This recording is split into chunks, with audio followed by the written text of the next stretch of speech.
Pilot will wait for your confirmation of thrust before releasing the ROV. Roger, dive suit.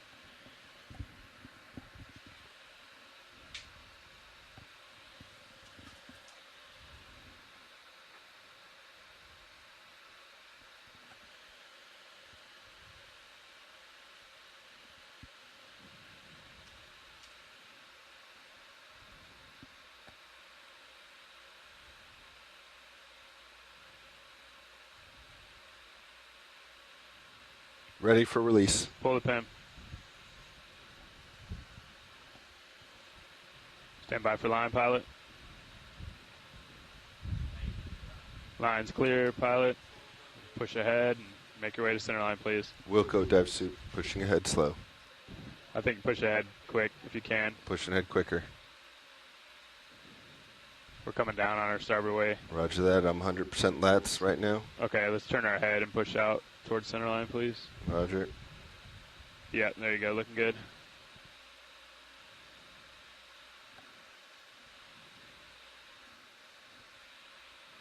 Pilot's 100%. Copy that.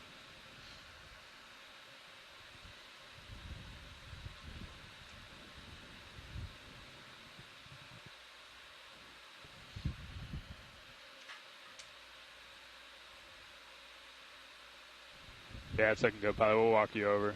Roger. Got some nice slack, so we'll walk you over and get you tight. Roger. Pilot's off stick. Copy.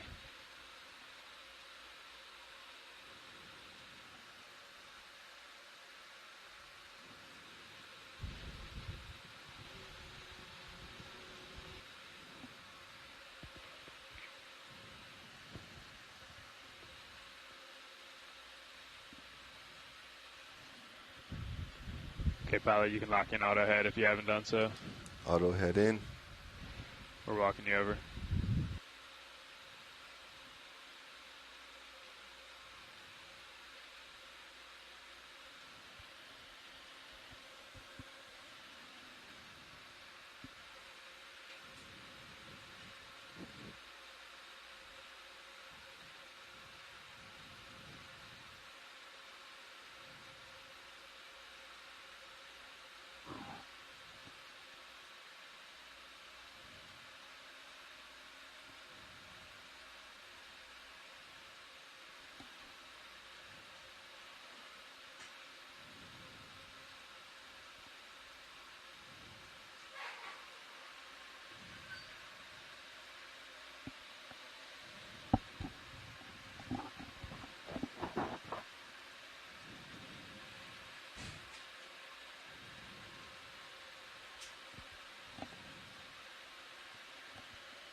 Okay, Deck, our streaming looks good. Let's launch Sirius.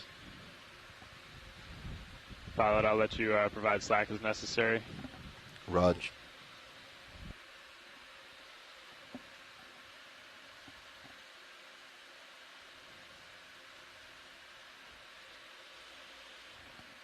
Pilot backing 50. Roger, 50.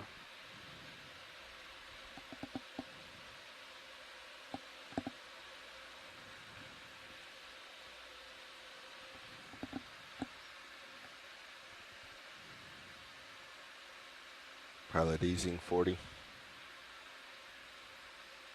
30. Raj.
Bringing you back to centerline, pilot. Slack looks good.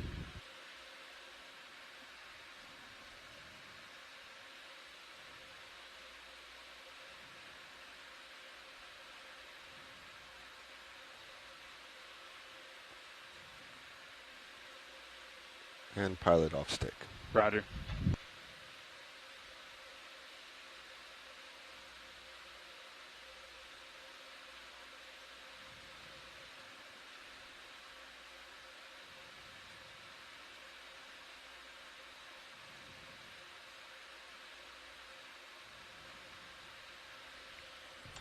Pilot 0 the turns. Turn 0. Winch 0 the counter. Counter 0.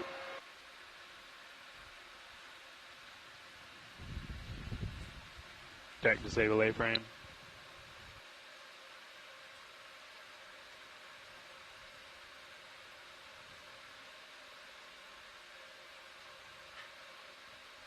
Thank you, deck.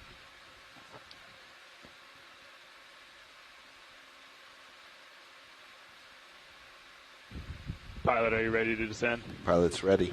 Roger, let's go down to 50 meters and hold at 15 meters a minute. Winch will do the same. Roger.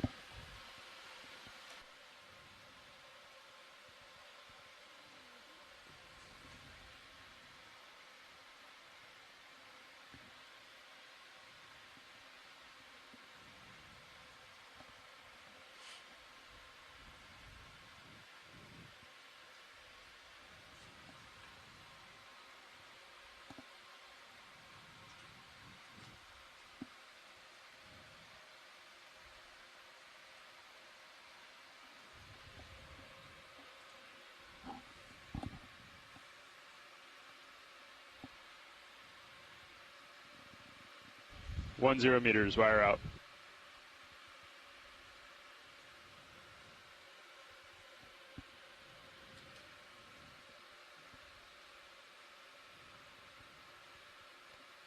T2 20, all's well.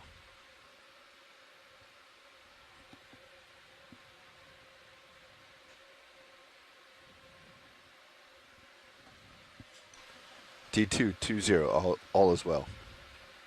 Copy, pilot.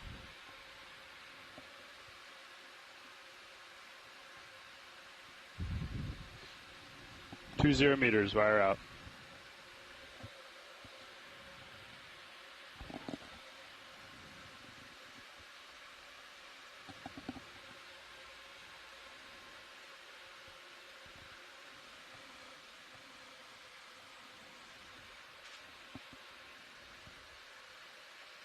T2 30, all's well.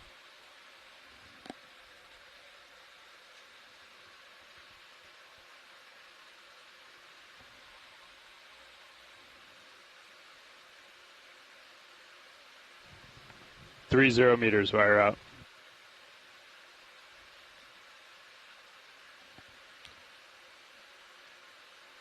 Dive soup nav, be advised, good tracking both vehicles. Good copy, nav.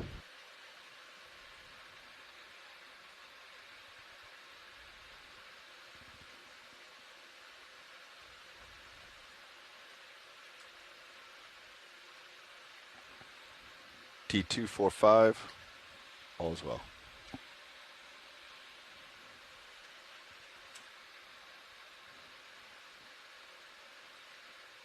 40 meters, wire out.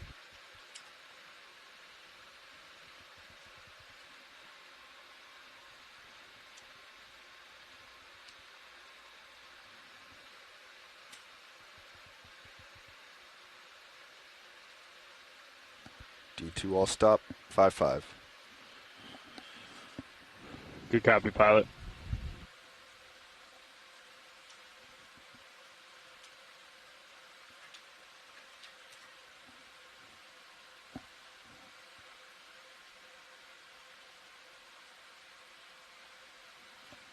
Winch all stop, 50 meters. Winch, dive super. Go ahead, dive soap. Hey, can we pass control to the control room, please? Control room should have control. Control room confirms winch control. Copy, co-pilot.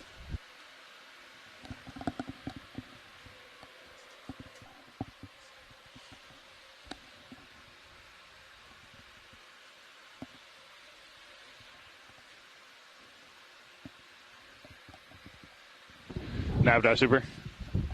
Go ahead, dive soap.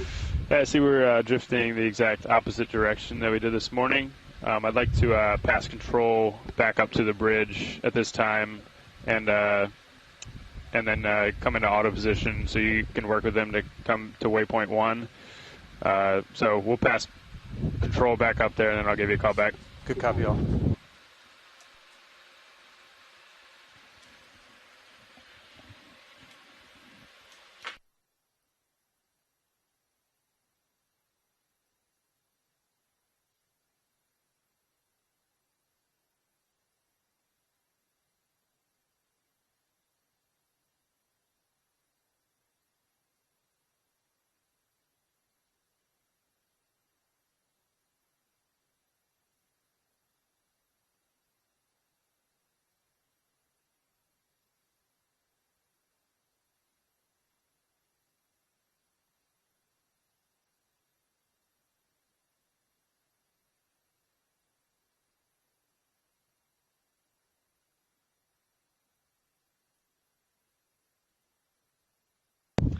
Nav, dive super.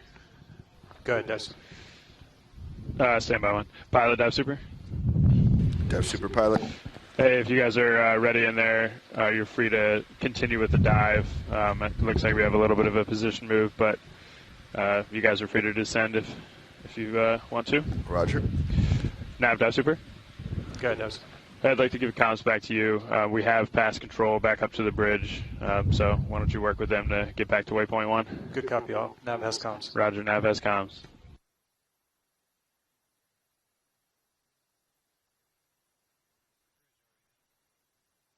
Nav bridge.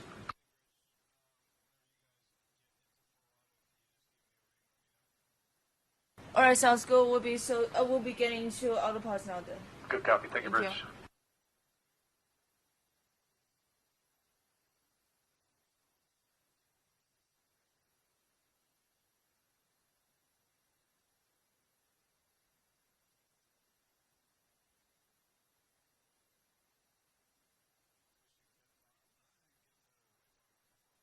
Nav bridge. Can we make a heading change back to our hold heading, and can we engage port prop and port rudder now?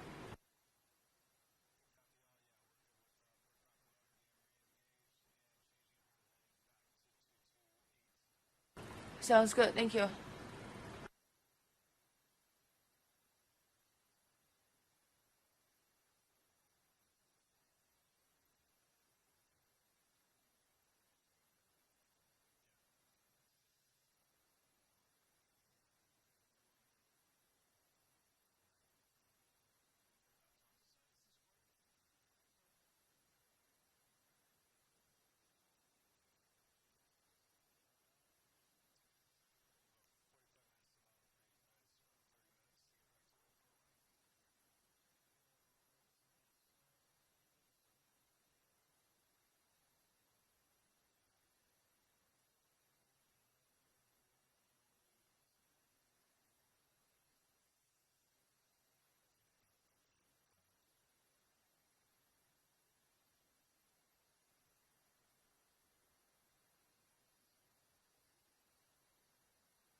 Control room, this is Winch. Go ahead, Winch. Everything looks good down here. Just wanted to make sure the camera is working and you guys have visual of the plates up there. That's affirmative. We can see the aux cam down in the winch room just fine. Copy. Everything looks good down here. How deep are we going? 1480, so it should take about 45 minutes. Copy.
Hey, Winch, we're going 30. We're going to stop at 200 for a Niskin. Be advised.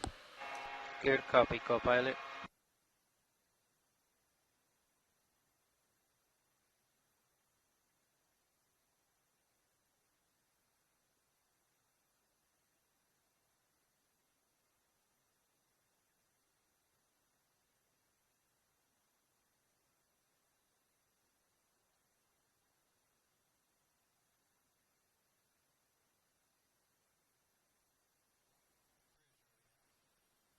Nav bridge.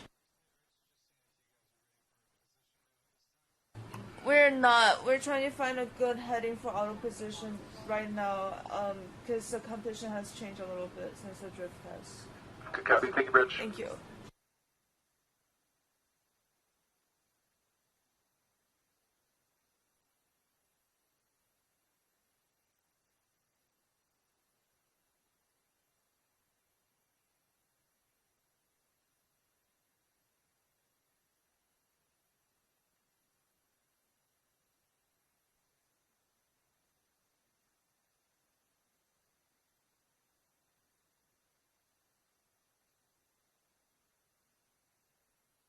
Nav bridge. We're in full auto position now. Our new hold heading is 220. Good copy. Thank you, Bridge. Yeah.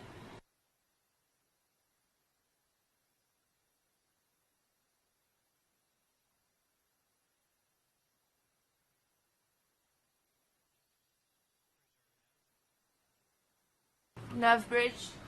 I'd like to request a position move at this time, please. All right. Range 335 meters, bearing 260 degrees, speed 0.3 knots if the ship can make 0.3. Yeah, we can start with 3 and slow down if needed. So range 335 meters, bearing 260 degrees, speed 3. Good copy all. Thank you, Bridge. Thank you.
Science, this is video. Just letting you know that I've connected the conference call, and so far I've heard one other caller connect.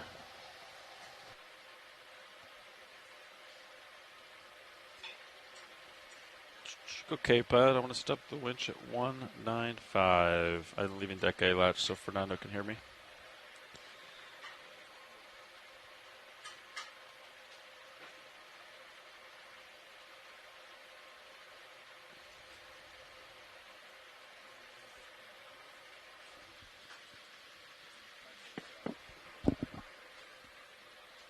Are we going to have Fernando down there the whole time, or is he doing rounds? All right. Thanks, Fernando. All right. That's 195. Easy stop. There she is. Winch all stop, pilot.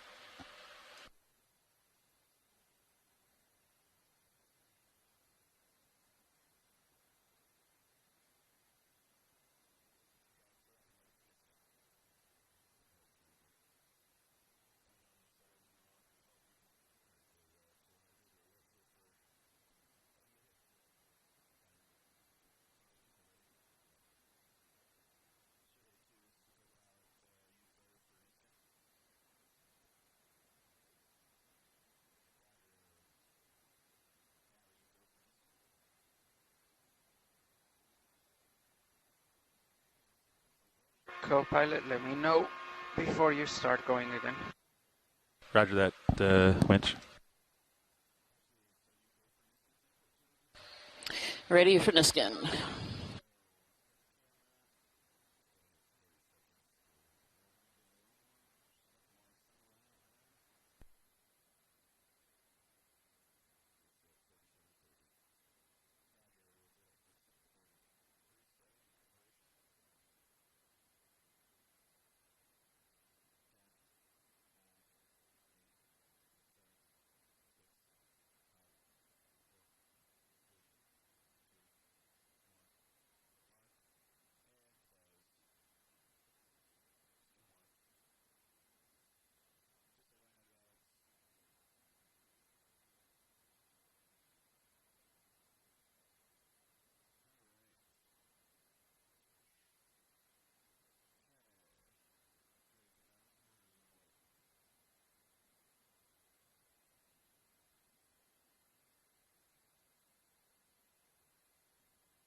This is Okeanos video engineer Roland Bryan making a general announcement to all those on the ship and the shore. This is a reminder that all audio associated with this dive will be recorded with our archive videos, as well as being streamed ashore via the satellite and the internet. Keep that in mind as we proceed with the dive today, and enjoy the dive. Thank you.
Okay, good morning, deep sea explorers. I'd like to welcome you to dive number 8 of the Seascape Alaska 3 expedition, and today we're exploring the southern end of the Umnak Canyon, just on the north side of the Aleutian Islands. My name is Rian Waller. I'm a deep sea biologist from the University of Gothenburg in Sweden, and I'm the biology lead for this expedition. Good morning, I'm Jennifer Ashoff. I'm the geology lead for this expedition. I'm a professor of geology at the University of Alaska Anchorage. Thanks for joining. Good morning, everyone. This is Jennifer Ashoff. I'm a professor of geology at the University of Alaska Anchorage, and I am the geology science lead for this expedition. And over on my left, I have Shannon Hoy, our EC. Good morning, everybody. I'm the expedition coordinator for this expedition, and I'm from NOAA Ocean Exploration. All right, and today we're going to be exploring an area of Umnak Canyon. I'm going to hand it over to Shannon to give us a bit of an overview of the maps and where we are today. Great, thanks, Rian. Yeah, if you join me on Stream 3, I can walk you through the map and let you know where we've been, where we are, as we are now towards the end of this expedition.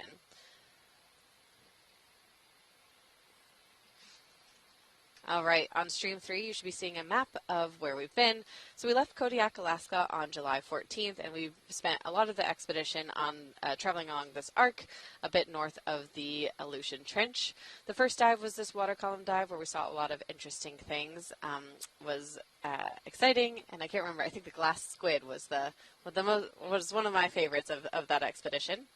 The second one was this benthic dive where we're looking at benthic habitats at about 2,300 meters.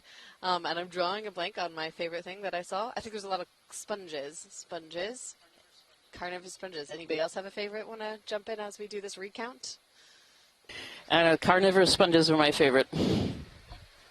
Well, I thought the canyon feature that we explored was pretty interesting. Big Bend Canyon. Big Bend Canyon. Yeah, that was a great one. After that, we continued steaming west over to Dive 3, which is unfortunately an abandoned dive due to growing conditions, as has been our long friend as we've occupied the Gulf of Alaska and the Bering Sea. After that, we went to Dive 4, which was that, in my opinion, spectacular acoustic find of the seep community. That was about a 600-meter seep sheet that we explored 200 meters of, and we found out last night that those bubbles rose all the way up to they rose 1,500 meters high into the water column, so that was exciting. Any highlights? Well, the tube worms and clams, of course. Of course. And I think the explosions of the gas hydrates were really, really cool. Yeah, that was amazing. Definitely a spectacular find. Following that, we went over just north of the Lone Knoll, on a scarp north of the Lone Knoll, looking at geohazards. In terms of favorite things, I know Jen's gonna have some here, so I'll let her kick it off. Oh, I like that dive a lot. I thought it was interesting, and we did actually get to the scarp, and we bisected the scarp about a third of the way up, and we were able to see a bimodal distribution of block types there. Some recent, some not so recent, so it gives some insight into the relative timing of that feature, which is cool. And biologically, there wasn't so much on that dive, but it was interesting for that reason alone. We saw some really interesting black coral species on that dive. Yeah, definitely. That was a good one. I think that was the one where we then came up, had a bit of some issues, and our GFOE team worked tirelessly to help us safely recover the vehicles. We then worked the next day. They worked the next day to make sure that we were ready, safe to go. And this was an issue with the ship's launch and recovery system. So yeah, they took care of that. It was an amazing feat by all those aboard, getting us to be able to almost dive on Dive 6, which was the mound area. But again, unfortunately, circumstances arose that we were unable to dive there. But we were so excited to dive at that spot that we came back to that spot and dove there yesterday. And I'm so glad that we did. It was spectacular. It was an amazing dive. Biologically, it was wall-to-wall carpet of sponges and corals. It was really just a beautiful dive, a really highlight demonstrating just the high biodiversity that we've read about in papers of those sponges and corals. It was a neat dive. Yeah, geologically, that was a pretty interesting dive as well. Even though there was a lot of biology sitting on top of the rocks, we collected a rather large sample of what looks like a basaltic andesite. And so, yeah, we're excited to see some work being done on that particular sample. Yeah, I think that one for me looked like an entire, like, what are those pictures where it's like find in this picture? Where's Waldo? The Where's Waldo, Yep. or those types of like eye optical illusions of trying to find things. And Yep. One of our video engineers did just that by finding this amazing Great Pacific octopus. Yeah, that looked Yep. nearly exactly the same as all the coral surrounding, and so that was a very real life application of that. So following that dive, we have steamed a bit more east, targeting a bit deeper depths where we are today for our final dive of EX2304, which is the third expedition of the Seascape Alaska, the third expedition within the Seascape Alaska campaign. We're looking at about 1,500 meters, again, trying to find some interesting benthic habitats and close some gaps in knowledge of depth ranges here. I'll pause here as Jen provides a general overview of where we're operating today, and then we go into some priorities with some more close-up zooms of the bathymetry. Okay, I'll just give you an overview of the tectonic setting here and some of the features that have been of geologic interest. We are currently located on the north side of the Aleutian Islands. These islands formed in response to a subduction zone that is located to the south, right about at the Aleutian Trench. At this location, we have subduction of the Pacific Plate, which is largely an oceanic plate that's being subducted underneath the North American Plate. And in the eastern side of the subduction zone, we have subduction of oceanic crust below continental crust. And as we move towards the west, you pick up more of an oblique type of subduction. And also we see subduction where you have oceanic slab being subducted underneath more oceanic crust. So we're in a really interesting place geologically because we are situated on the overriding plate, just north of this volcanic chain. The volcanoes are reforming in response to that subduction because as the subducting slab goes into the Earth's mantle, it heats up and releases water, and that water goes into the overriding plate and helps to melt some of those rocks, and that gives us the wide range of volcanic edifices we see here. The nearest volcano is called Umnak, and it's about 15 miles to our south east. This is a volcano that's kind of interesting. It's a volcanic cone, which you can actually see on the topography. It's a fairly recent cone, and it's most recently active, I think, around 2008, and it's built on an older tertiary cone, or older tertiary volcano, which was thought to be a shield volcano, and the age of that older shield volcano is about 2 or 3 million years, so it's quite a bit older. And you'll see on the map that Shannon's showing, Umnak is very close to us. So this dive is geologically interesting for a couple of reasons. One is that we were hoping we might be able to see some rocks exposed in the canyon wall here at Dive 8.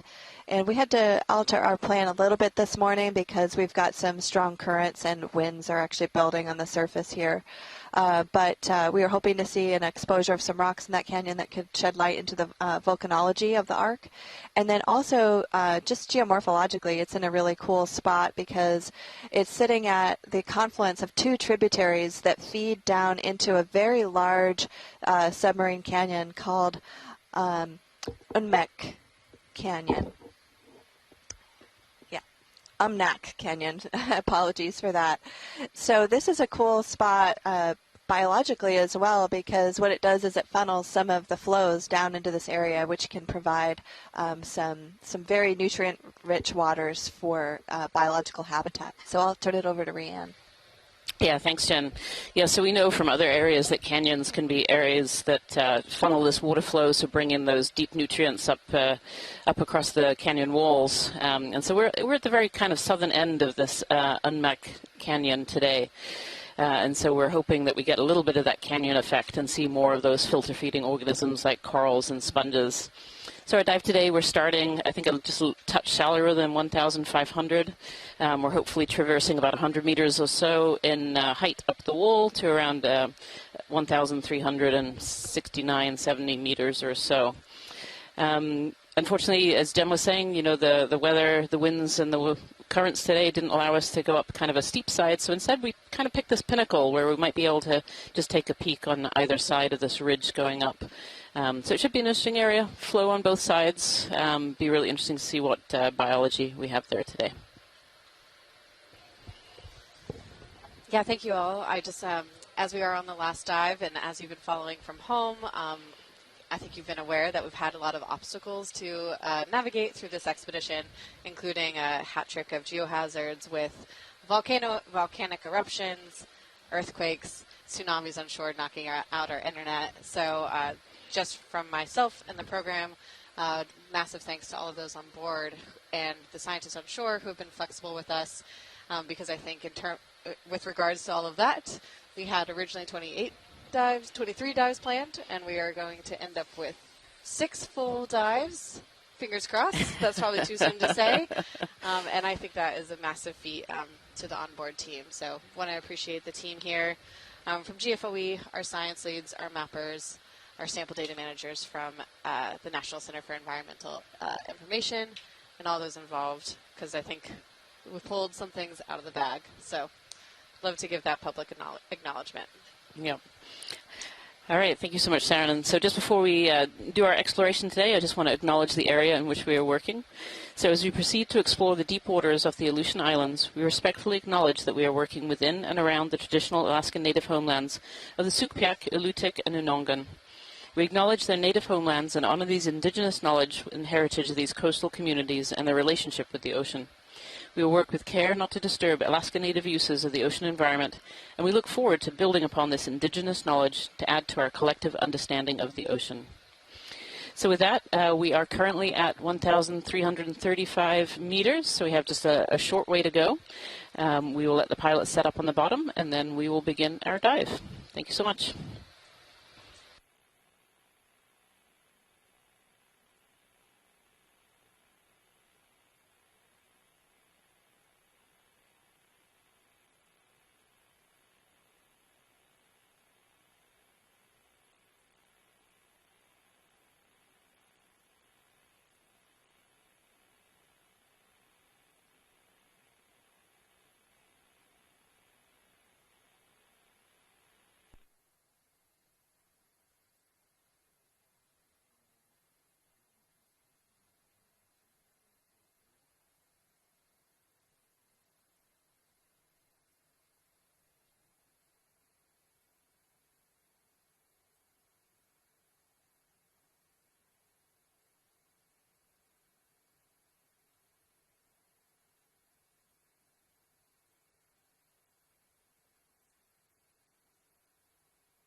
Yep, we're just getting set up here with notes.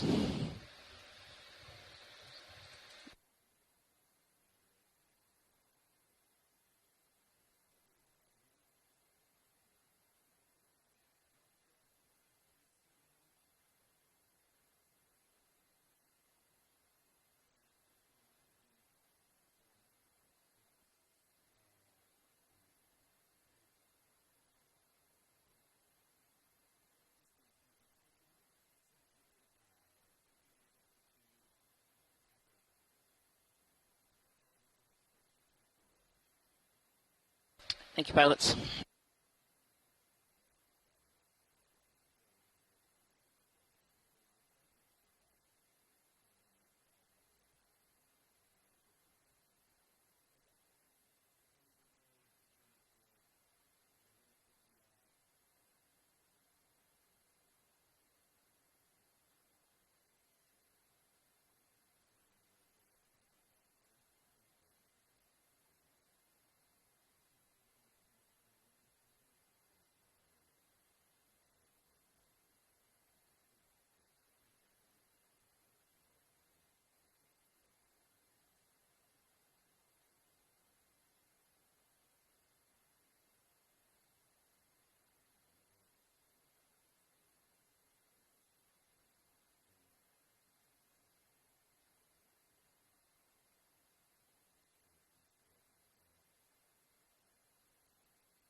Yeah, we did the nest booting.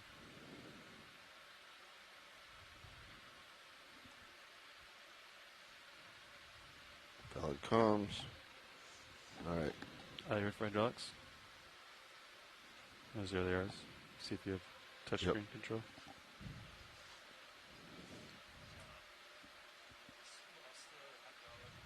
Okay, here we go. Hydraulics coming up. They're up. Increasing RPM. I hear them on the hydrophone. Okay. Arm coming live. Arm is live. Maybe stow it. Make sure it stows. Okay. All right. I have control. Good control. Maybe don't do the teach place. Let's try it again.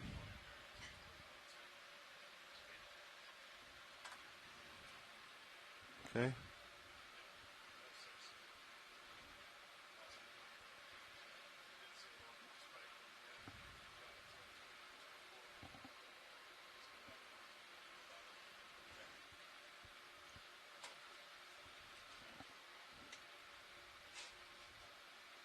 So play. We're index. Yeah. Okay. Let's try white balance now. I got your rotator. Sorry, I'm moving yours. Yep, that's all right.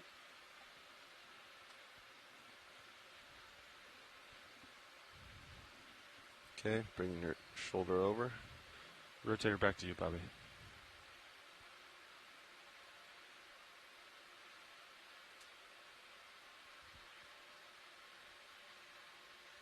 So the swing arm's still in? Should be, yeah. I left it there. Is that good enough, Roland? Yes, that's good.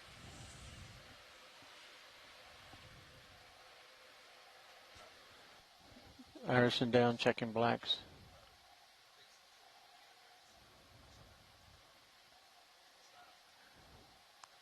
Black balance went way out.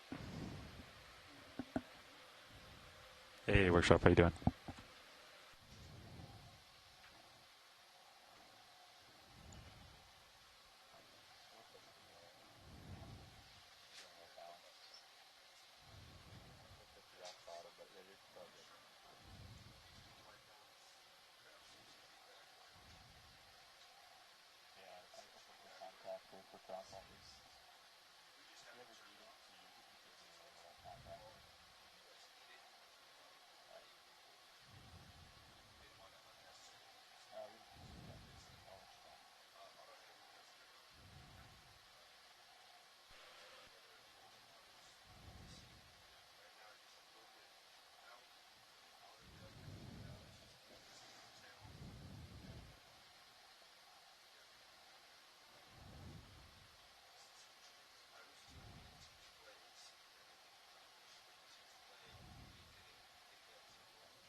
All right, pilot.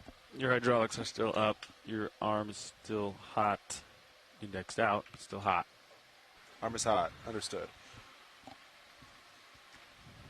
Roland is doing the white balance. Streaming looks pretty good. Looks like he's got you pushing out at 15 in auto depth. We both have altitude locks. The new altimeter on Sirius gets a lock at 95. Yeah, copy that. But before that, it kind of had a false lock where we were at like 150, and it was reporting like 50. So that was kind of interesting. All right. Do you want to wait for him to be done? Or do you want to go down like this? I say just finish white balance. Okay. Yeah.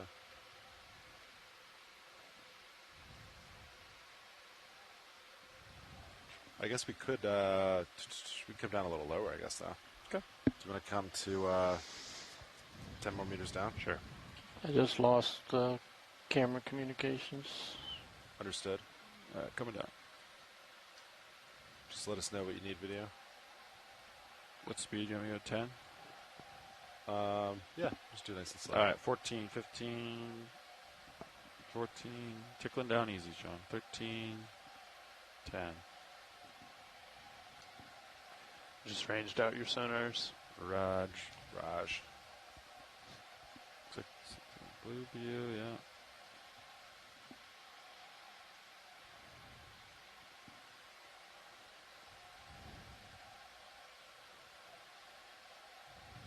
Okay, let's just hold here. Okay.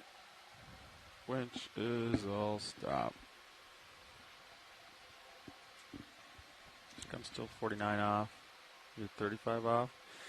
I wonder if I'm really deeper than. I guess I am, according to bathymetry. A little So bit. what's let's see. I'm looking that way. Okay. Yeah, so Sirius should be on the bathymetry between 1480 and 1490. Roger, 1485. Yeah, that's about right. Okay. Yeah. Where did you pick up altitude today? There was a false pickup. Or is that what you were just talking about? Yeah. On Sirius? Sirius, because it's a new altimeter. It's a 200 kilohertz. It got a really nice lock at 95. 95 was real. Right at 95 worked great. But That's lower than I thought. But above that, it had this like fake one where it locked at like 50, and then kept counting down. For, like, as we were going down, it was going down 30. We're like, Saw nothing here. Pilot's going to get your attention for a second. Yes, you have my attention. If you notice here, especially Levi, if you watch over here, I'm getting that indication where I get sort of stuttery communications. It's going to be a steady focus down. It's stopped, but I'm still turning.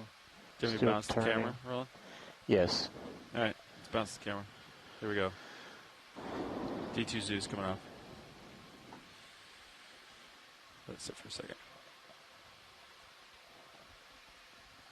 All right, coming back up. Bad comms, huh? There you go. Try that, Roland. Yep. We're going to wait for it to finish booting. It's pretty, water's pretty cloudy, huh? Yeah, a lot of stuff in the water here. I wonder if that means there's going to be more. I see a lot of fish. Yeah, a lot of fish. So pilots, Nav. we're going to come up this little, on this ridge here. Okay. So I don't think we want to go to the south of this because all the conditions would push the ship in. So cheat on the, Yeah, I think we'll cheat Outside. on the north side, yeah. The precipice. what's the rough angle of that? 1, Slope. 1, 2. Gradient of steepest slope. Oh, gradient. Let me see.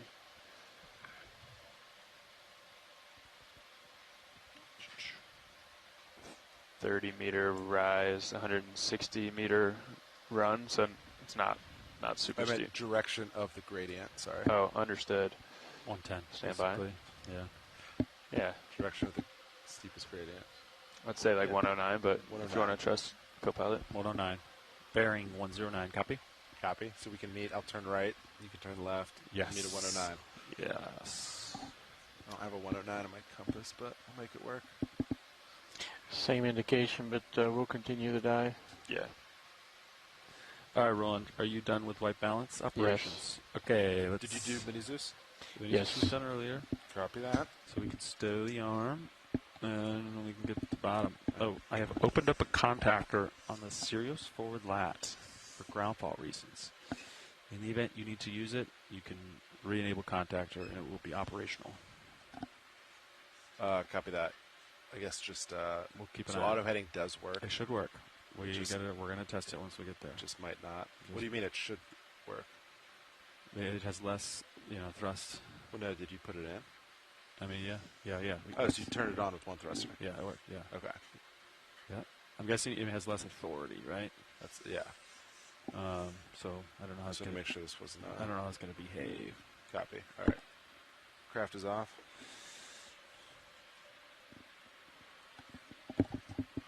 All right. All right. Let's see. I'm going to turn hydraulics down Yeah. and kill them. All right. All Hydraulics right. off. At this time, you want to put an auto heading? Sure. Auto heading's in. Copy that. We're going to meet at 109. All right. I'm going to come down some, and then we'll do a dance. Okay.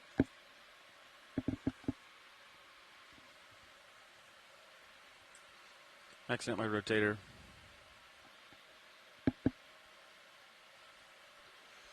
Still to 10. All right. I'm going to start backing at this time and keep coming down. Starting to pick up bottom on blue view. Yeah. See it nice there. 3-0.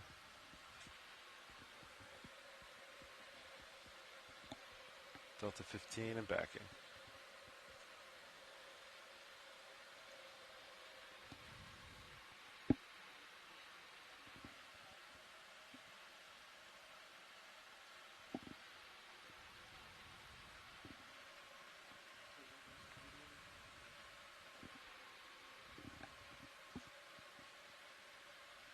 Okay, it's Delta 20, still backing. I still see you in my tail cam there. Copy. I'm looking for you in Titan. My I'll back a little rotator harder. is maxed out. Understood. You zoom in on tracking nav. Sure. Tracking still has you way out. Okay. Here we. Oh yeah, he's moving now. Oh yeah, he's moving. Okay.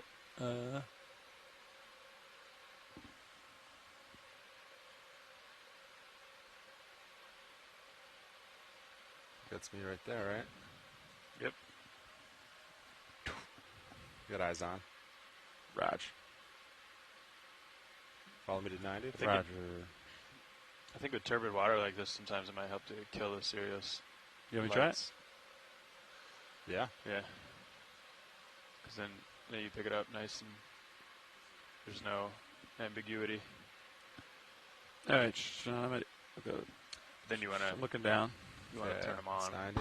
You want to turn starboard to 110. Yeah, you ready? And I will turn port to 110. Capiche? Capiche. There we go. So there's looking good there. That's 90. Coming around, I'm at 180. Pushing forward. Coming around.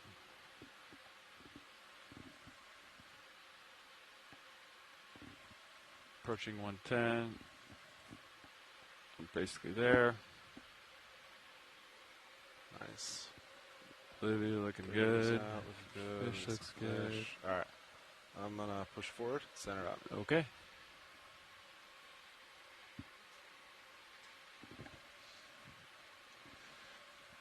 I just may turn the lights on when you're trying to see D2 coming under. You probably want to turn them back on and look at tether at some point. Yeah. It's up to you, though.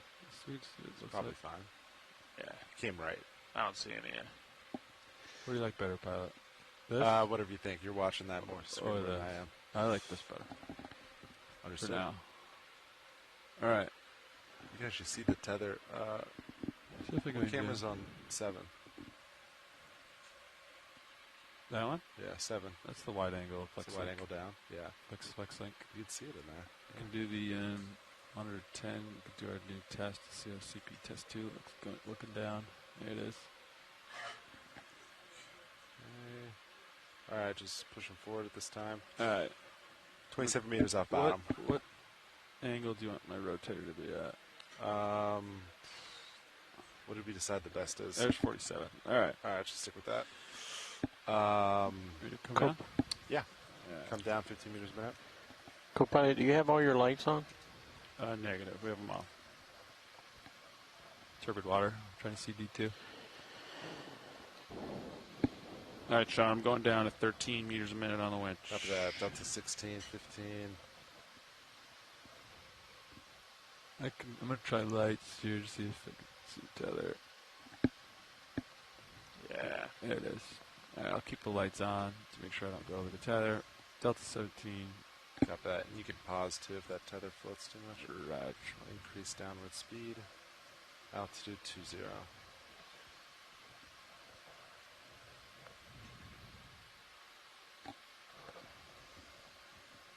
Bluey's got it 20 out. Good. Auto heading seems to be holding with only one thruster nicely. It's a little bit like more off of the set point, right? But still operational. Could punch it back in if we think it drifts. Altitude 12, Delta 20. I'm going to slow a little. Okay.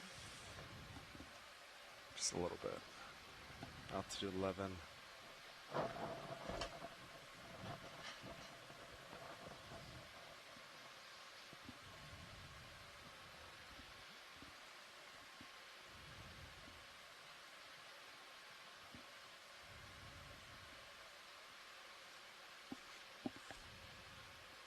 A little bit of current, huh?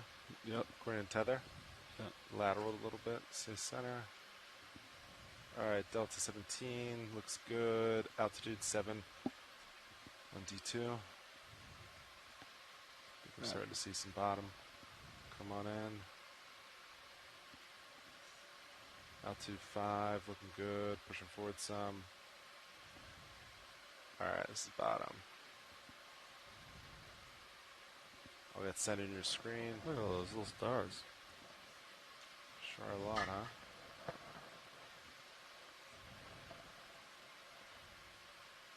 I'm going to stop the windshield. Okay. I'm going to give Fernando a handoff. Let him get your swing arms out. Yeah, sounds good. All right.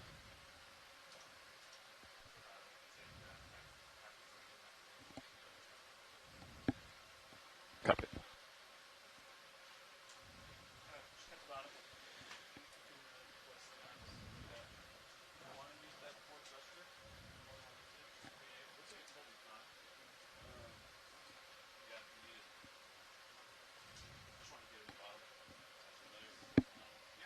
Hey, Washleads, we just got to bottom. We're just going to take a couple moments to get the vehicles ready and lights in good order, and we'll be right with you. Perfect. Thank you so much, pilots.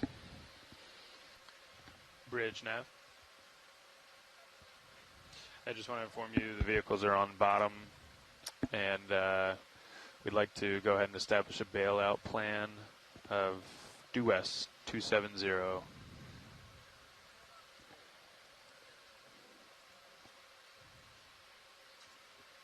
Great. That was my next thing. Thanks, Taro.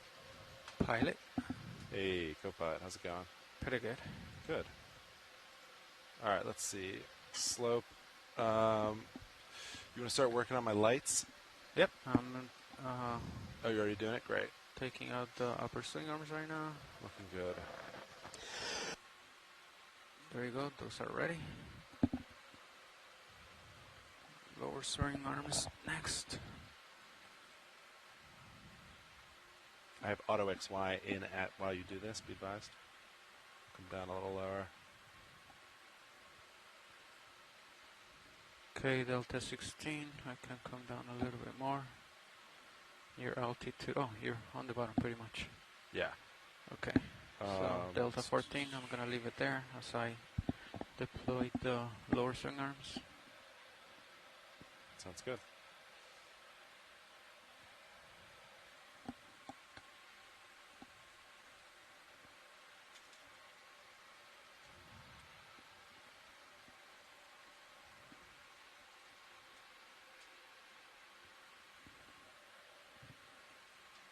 Okay, and for the lower swing arms, do we bring them in a little bit, or do we just fly with them completely outboard? The lower swing arms. So I have them all. You want them all the way out? Yep. I kind of like them not all the way down though, so not all the way deployed. I think what you have is good. Okay. Just make sure they're all the way out. Yep, Yeah, they are. outboard. Yep, Great. they are all the way outboard. Okay, great. Then, Just, did they say anything about Niskins? Well, you already collected 2, so I imagine we're good there. Nav, you all set on Niskins? Stand by. Looks like you're kind of blowing a little bit there. I'm lateraling to keep center with you. Okay, so Did Levi tell you you only have one? yeah, but So if your auto heading is keeping, it looks like it's working. it's I don't think it's working as well. Yeah, it's probably not going to work as well. So if you need it, put it back in.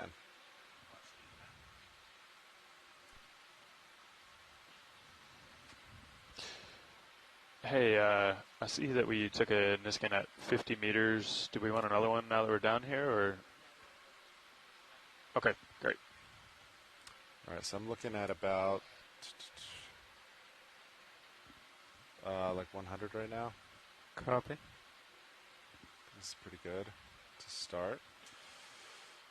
Do you want to bump my drawer in? I think it might still be out a little bit. Bringing it in. All right, drawer fully stowed. Copy that. That's a no on Niskin pilot. Good copy. Thanks. All right, watch leads. I think we're all ready. We'll start making our way up slope, and if you want zooms or samples of anything, just let us know. Sound good? All right. Nav, you want to start with just looks pretty. So good morning, Deep Sea flat. Explorers. We're on dive number 8 of the Seascape Alaska 3 expedition. Oppo svenska. Yeah, you wanna move? Morgon, Djuphavet forskare. I don't really see. Välkommen till dig It's pretty 8 flat here. på Seascape Alaska How's 3 it sound? expeditionen. It's fine with me. And so we've landed today. We're at 1,475 looking meters like- deep on a looking like ridge, 90 right which is now. at the southern end of the Umnak Yeah, you wanna- Canyon. We'll just do So like we're going to be 100. exploring today. We're going to Yeah, make our way sounds up good. this ridge. Pretty much for seriousness. Yeah. And take a look and see what's there. And it looks like the first thing we're seeing Can you is range in quite a my sediment phone? plane. Start the lyrics one off to the right. Thank you. Yes, this is pretty barren, at least at yeah, first sorry. glance. Oh, not barren for the biology. In fact, you know, Gosh. one of the notes that was made on the Shrimp on way the bottom down left. here is just how much stuff there is in the water, how much that marine Sponges snow. out there. That marine stalk snow is upper made up left. of various different particles that help to feed the deep sea. And so there was some discussion in the science chat room in the back here about how this is probably quite a productive area with all this Characterize food this coming real down. quick. So yeah, so giving a little zoom into the seafloor here, you can see lots and lots of these brittle stars, various different sizes. There's some Stalk tiny upper ones there left, as well. Probably more interest.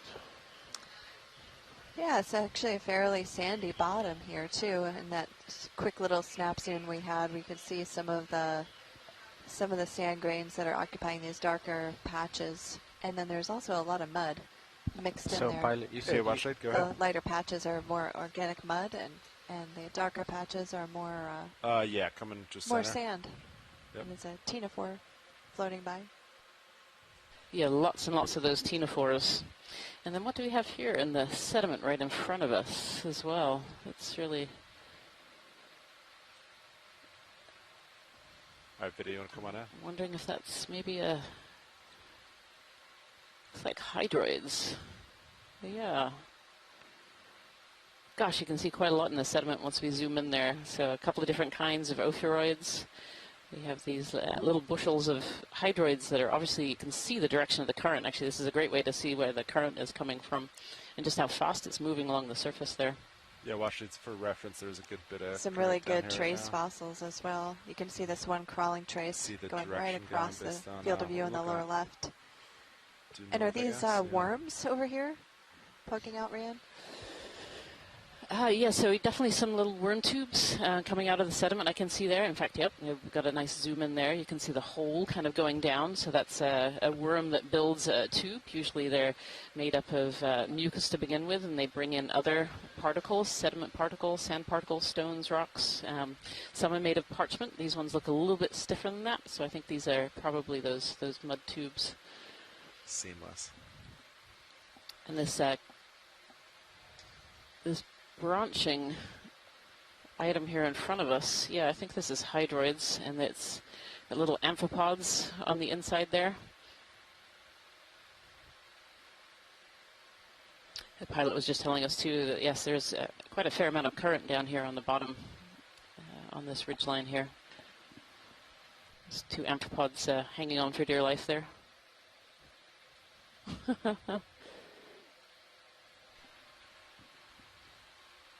This is a really great close-up of some of those worm tubes too. You can see on the bottom there.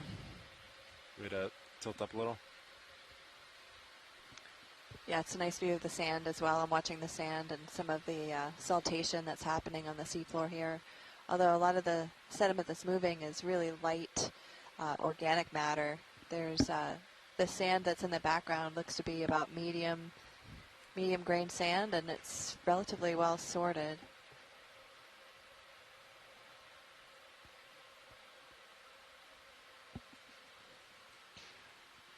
About halfway The in that ship sedimentologists will move. look at the size of the grains, and they'll look at how the grain size is distributed to get some ideas on how the sediment may have been moved in the past. And this is really interesting that it's so coarse-grained here, but it's not too surprising given the fact that it is near the confluence of these two deep water canyons, and those are really good places to move sediment. Rotating down. Oh, look at this. This is a worm from, so you can see the tentacles of the worm coming out of the tube there, and you can even see they're loaded with sediments. So most of these worms will be eating sediment and getting the particles, the particles of food from the sediment. And yeah, so these tentacles probably have like a line of cilia on them that are moving particles through. They're just being blown around quite a bit by the stream there. Well, let's get this last item in the back real quick, and then I got to move. It's really impressive to see such strong currents down here at this depth. We're at 1,475 meters on the north side of the Aleutian Islands, not far from Umnak volcano.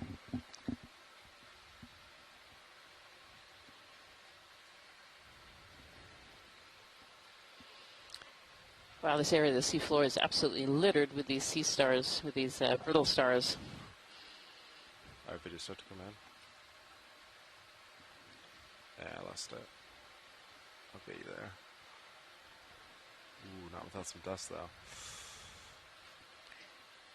Christopher Ma is saying maybe these are ophiocanthids.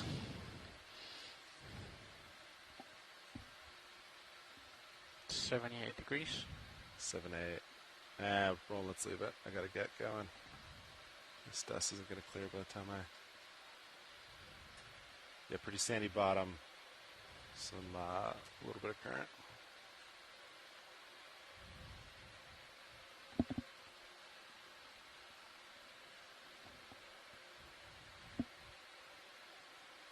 snap it as I go for it. The fish up in the water column is rat tail here. Another kind of fish off to the right as well, which is a little bit different. I believe you saw a couple of those as we were coming down in the water column. Co-pilot, what does the wire out say right now? 1456? That is correct.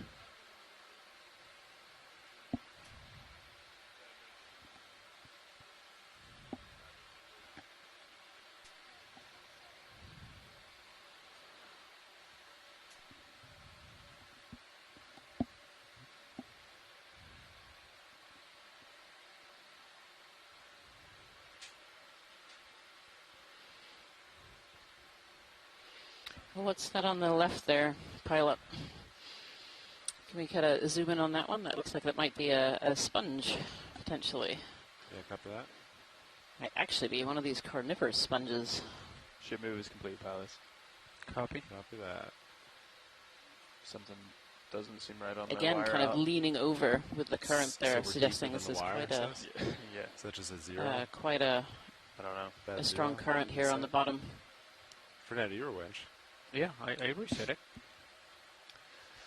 It's a pretty strong current. Maybe it's blowing it really far. Nah, I think it's probably something with the optics on the level line, maybe. Ready to resume in your command? So, Bye. what is the layback? Oh, it's only like Not much. maybe like 30 meters. It's just either way, the wire out should be Yeah. equal to or more than the depth. All right, Roland, come on in.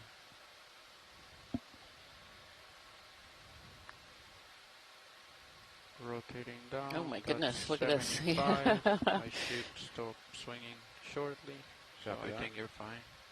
Yeah, so this I believe is a sponge. It's one of those carnivorous sponges, but very different from the ones that we saw in that dive number 2. The sponges we were seeing in dive number 2 were those primarily large, long stalks, and then with a usually a bulb on top or a feature on top, whereas this one is kind of a shorter one, and it's absolutely covered in these ophiuroids. These carnivorous sponges are a little bit different from regular sponges. You know, we saw all those sponges yesterday that filter the water and take the particles out of the currents that are coming by. These carnivorous sponges are actually have either little modified spicules where they can capture smaller organisms and actually be able to digest them on the outside. Some of them have sticky substances where they can actually almost stick prey items to themselves, and then they overgrow them and start to digest them on the inside. And some of them have bacteria as well that aid in that digestion. But yeah, it's certainly the strangest looking carnivorous sponge cladorizid that I've ever seen. Absolutely covered in those ophiuroids. Christopher Marr thinks ophiocanthids, but not any of the usual ones. Maybe some a little bit different. Nate, are you good on photos? Nate's good. All right, let's do it.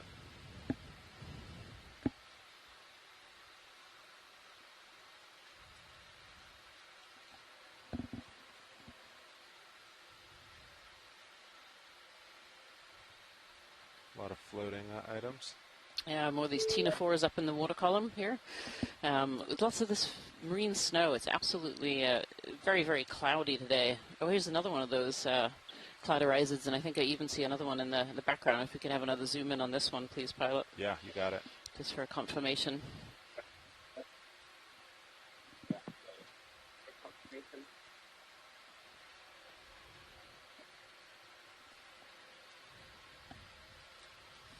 Big fish left, huh? These particular cladorizids are probably a chondrocladia.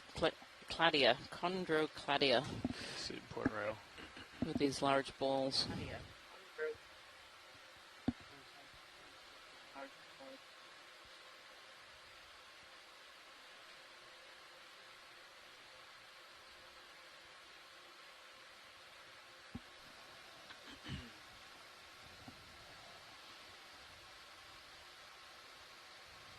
All right, video, come on in.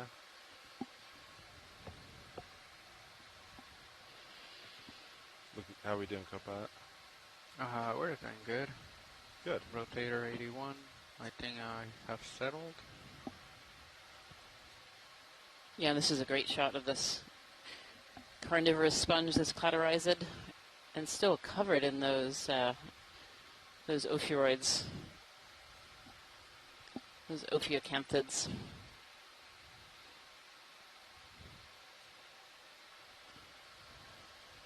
Full screen. I think hydraulics are still on. Oh, yeah, that's right. If it's possible, can we have a look at the base of this sponge, please, pilot? Yeah, of course. Thank you. There you go. Video's ready. I see something a little red on the base there. The previous one potentially had like a little anemone on the bottom. Not quite sure what that is. It looks like actually worm tentacles. So maybe they have a couple of buried worms in there. You can kind of see lots of tentacles, white and red. Okay, video's clear. Copy that. Thank you, pilots. All set on that wash lead? Yep, that's great. Thank you. All right. Got it. You can see more of the worms that are poking out of the worm tubes there, buried in the sediments. Rand, what do you think the sponges are attaching to here? I suspect they probably are either, I don't know these cladorides, this particular species, but sponges generally have to attach to something hard, but it can be just a small little Can we pebble just take a that zoom by eventually this gets next buried sponge? into sediments. Let's do a snap So on I it. suspect that they just probably hold have this fish real something quick. a little hard underneath that's huge. well buried into the Lasers on. sediments at this point. I don't know if any of our scientists on shore know a little bit more about this particular cladorizid than I do. Let's get the lasers They on are it on. first. Yeah. A rat-tail fish here sitting on the bottom, checking us out. Okay, that's good. Ready for zoom. Okay, come on in. Fish It's a pretty good sized fish. Yeah. Yeah. That's what happens when they get to such a big size. Yeah. Looks like it's been in the scrapes too. It's got some scrapes on its scales a little further down. Oh, So that's a tilt great down. shot of the head end there. Show the bottom lip. That's good. Shot.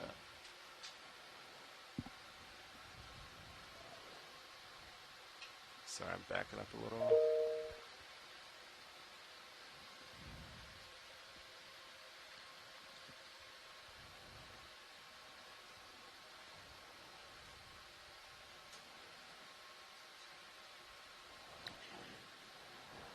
Looks like the ophiuroid's reaching out to touch the fish there.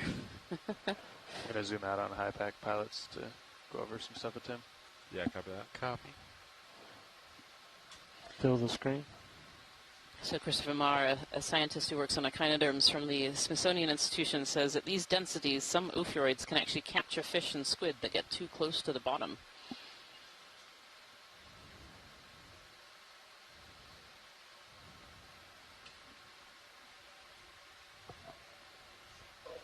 Let's do lasers one more time.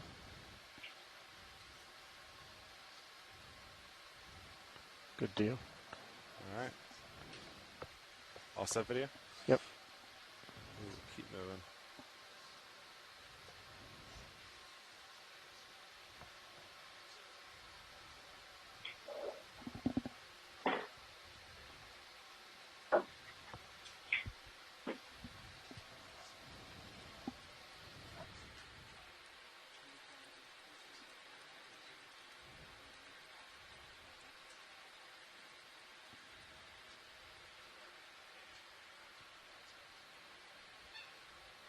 Can Go we have a for the snap white zoom on the star. sea star? Kind of Sure the thicker can. white one in front there. Yes, the bottom is primarily covered by these ophiuroids, these ophiocanthids. But I've seen a couple of sea stars too as we've gone through, which are, you know, a relation video to the clip brittle this stars, time. but different. The brittle stars have this central disc that's separate from the legs, and the sea stars, their legs is all kind of attached in there. And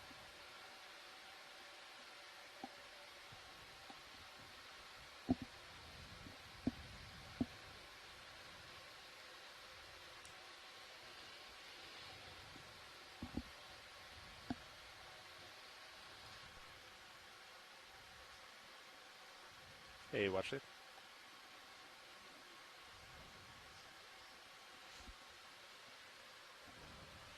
Yeah.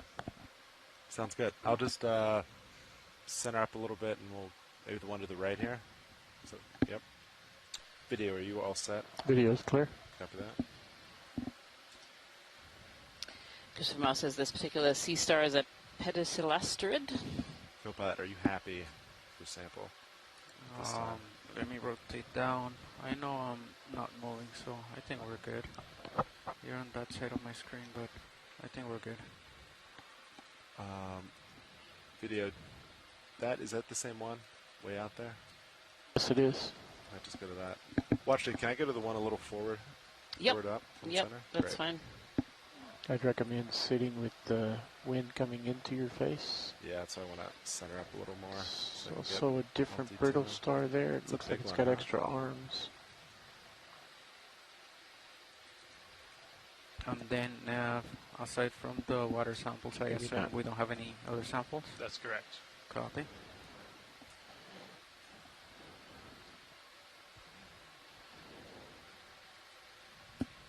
Go ahead, Bridge. A much larger sea star here as well.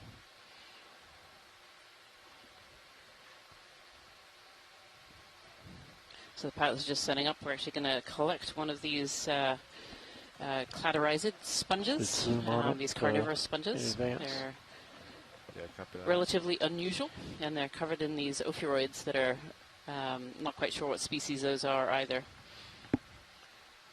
So this will make a good sample that will go to the Smithsonian Institution. And fairly representative of this area too. I can kind of see them popping off in the horizon. There's a fair number of these cladorizids. Ready for zoom? Yeah, those are lasers. Lasers are off. You can look at the base first since you're there. Copy that.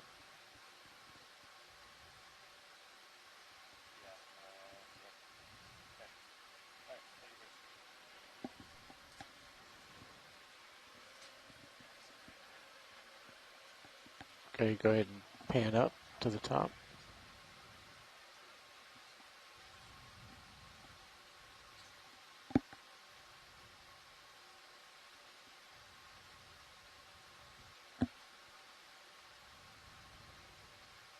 Shift left, hold that shot. Oh, I see some scale worms in there as well. There's all kinds of associates with this sponge. You don't expect this to be a suction sample, right, pilot?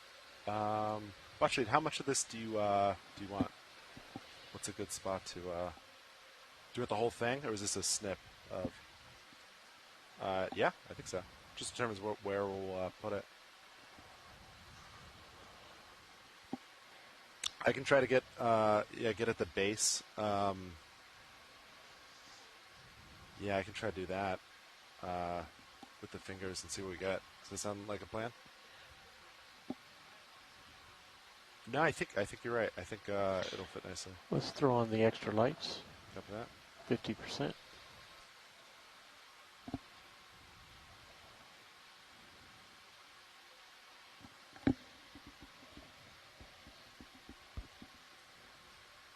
I can, I'll let.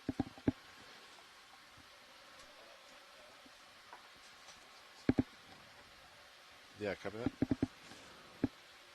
All right, arms coming live. 3, 2, 1. Arm is on. Hydraulics are on.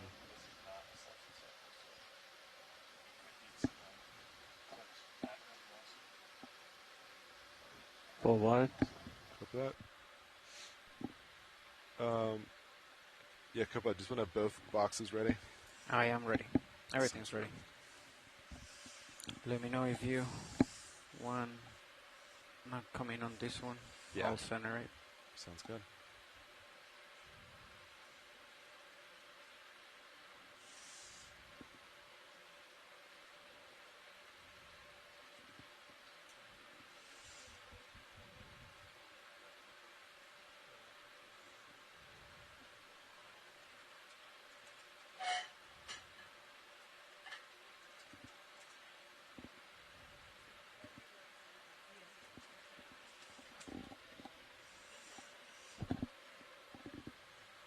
All right, and then video. Can you give me a little zoom on both HDs? You said both? Yeah, give me a little bit. bit. Okay, stand by. That's great.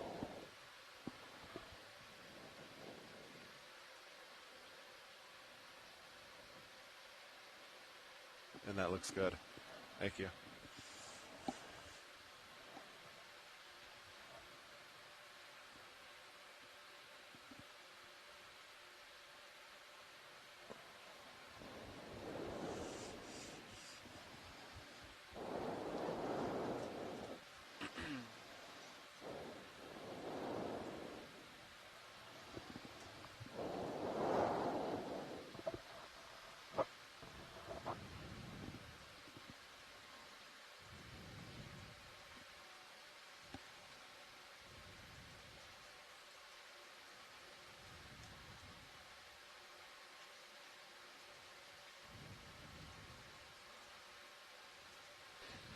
Oh, that's great, Pilot. Look at that. So it seems almost to have like a root system underneath.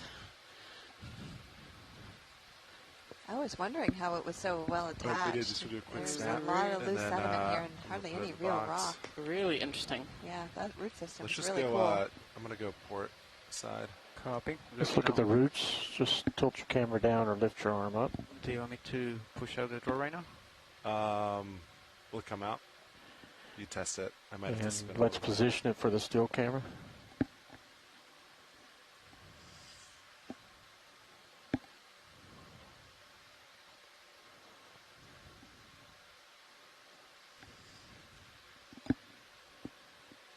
Get in any closer?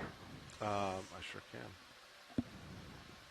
Right, I'm gonna lift the drawer right there until you're done with that camera, and then I'll push it out.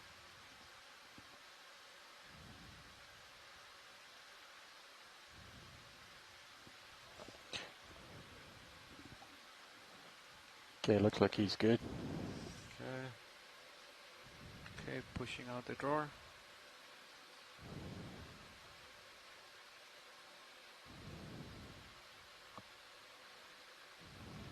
Okay. All set? Great. Yep.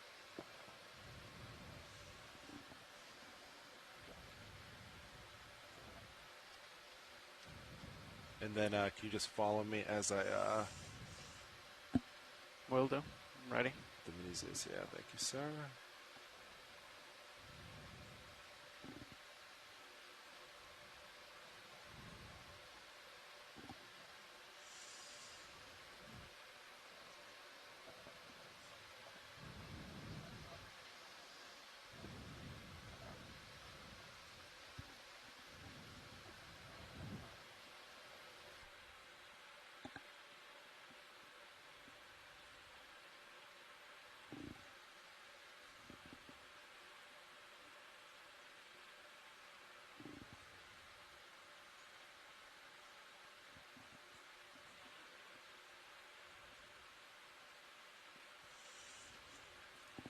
Do you think deploying the shielding makes it harder to put it in that box, or that's enough clearance? Like you feel good?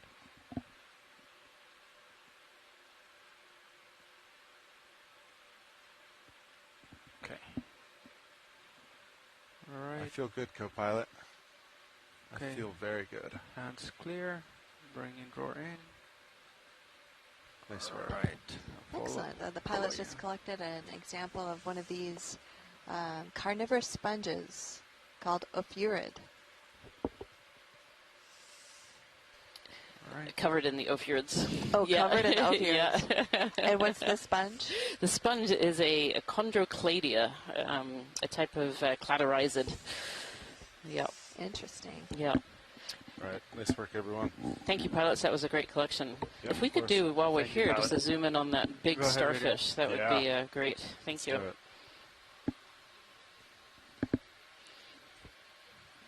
Yeah, I mean, Yeah, that sample was I feel really, sorry. really interesting because when the pilots actually managed to pluck it up very gently, you could see that really extensive root system. You were talking about how they're firmly planted in the sediments here. And so the larvae must have settled on something hard, and then it's grown this whole root system. It looked almost like a plant when it was picked up out of the sediments there. So one sec. Yeah, I was personally surprised to see how deep the roots went. Yeah. But it makes sense because there really isn't a lot of bedrock here. It's mostly sediment. Yeah, and they're all, it's obviously quite a high current here as well, and so they're managing to stay in that current, even though they're leaning over into it. They're not being knocked around by it. Yeah.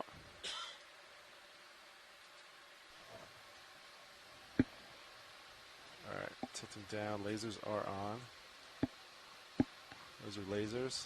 Lasers off. Let's go for it.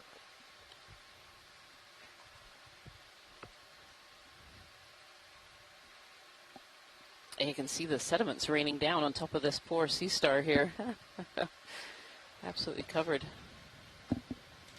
So I was asking Rianne earlier what they're eating on the seafloor. Would you care to share that with the general public? Yeah, I mean, I'm hoping that Christopher Ma can join in here and maybe give a bit more information about this specific species, but a lot of starfish are actually carnivores, scavengers, so they will eat dead carcasses on the seafloor. You'll see them on top of fish that have fallen down or even bigger prey.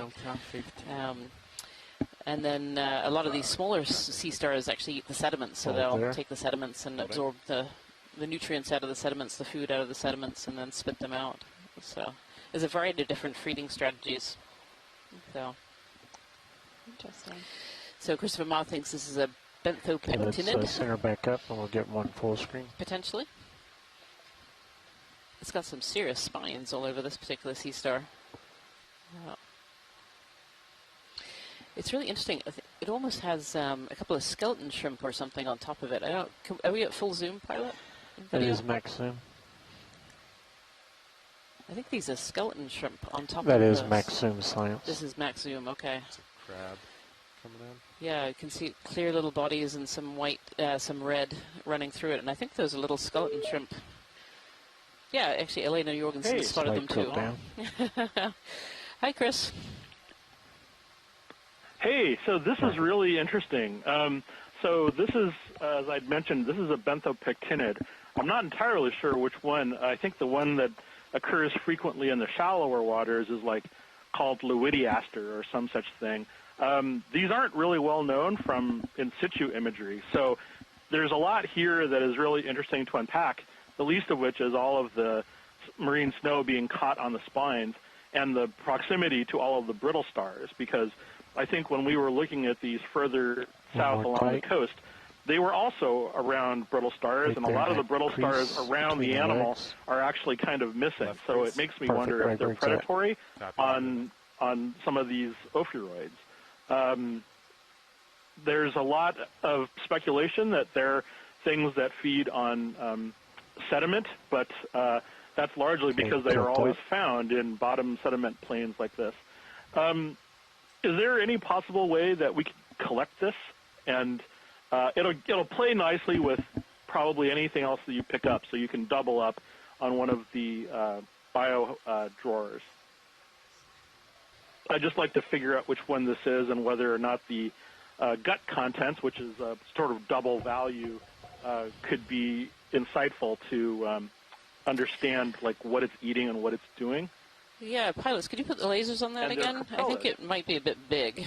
It is big. So, yeah. I know it's large, the imprint, but... Yeah.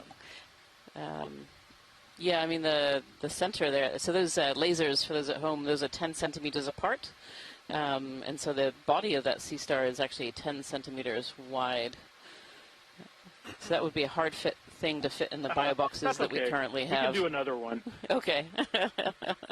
That's fine. Let's move on. I mean, the imagery is actually as good as anything that I've probably seen anyway, considering what gets collected by trawl. But it is always fascinating to see, as I've said before, the in situ video for these things is almost as, if not more valuable than the specimens themselves, because you can see what they're doing. And that's not something we were able to do from a trawled specimen, which is most of what we have for this area. Oh, really? Anyway, that's fine. Maybe if we catch another one later on. Thanks a lot. I mean, yeah, we could put it in a box. Thanks, Chris. Thanks for sharing that. That was really cool to hear. The spines are really a nice thing on this one, though. Thank you. If it flexed a little, I could just one at a time.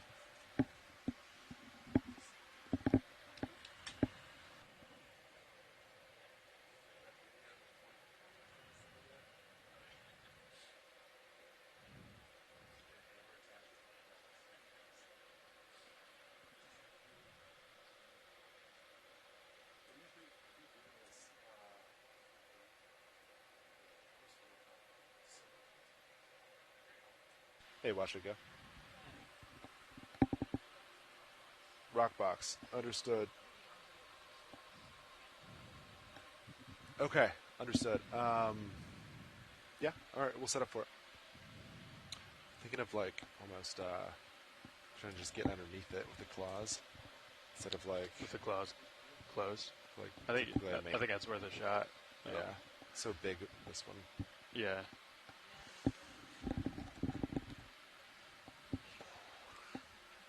Could shut the cameras off, but... Alright, reposition. So this won't, video, this won't be a image, hold in front of the camera image type of thing. I think we're going to get it up and then get it in. Yeah, correct. I actually might keep this spacing. I think you can get it. The only thing is, like, if you want to get down far enough with the jaws and get under, you might have to. I think you can still get it. Get it. Yeah. Try it. All right. Let's go for the lid, port box, Fernando. Copy. I'm gonna open. Arms coming on, 3, 2, 1. Arms hot.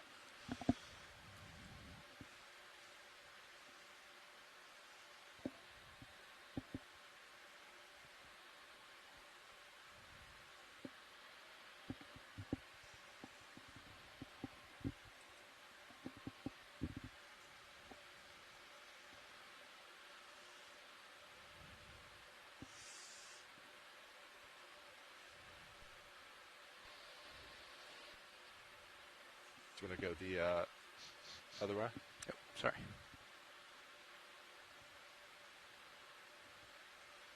Oh, you're going to put it in the rock box? Yeah, we're going rock box. Oh, sorry. Go for All right. You want to wing in? Oh, yeah.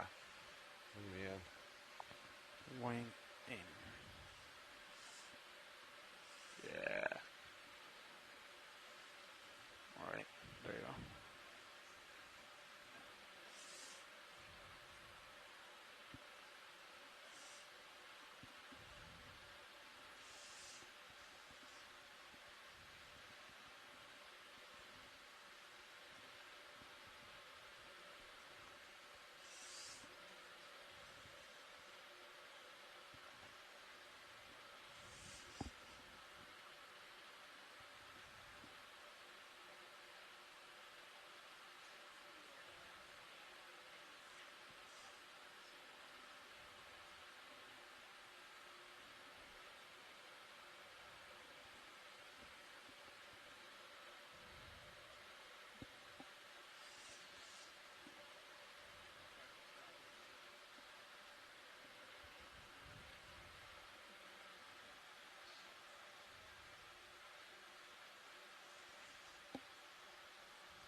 Want any zooms?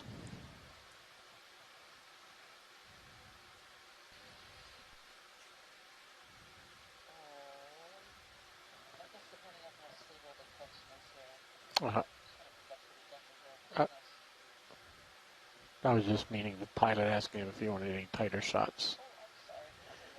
Yep.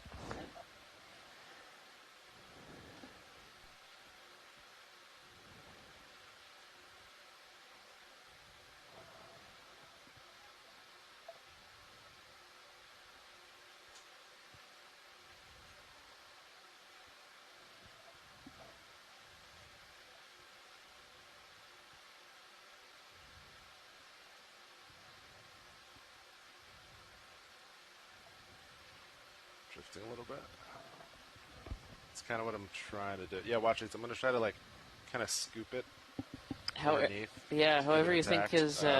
is best. Don't necessarily have a scooper, so just give me a moment. You just have a scoop.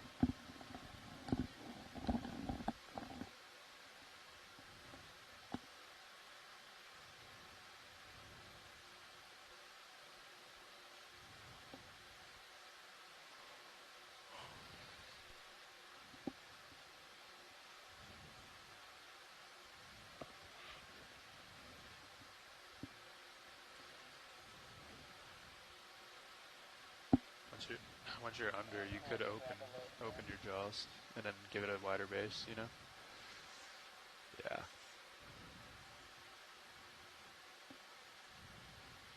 I think that'll work though.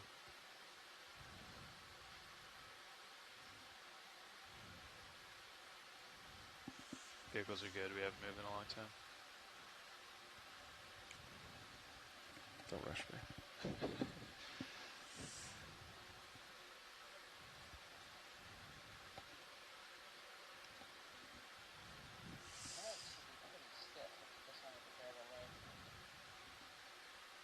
I think we'd rip it in half if we did that.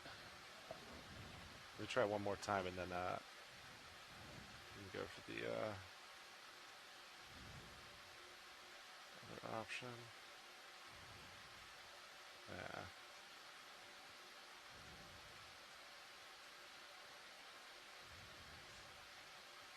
All right, I'll just kind of grab a little leg. Watch it. I'll put it in the box.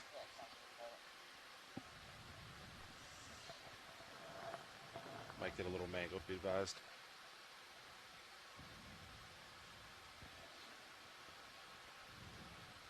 Cradle operations. I've seen pilots grab 100-legged stars before. 100 legs.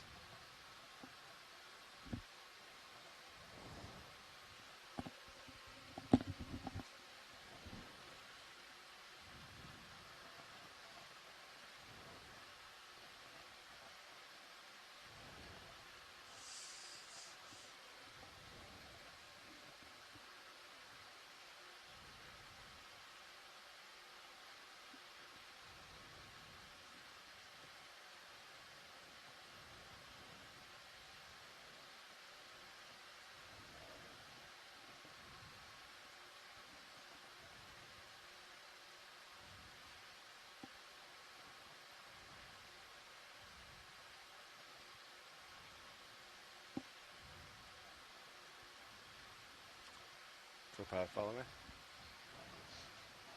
Sorry, Sean. You should be.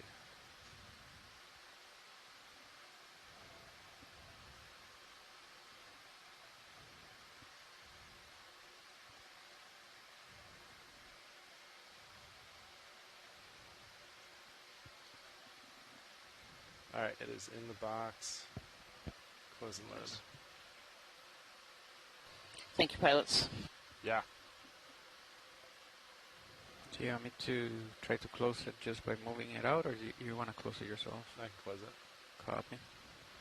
Thank you.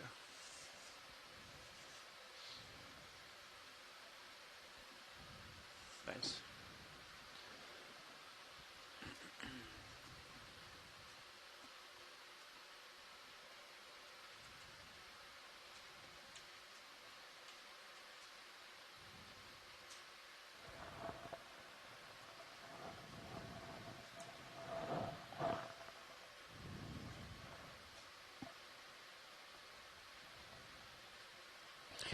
I think he just fits in that box. So thank you so much, pilots, for that collection. Yeah. Sorry, it took a little couple tries there. It was very gentle. So the collections from Okeanos Explorer, they'll come up on D2 and we'll preserve them here up on the surface, and then they actually get transported to the Smithsonian Institution where they are available for researchers all over the world to be able to take out. In fact, all of the samples and data that we collect during this expedition is available to anybody around the world to be able to use Can we for their look at the research. segment where it was disturbed? Which part?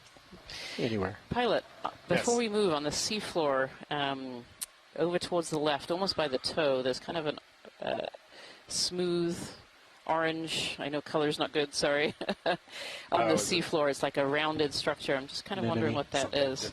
Yeah, kind of in between two ophiuroids. Yeah, we can do 2 for 1. Thank you. Maybe. Perfect, thank you.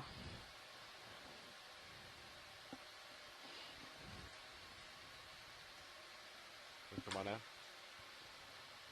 that the... That was the one. Oh, it's a nudibranch. So this is otherwise known as a sea slug. It's a shellless mollusk. This might have been what we saw earlier, and we flew over it as you noticed. It was a good spot, go ahead Jen. and back up a little bit. Beautiful. That's your max. Are the fog lights still on?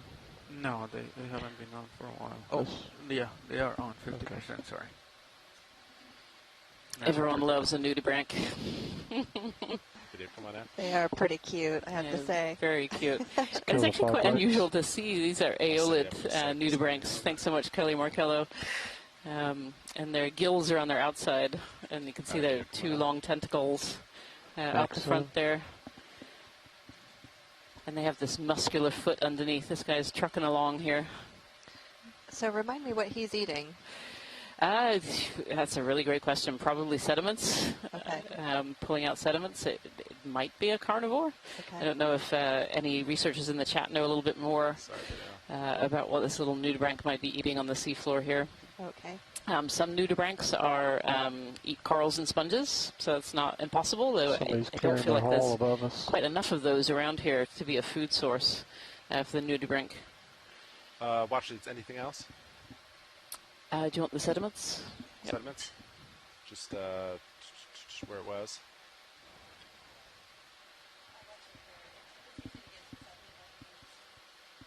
Oh, you want a sediment sample?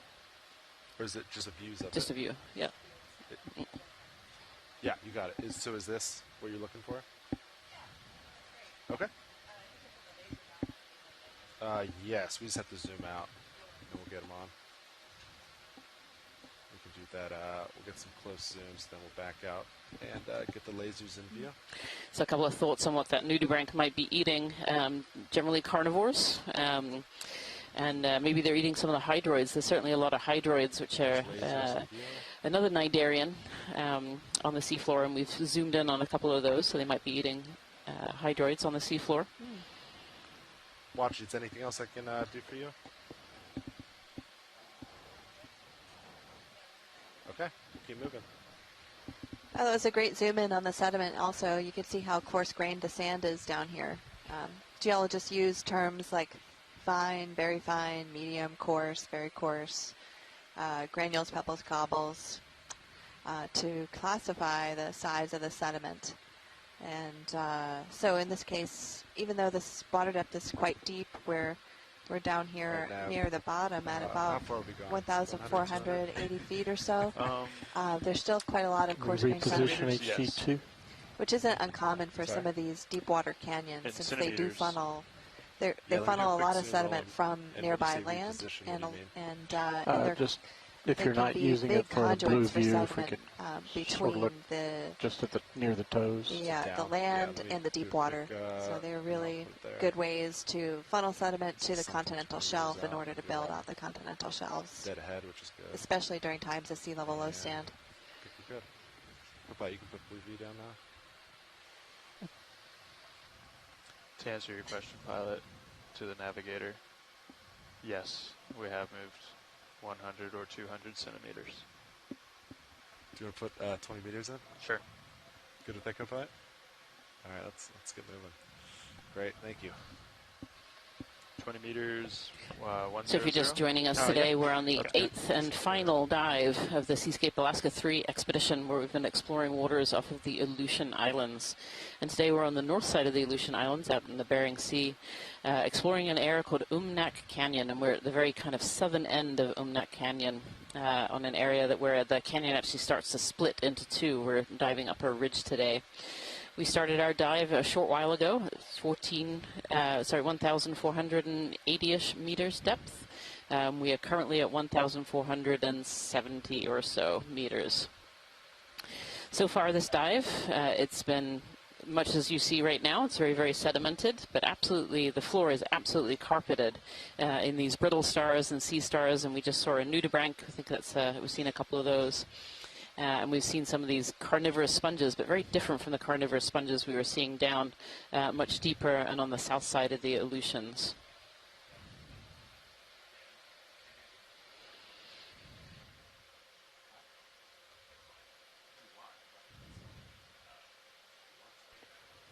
And to me as a geologist, I find it really cool how the biology and the geology work together and have this interesting synergy.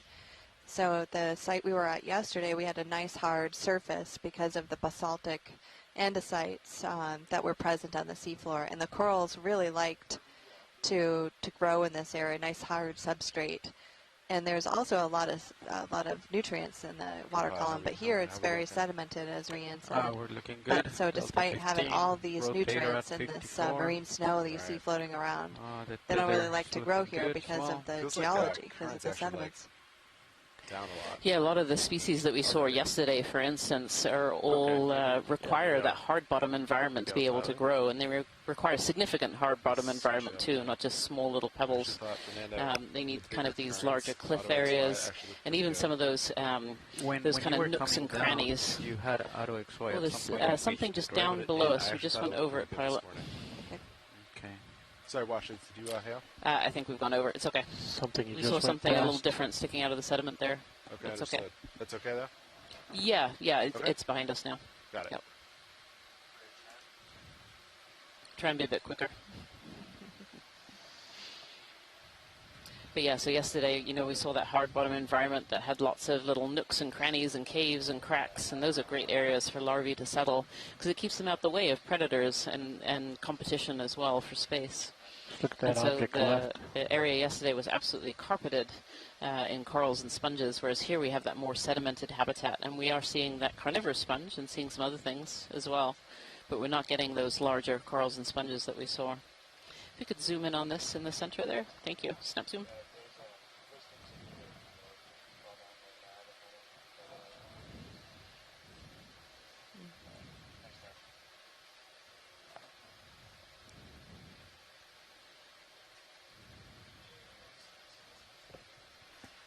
Video.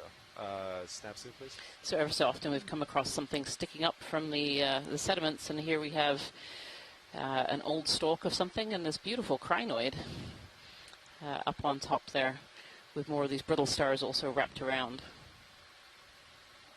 So crinoids are also known as sea lilies, and they are in echinoderm, so they're in the same phylum as the brittle stars and sea stars that we've seen so far.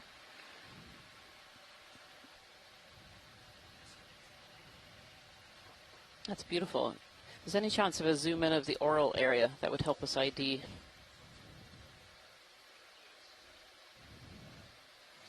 Pilot, the request is look at the center. Yeah, copy that. I can, I'm just floating right now, but I can always, I'll do my best. Kelly Markello Sit says down. this might be a It's of more importance. fluorometra.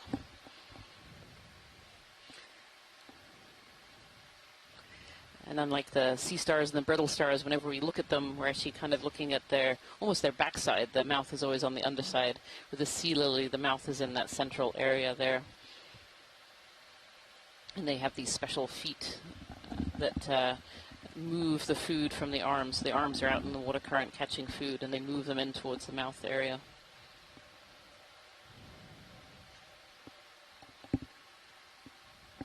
Beautiful shot.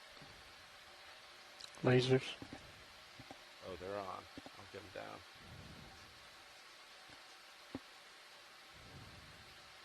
Quite large too. So those lasers for you, those at home, those are 10 centimeters apart, and they help us to scale things on the seafloor, whether it's biology or geology. It gives us an idea of how big things are. Wide. As you can see, that crinoid is well over 10 centimeters arm to arm. All right, moving on. Thank you, Pilot. That was great. Yeah, so Kelly Markello says she's pretty sure that that is a fluorometra.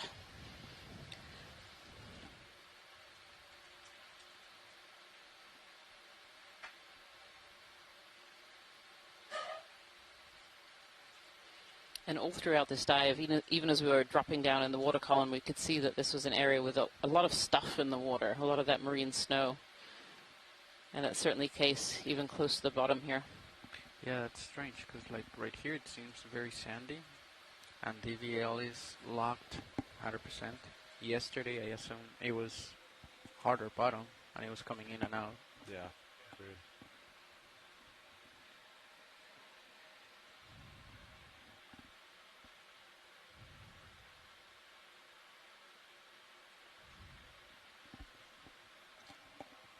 Hey, watch it. Multi-leg star. They are on.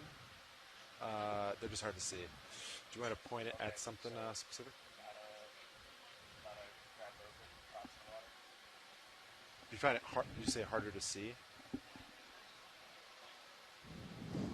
I'm at an angle, so if you see like on the, so like my left side is like kind of touching, but my right side's higher. So on slopes, it can just yeah, it just depends what angle I'm at. Yeah, sounds good. I'll get there.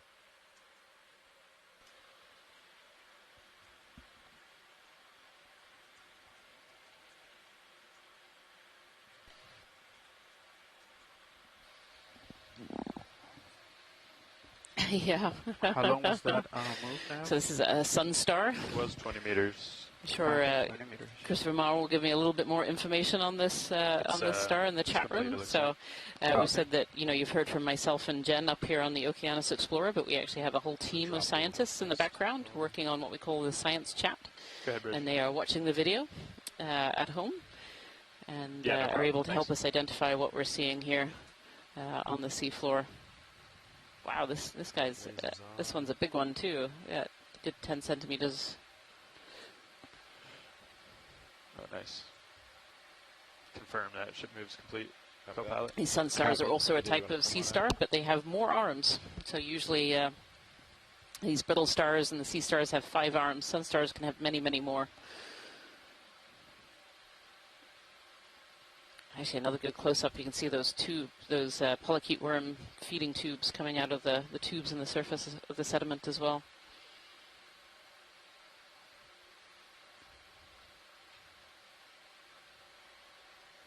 That's a beautiful shot. So these sun stars too, like the larger sea star, can be predators.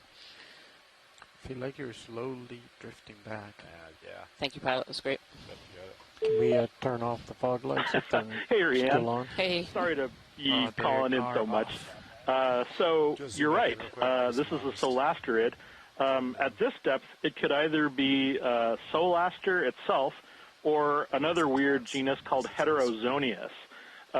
These are predatory, and they usually feed on a wide range of prey. But again, I think that the absence of brittle stars around it is a telling sign, because these are often predators on brittle stars. Yeah, are they predating, or are the brittle stars running away? Oh yeah, both, I would imagine. If we were to, I'm not suggesting we collect. I'm just saying if we were to cut this open and look at the gut contents, its insides are probably filled with everything from sea cucumbers to brittle stars. That's pretty common when they come up in trawls. So yeah, and so I mean, it's possible. We don't know the details for every species, but for example, the shallow water ones are classic because they feed on a sister species in their own genus. Solaster dawsoni feeds on another species called Solaster stimsoni. You can put a small Solaster on the arm tip of something really big, like one of those sunflower stars, and it will make the big starfish run away. Oh, That's interesting. how formidable and terrifying those sea stars are to other species. But they feed on, some species are known for feeding on sea cucumbers. But I know that every time we used to see these in the Atlantic, in the canyons and all of the different substrata, there would always be brittle stars nearby, and they would often be tucked into the corners, probably feeding on something sort of cryptically hiding in the rock face or some such thing. So, I mean, there are, as you've mentioned earlier, the Aleutians is a huge hotspot of diversity, and there's a bunch of different species of Solaster from this area, so including one that broods, believe it or not. Oh, it's interesting. not this one, but yeah. But there's a bunch of them. Yeah. So in fact, one of the things we might see up in this area is Crowsaster as well. It's the same one that you would see on the Atlantic side, because there's a little bit of back and forth. So I'm always happy to talk about Solaster because it's just such a well, forgive me, such a badass of a starfish, and there's always something about it that I can share with the public. Yeah. But really very interesting, and I'm sure if we if we see another one, it Slide might tilt up actually on the main camera. we might actually And if catch you wouldn't video of it mind feeding, giving us- which is always actually, that interesting fish to that's watch. floating really Yeah, looks yeah. like- Anyway, there's a classic paper that Go shows partial in. it attacking other starfish with something Over. called a 13-arm hammerlock. Oh, wow. You know, I mean, that's literally it quoted in the paper. Yeah. You know, wrestling moves in old Yeah, 1960s. one thing I think would be beneficial is if you did monographs a of the pan side to Anyway, side. I'm to sorry. sort of try Thanks to so show much. the You're slope doing a and the great job distance. for the last day. Awesome. Thanks so much, Chris. Like science Thanks so is much. I trying appreciate it. to, Bye-bye. Get a handle on that. Okay, watch lead right here.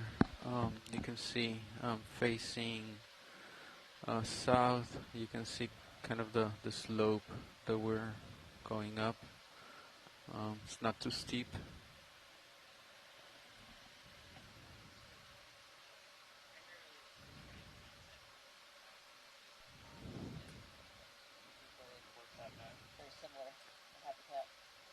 Okay. So I'm facing.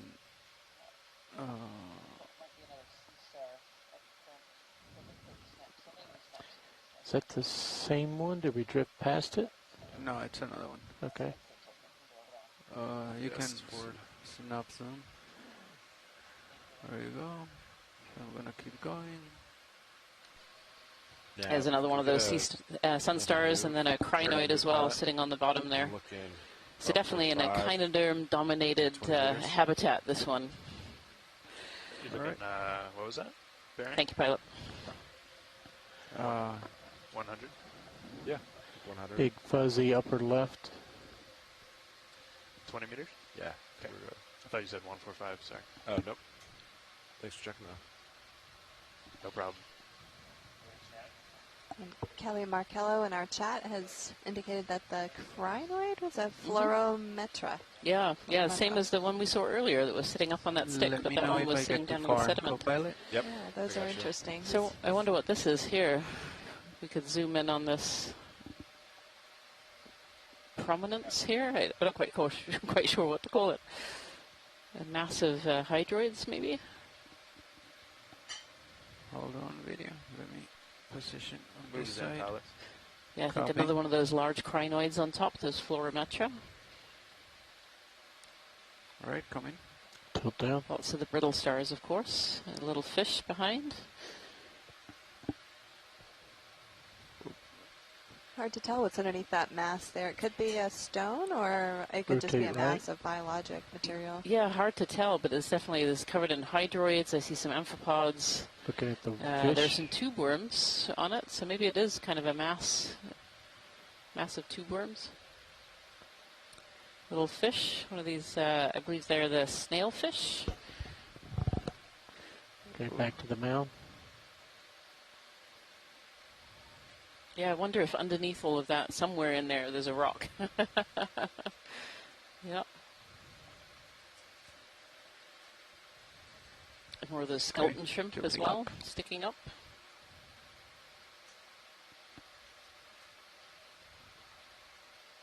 Trying to hold right there. Yeah, Scott France says maybe a dead sponge under there. Yep. Completely covered over. One more tilt straight down. Some shells. And I think if we move over to the right a little bit, there was another nudibranch feeding on the hydroids. I saw some little white dots sticking out. Is that a rock? Not a rock. Not sure what that is, though. The black part. It's almost like a barnacle shell. Yeah, it could be. It's a shell of some kind, maybe. Yeah. I was looking at the black part that's attached to. Yeah. My opinion is still not a rock, just a mass of biologic material. Yeah, so above the brittle star that's on the bottom right, I think there are some little white dots that are sticking out, bright dots there. That might be a nudibranch feeding on the hydroids there. Right behind that. Yep, there it is. Max zoom. Copy. That is max. That's the max zoom, okay. Yep, so there's a little nudibranch, a different kind, tucked in amongst the hydroids. probably feeding on them. Sorry, video. Video's clear. Thank you so much, Come on. pilots. And then I'm gonna lift and go. And there was a sea star right here. What is the 46 degrees? Okay. Quick zoom video.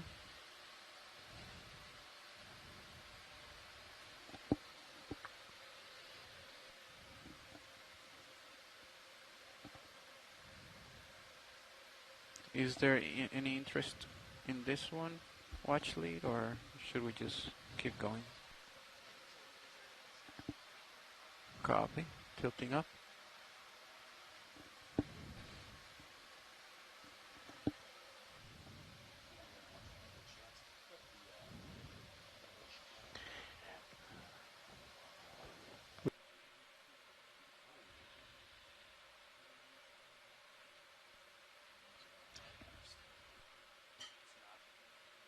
Seven.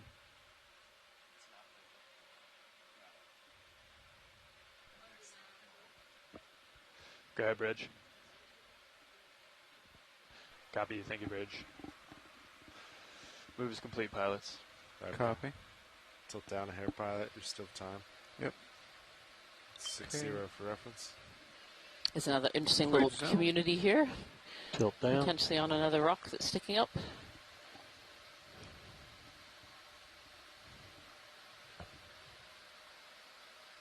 I wonder if those are sponges.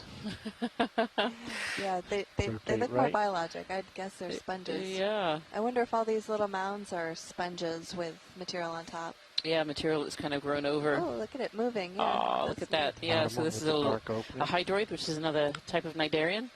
And on it, we see these two amphipods hanging on. You said the dark opening? Bottom right, there's a And diamond. then we have shaped this opening. fluorometra. Oh, yeah, look at that. Yeah, It's so it's a moving. sponge. Camera 7.5. Still have a little bit of time. That's the... Copy. We have a Oh, lot of maybe that's a time video. tunicate. Maybe that's not a sponge. That might be a tunicate. Rotating I down. definitely think I've seen that opening. Yeah, moving. There it Yeah, goes. there Yeah, it so is. that's tunicate. that's Sea that. squirt. Oh, yeah. Interesting. Yeah. Which, you know, they usually are on a hard surface, so there potentially is a rock underneath there. Kick on the Maybe fog somewhere in that lights. mass Yeah. of biology. Yeah. Some rocks. 50%. Somewhere down deep in there. Oh, yeah, there it is. There's the rock. Oh, interesting. Yeah. Rotate left, lower. Hold that.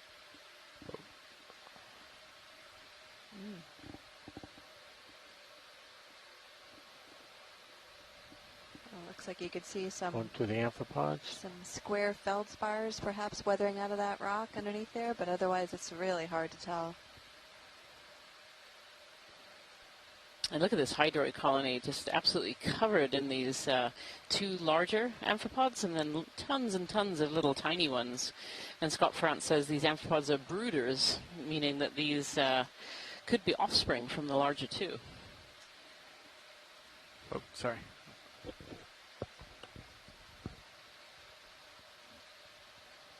Yeah, look at that. That one also has the big opening on it we didn't spot earlier. And this little branch here is also covered in those tiny little amphipods as well. I think that's max tilt. I have to It's back. really interesting in these large sediment plains how one little rock like that can suddenly Okay, collect there you all of this life. Good Geology is medium magnetic shot. sometimes. Okay, holding. I know I'm drawn to it personally, so I don't blame them. The geology is fundamental to this little environment that we have here. Absolutely. Gonna look into Fundamental. the tunicate at the top, inside. And maybe not. Oh, you mean, okay. Well, The kind of dark anyway. okay, lasers on the hole. Lasers are the left one, yeah. Okay. Just put it right on top of the mass. Have to back. And All right. video's From clear. Les Watling, we have an ID on those amphipods, the genus Amathylopsis. Tilting up. And they were certainly abundant on that Pushing small out, rock copy there, that. along with those large tunicates. Yeah, copy that.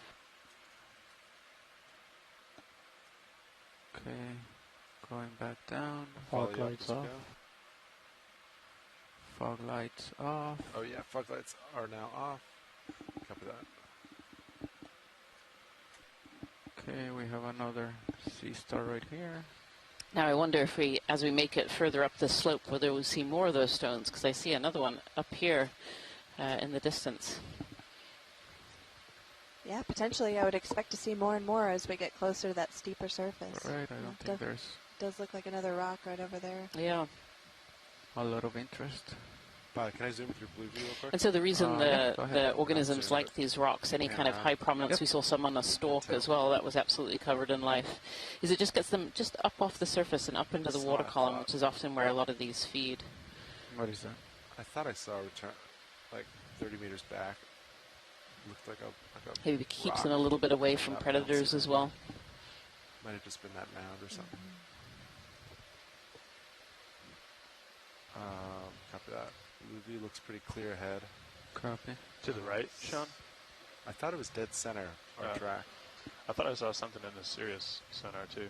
But I was in the blue view. I can come up Yeah, a little I mean, bit. I think it Then would've if made you want to sense. range out, Nah, we would have. I mean, I can range it out if you want, but I don't see anything right there. coming up. I'm turning. So that's north east right there. Don't see anything. Yeah, it looks clear. I'll rotate Sirius camera up a little bit to 45, and then you ready for another move? Yeah. Yeah, I don't see anything on the blue view. Going back down. 20 meters. Good with that, pilot? Yep. Let's do it. Let's do it. Got a one of those star or sun stars upper left. It looks like it's bulging, like maybe it's eating something. Ctenophore here, trying to get the attention of the camera. The ctenophores are a midwater organism. Up the top of the screen. We saw a lot of them in our midwater transects. We did 2 midwater transects during this expedition. One is the very first dive, and then one also on top of the Maybe seep sitting area. on top of another And starfish. we saw and areas munching. which we classified as blooms of these ctenophores. There were so many in the water column. Right here. Let's see if I'm right. We're coming up on some mounds. This looks like this could be a rock with something growing on it. What do we have here? Oh, this actually might be one of those sponges. It's a sponge. Disguised as a rock.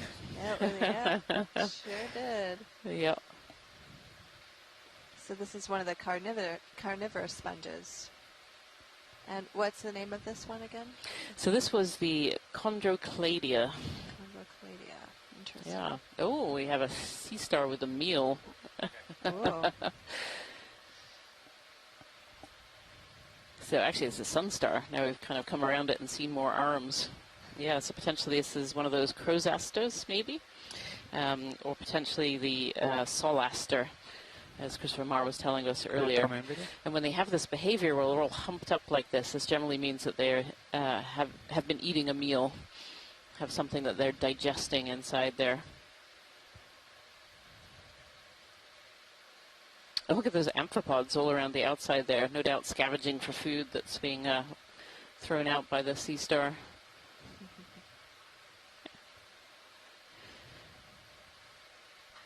I think just behind the sea star too, we saw one of those Venus flytrap anemones. We've seen a couple of those during this expedition, but this is the first one of this particular dive. Yeah, look at the little amphipods scavenging for food all around the base.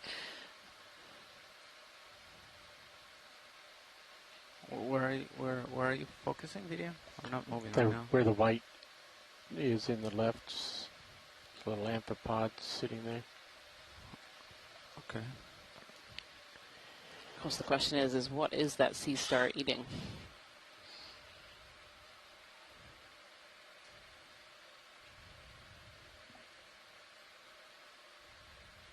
Let's use the fog lights. Yeah, in the back here. Oh, we have a polychaete worm, the top right-hand corner, that I think is just poking out of the sediment a little bit. They've got the back end and the front end.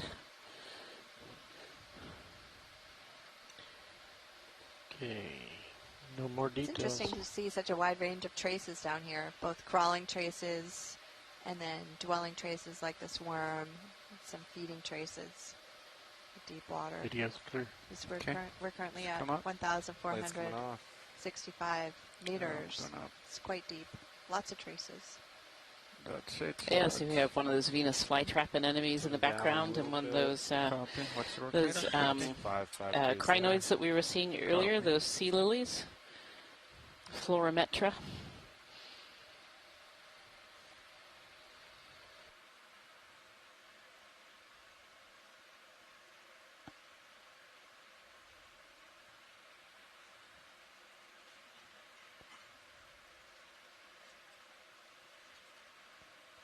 I don't think there's a lot of interest for this video.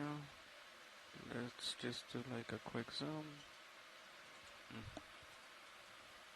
Getting a bunch of sediment picked up. A great zoom in of the crinoid sitting on top and the All right. Venus flytrap anemone down below it, pointed down. Put a camera to 65 degrees. Still some time though.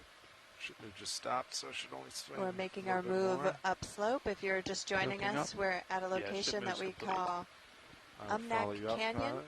It's on the margin of two tributaries that go down into the much larger Umnak Canyon.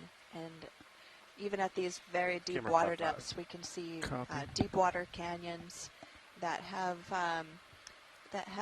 almost drainage basins that feed think down when into you're them. So if stop you can swinging, I imagine think we can looking put up at a another mountain move, and seeing probably. lots of gullies that funnel down Sounds into good. a Yeah, looks pretty. channel or a big clear ahead. canyon.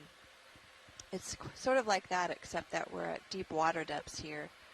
And so we're at the confluence of these two canyons, and we see lots of marine snow, which is providing nutrients for many of the organisms that are living down here at this deep water depth. And we're Partial making our zoom. way up this ridge line White that right here. separates these two tributaries Oh, it's to just this like snail. massive Umnak Canyon. And zooming in now on a gastropod. And lots of brittle stars around there, and you can see some worm traces as well. All right, we're good. A good view of the sediment. Tilting up. There's another So we're skinny slowly making our way up sunstar to left of lasers. 1,369 meters today. And we landed on the seafloor and saw pretty much a similar view as this. Another sun star here. You can see it has more arms than the other echinoderms there. It's predatory. Come in. And Chris Ma phoned in to tell us a little bit more about this solester. Get And a earlier good we view of saw a the central disk. solester feeding on some other brittle stars. Or Right, potentially come feeding in on these other partial. brittle stars. Gonna tilt up. All right there. I'm the geologist here, and I'm being corrected by Chris Ma, who says this is a brisingid. I'm learning. I do study rocks for a living here. We all are. I've been out here for a lot of years, and this is the first time I've seen this guy.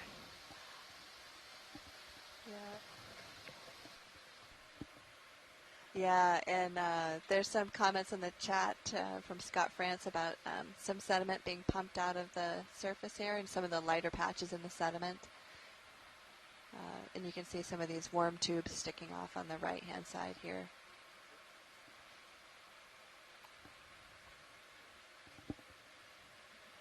Let's sweep it with lasers.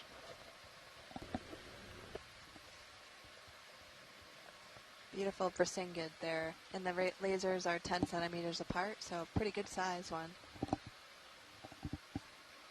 Okay, that's max tilt. Tilting up. Yeah, I think I landed Excellent too close to view it. of the I had to seafloor back here. up. Okay, Chris Ma co-pilot is saying that seems to be brisingids are moving, unusual so in this I'm gonna area. take off. Camera 60. And Yeah, we got that some tether to move. occasionally, some of the close-ups, you Sounds can good. see the regeneration Ended arm tips. previously, but once you push out, we can get another one going. All right. I think 100. Still looks pretty good. Let's see. Octopus. at the Marianne bottom has of the stepped out for a thing. quick bite for lunch, and I'm joined with my colleague here, Jen Green, who has a biology background. So hopefully she'll save me from some of these more difficult identifications. And we have an octopus down here that we're looking at. It's kind of got a purple color. If we could get a little snap zoom of that octopus, that would be great, Pilot. Video.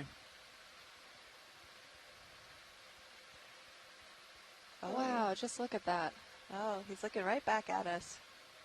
Look at that eye. It's amazing. Looks like it's right next to some sort of anemone. And some more crinoids. That octopus is just beautiful.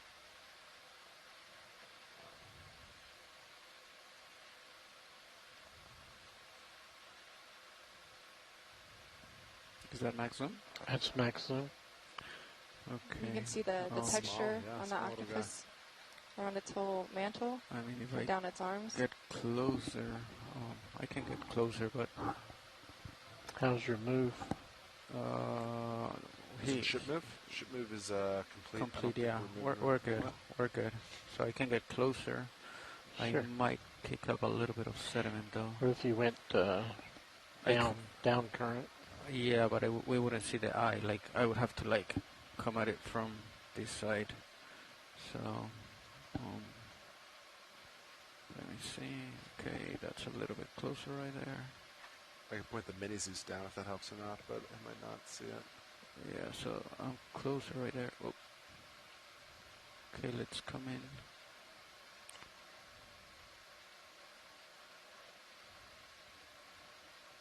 All right. Turning.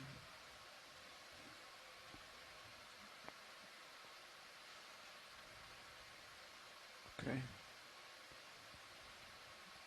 Go. Maximum.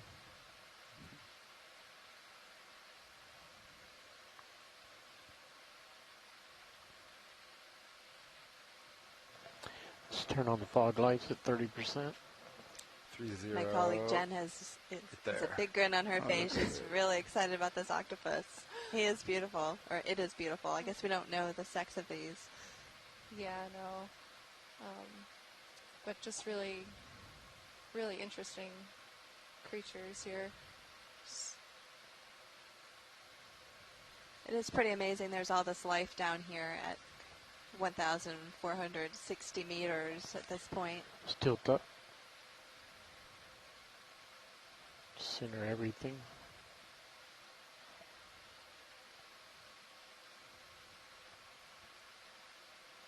Hold that. Can you kill lasers for me, co-pilot? I sure can. Thank you.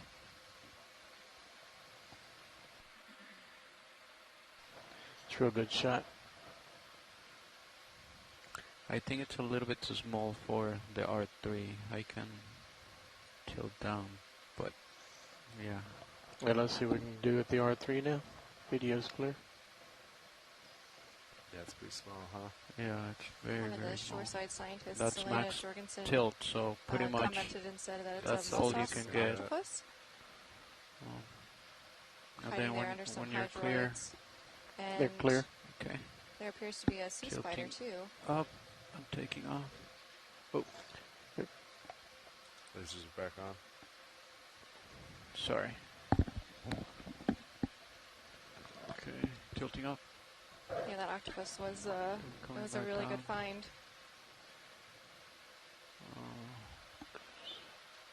Is that an orange tongue? A couple more ctenophores Yeah, floating I don't know in what the this water is. column here. Quite a few of them today.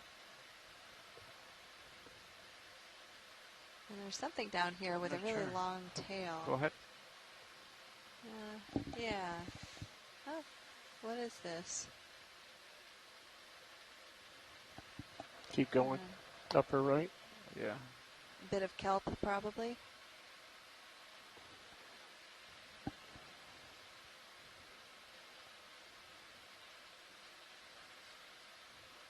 Oh, it's just algae. That's interesting. Go all the way to the brittle. Oh, hold on, I'm drifting. All right there.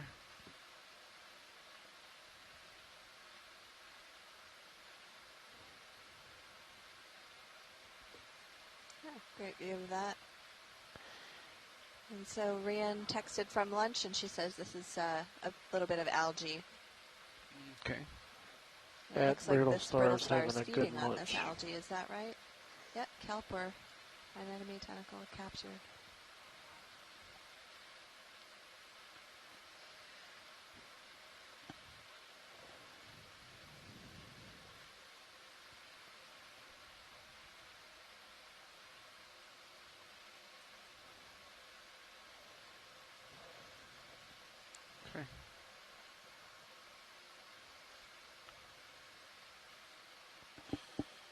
You feel ready for another move? I'm ready. Nav, can we do same move as last, please? Okay, got that. White sponge, possibly. Bridge, this is Nav.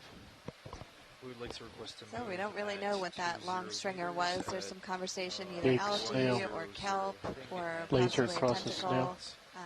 But in any case, it's food. Ready for zoom? Looks like we have another gastropod here. Copy, that is correct. Thank you. Just making its way. You can see its trail.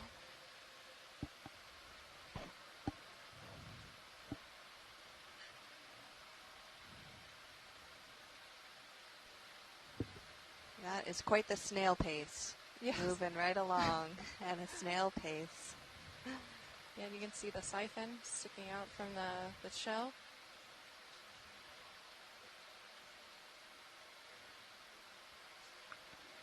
Lasers.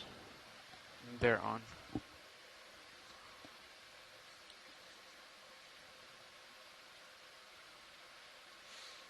Okay.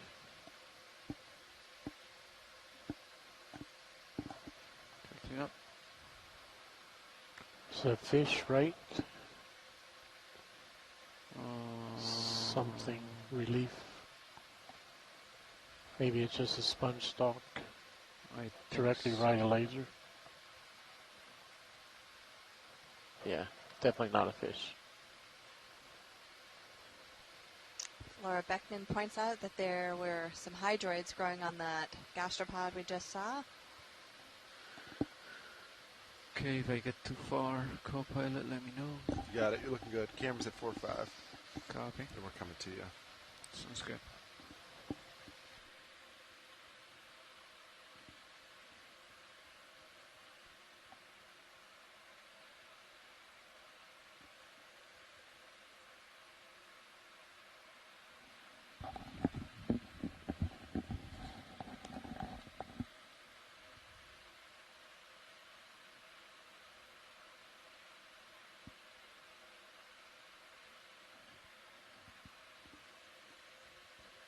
Quick zoom right here, video.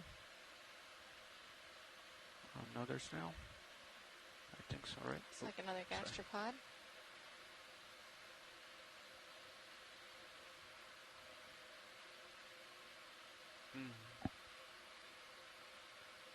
All right, let's keep going.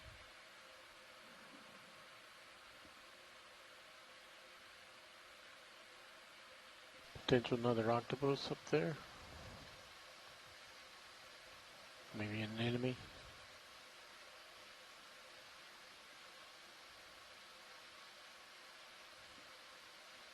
Crab. Laser's clear. What do we have here? Looks like a crab. That is a little crab. And I'm not sure what's next to it. Your fogs are still on, be advised. Can we have a little Okay. zoom on that? Just a quick one.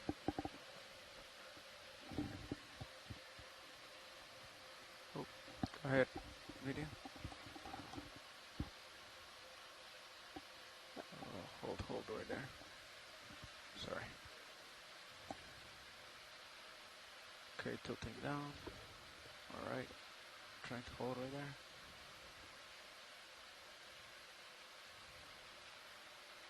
Not really sure what that is. Yeah, me either. I think it's a fly trap or some other anemone.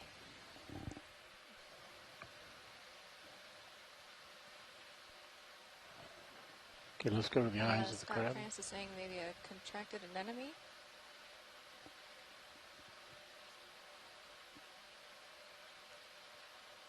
Yep.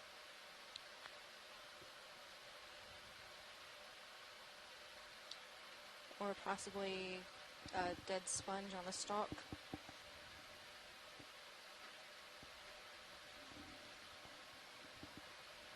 Copy. Thank you.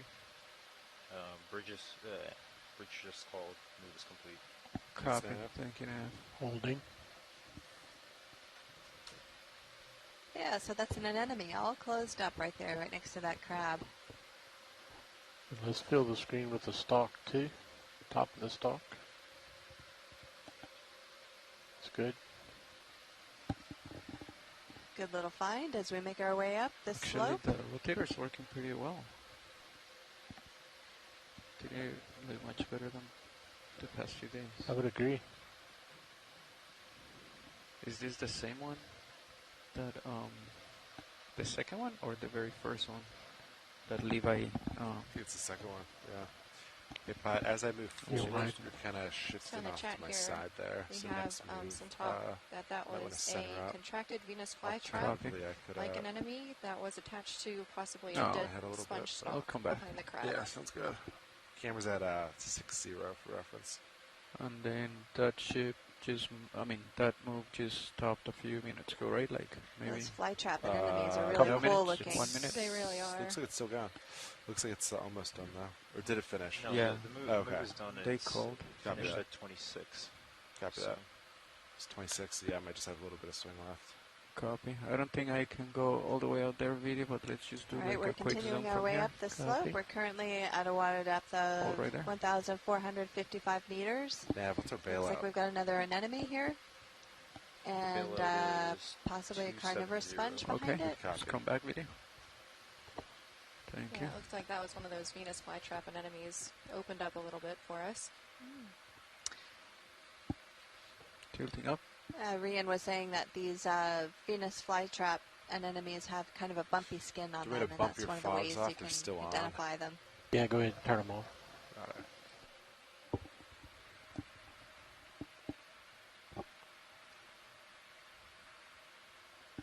Yeah, I think these anemones are Here's suddenly something that looks prominent. interesting. Oh, another one of those flytrap anemones with maybe a sponge that it's connected to. I'm not sure what that Yeah, thing is. I think it might be a coral. Could be. Let me get a little bit closer. Hold on. Okay, continuing on up this slope. Okay, tilting down. Okay, we got Landed too hard. a close-up of that. And the sediment plume is overtaken Sorry, it. video. We call that feeding It the does look like a locals. coral. Rian is somewhere clear on in the a ship second. jumping up and down that it might be a coral. Let's see what There it you go. is once the Focus sediment on the plume pink. settles out. It does look like some type of octocoral based from Scott France, who's helping out on the chat here. And look, there's a little crab as well. And there's a crab with it.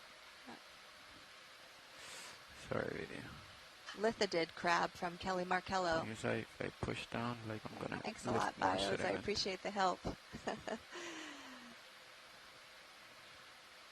It's a soft coral. Okay, right there.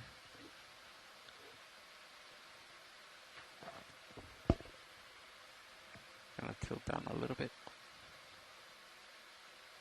This is sparking Okay, some right there. conversation in the chat amongst our scientists who are joining us on shore. It's possibly some type of soft octocoral. No internal skeleton on this guy. There you go. That looks better. Yep. And there's a little Do basket you want me to star pan next left to it. and get everything? That's a good shot right here. Okay.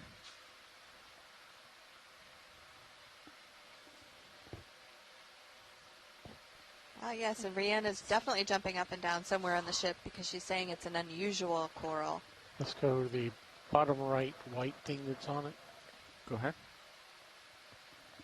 Tilting Getting down. a closer view of this.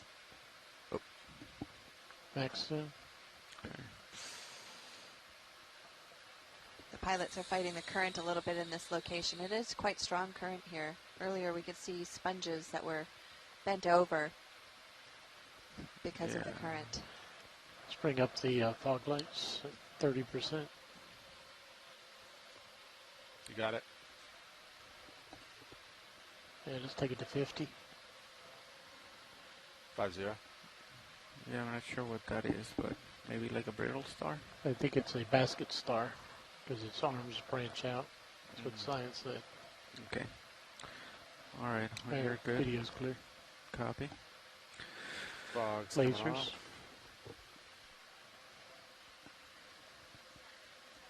Go ahead. Good deal.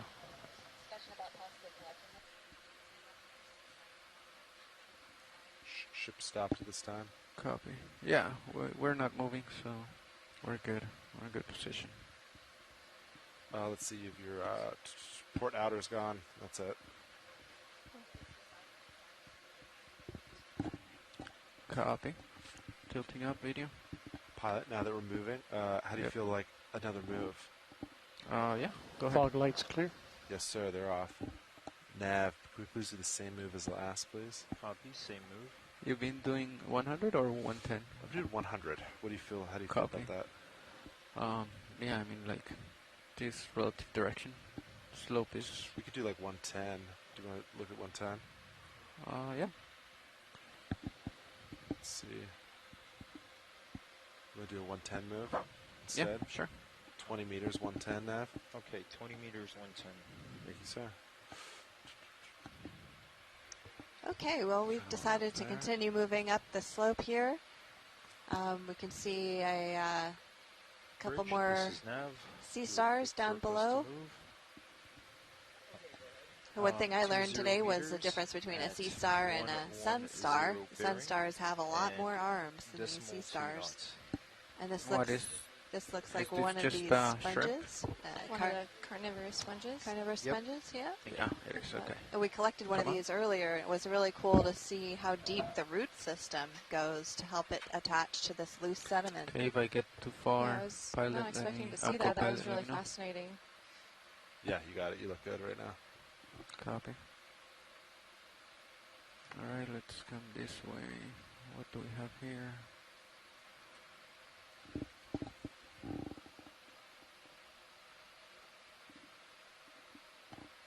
Sea star.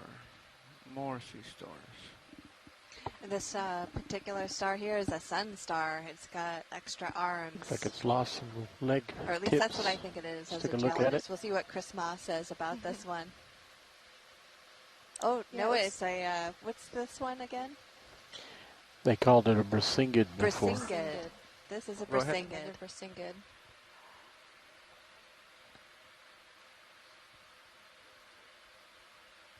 Looks like it might be in the process of regenerating some arms. Let's look at the left one. Oh, yeah. That one arm looks like it's folded over a little bit. One that's now at the bottom left edge. Oh, okay. Thought you were going for the top over there.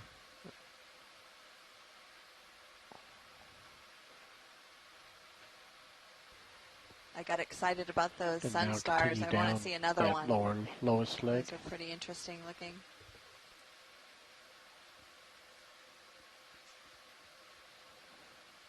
It's a nice view here of the arm of this Brisingid, though.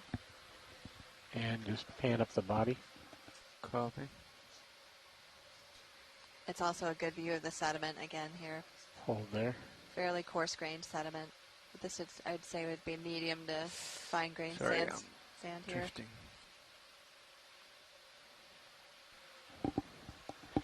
Looks like this guy's been in battle. Pilots are doing a great job today fighting some of this current down here, fairly strong currents down in these canyons.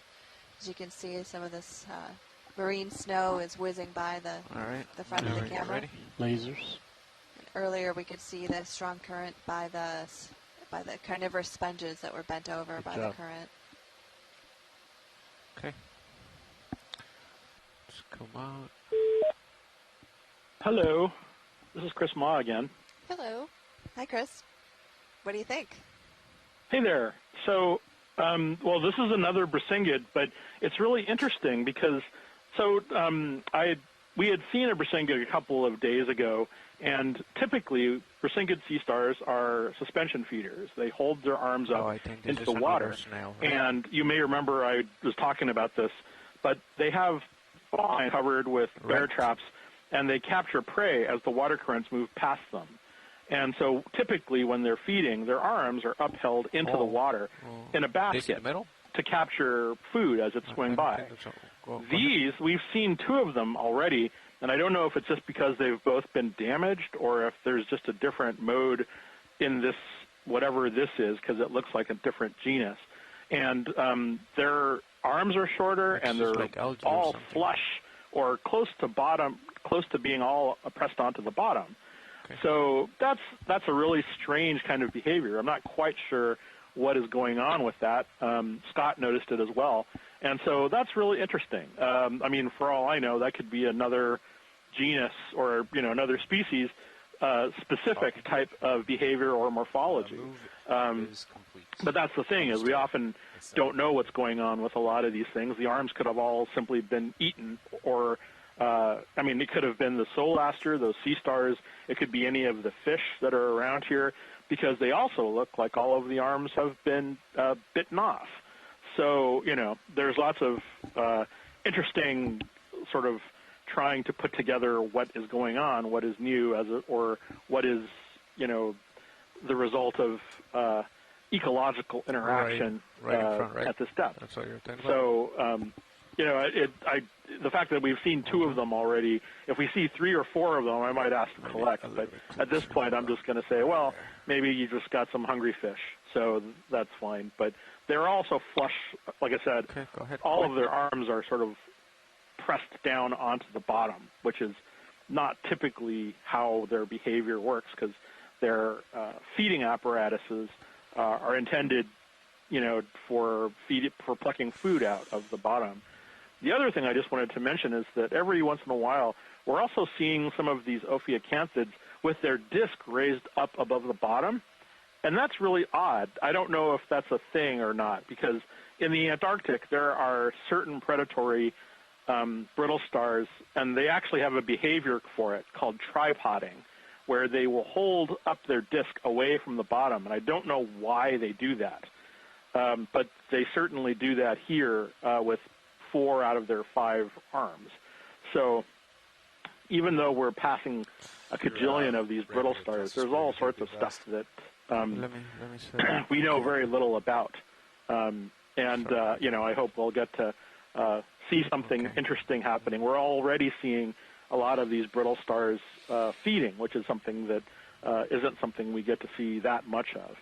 Anyway, I just wanted to call in for something that was kind of strange and unusual. Hopefully we'll get to stop and look at one of these white, nondescript sea stars as well. Got a walking Thanks very brittle much. star at the bottom Thank you, of the Chris. screen. That was really interesting.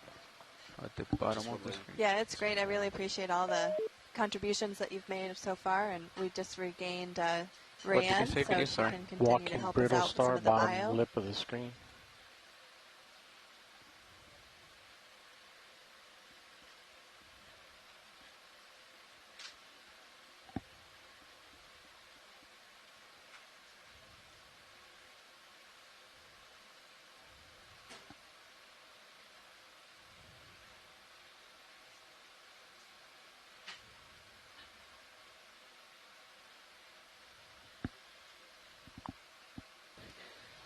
This is a great example of how these brittle stars sometimes cover themselves in the sediment. So very often when we go over sediment plains, you might not necessarily see a lot of life to begin with, but you go just under that surface and you'll be able to see the animals. And some of these brittle stars, some like to hang out on the top, but some also like to cover themselves in sediment, so you can just see the tips of the legs poking out. And sometimes you don't even see that. Sometimes you just kind of see the shape of the brittle star.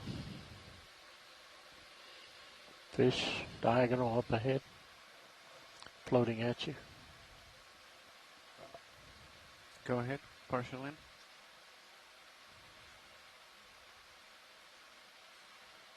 And there is a tangle of brittle stars, must be eating something. Left of center.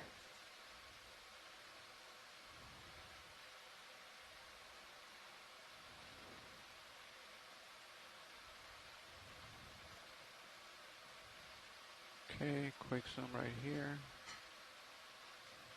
Quick zoom right there. Nope.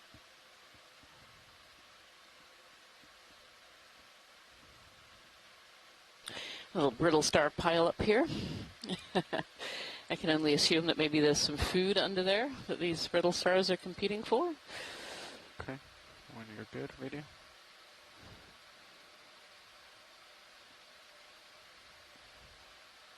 Well, potentially they're trying to escape something and climbing all over each other, but I don't know. There seems to be plenty of room.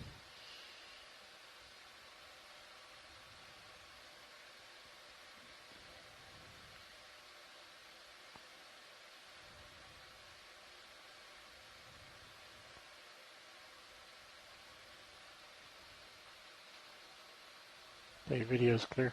Copy, let's come up. Alright, co-pilot, I'm centering on your screen. Yeah. As you center, you want to get another move in? Sure. Camera's at 4 or 5 degrees, so I think you're in a good spot once you get in the middle there. Yep, sounds good. Alright, nav, can we please do same as last, 20 meters, 110? Copy. Thank you, sir. Same as last. Pilot, watch sleep. Go ahead.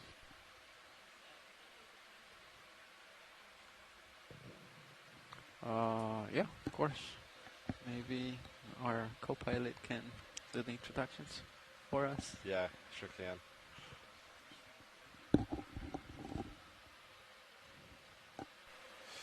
Okay, we'll just do a quick round of introductions, the front row. We're all from the Global Foundation for Ocean Exploration, or GFOE. We're a nonprofit made up of engineers and videographers. And we are responsible for all the video products and maintaining and operating the vehicles that are able to capture these moments. Sitting co-pilot right now is Sean Kennison, and then sitting in my pilot seat. Right here, sitting pilot, Fernando Aragon. And then sitting navigator. Nav is Tim Wazowski. In the video chair. Yeah, and on the far right is Roland Bryan in the video and satellite engineering. And in our back row, At Survey 2, clipping the videos, I'm Nate Kenny. Thank you so much. So I think it's important to realize, although you're hearing our voices as science leads in the background, we're a very small part of a very large team up here on the Okeanos Explorer, exploring the ocean today. And in fact, next to me, so Jan Ashoff has gone off to lunch, and so I have someone more unusual sitting next to me. I have Anna. I'm Anna Lenish, and I'm with NOAA's National Centers for Environmental Information. And so I'm just glad to be stepping in. So Anna is one of our sample data managers. Do you want to give a little explanation of what that is, what you usually do? Sure. A sample data manager aboard here on the Okeanos Explorer helps the science leads basically take all of the samples that D2 collects while down on the seafloor or in the water column. And as D2 comes up, we go out to collect the samples, bring them back into the lab, take photographs, process them, take DNA samples, and all of that is so that we can send things back to the Smithsonian, so that we can make those samples available for any scientist who's interested in doing more research on those individuals. Yeah, because it's really important to note that all of the samples, including all of the video and still images and all of the data that comes off of D2, is all public accessible. So all of those samples are going off to be used by researchers around the world. Absolutely, and our goal is to get that information available on the web within 24 hours of those samples being put onto the ship back here in the lab. So it's a quick process, but the ultimate goal is to get that information and that metadata out to who needs it. Yep. So the sample data managers up here on board like to keep us scientists in check. You keep us organized. It is a mutual process, for sure. Okay. Let's take a look at this before we head out there.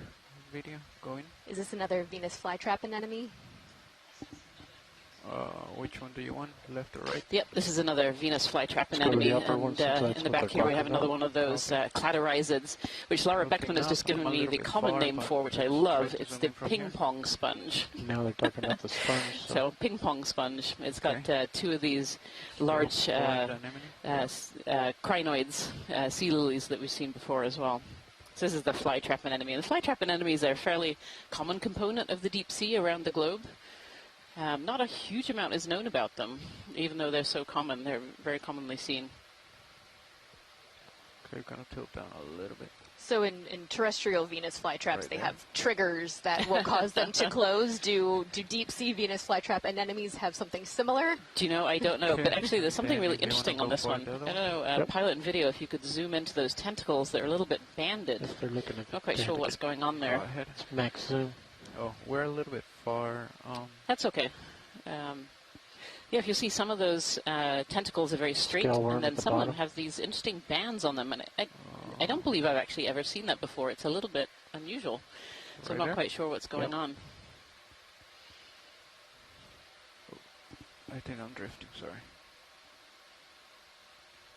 A scale room wrapped around the base there. Okay, and then I'm going to tilt down for the... So each of these tentacles is filled with what we call nematocysts or cnidocytes. And these are specialized cells that have barbs that are almost like little harpoons. And when they touch something, touch some prey, those harpoons come shooting out and stick onto whatever the prey item is to be able to bring it into the mouth. Video's clear. Okay. Going to lift up. Here we go, some feeding information from Sean Rooney, who's with the Alaska Fisheries Science Center in Kodiak. It says the Venus flytrap anemone is a passive suspension feeder and orients itself on its slender column so it faces the upwelling current. So that's great information. Thank you, Sean. Copy, thank you. Move is complete. All right, let's come up. Thank you, Nav. Okay, and then is there any interest in getting closer to those three specimens? Watch lead. I'm just saying because the co-pilot is moving and I'm like off to his side. So if you're really interested, we can try to get there. Otherwise, we just keep going up. Okay. All right, let's go. Video. Hold right there. Oh. I'm going to rotate a little, keep you in view, co-pilot. Copy. All right. Lasers. One of these big sun stars, and we've seen a couple of others so far in this dive. This dive has definitely been dominated by the echinoderms. Lots of brittle stars, lots of sea stars, and then these cladoryzid sponges that we've seen a number of. Go. And Les Walting made a great comment in the science chat room as well, that he's not sure how these poor cladoryzids would feed with all these brittle stars covering over the top of them. And they've been absolutely covered from head to toe in these small little brittle stars that we're seeing all over the bottom today.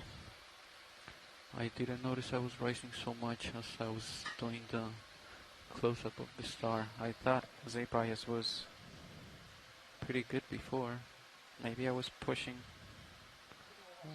thrusters without noticing. Go ahead, what?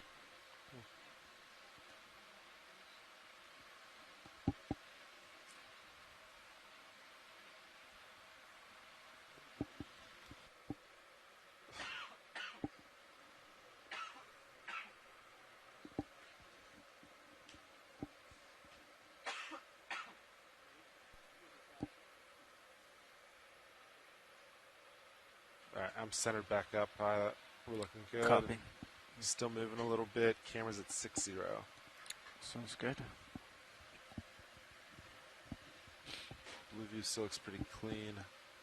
Not seeing too much ahead. I agree. Can we confirm the fog lights are off? I will confirm that right now. Yes, they are off. Thank you.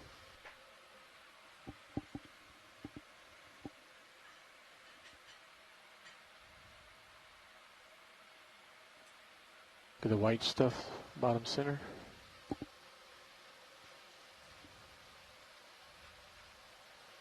Let's get those fog lights on at 30%.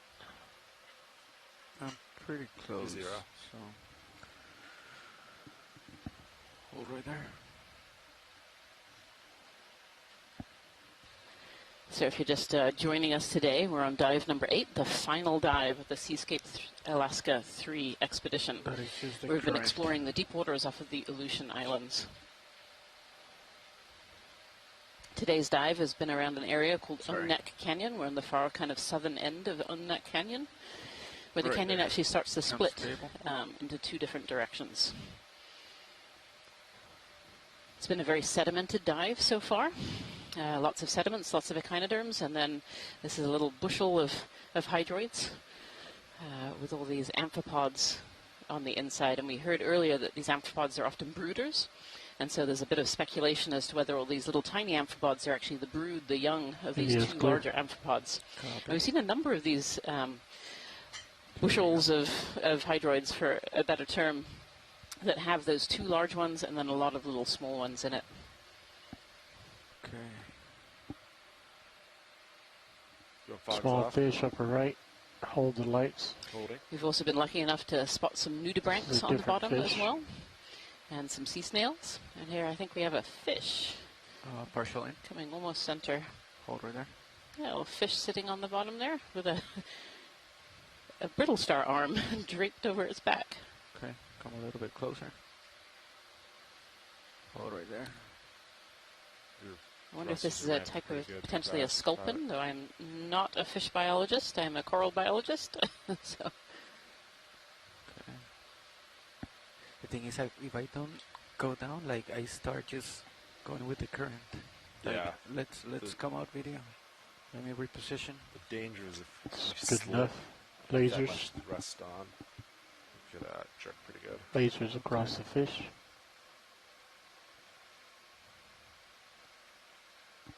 Clear. Okay. Yeah, like I know, like I'm bringing them up like up to 60. Lasers maybe. clear. Do you want another zoom or? I think we're good. Do you want lights, fog lights off? Fog lights off, thank you. Fog lights are off.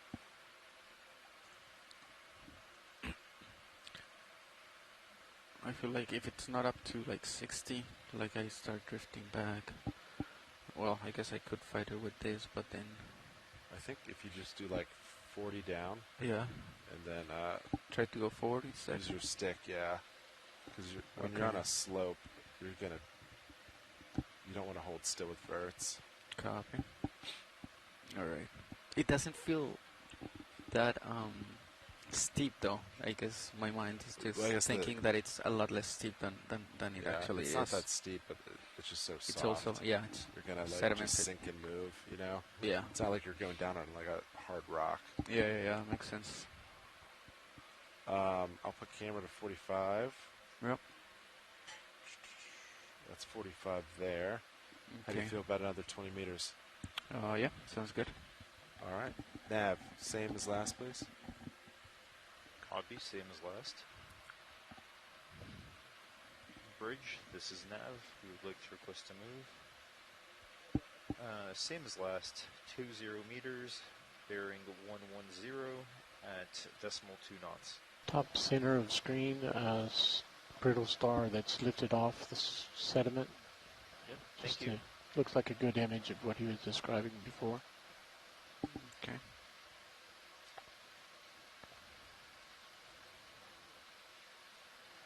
Tilting down, coming. Right of center.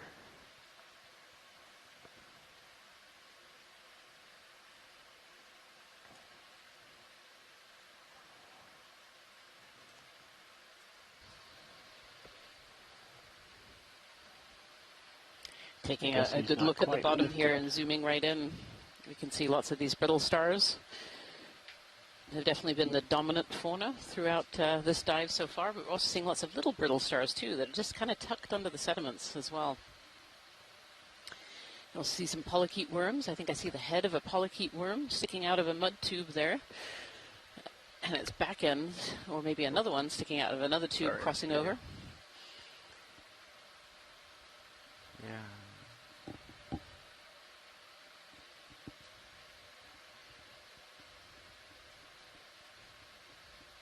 It's a good example of how when we land in these areas that might look relatively plain or monotonous, you could say, with all of these just brittle stars, when we actually look a little bit closer, we can see there's actually quite a large diversity within the sediments there, living in the sediments, the tubes and the tube worms, all these other types of brittle stars as well. We've seen snails, we've seen the nudibranchs, we've seen lots of other organisms when we've just zoomed in just that little bit towards the surface. This white video, right? Yeah, bright center, just below. Bottom. That's the one. Yeah, hold right there. What's this? What is this here?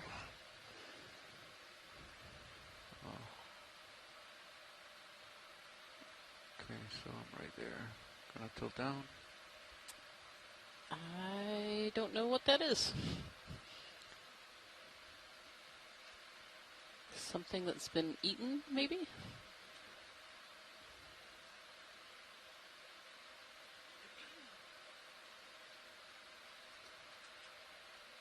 Yep,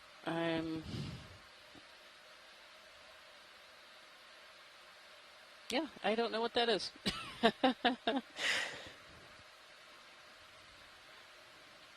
Dead sea star, maybe? I was Sort of wondering like that. You can almost see the pteropod spicules shells or of the something. arms. It might be where they've kind of blown into a pile.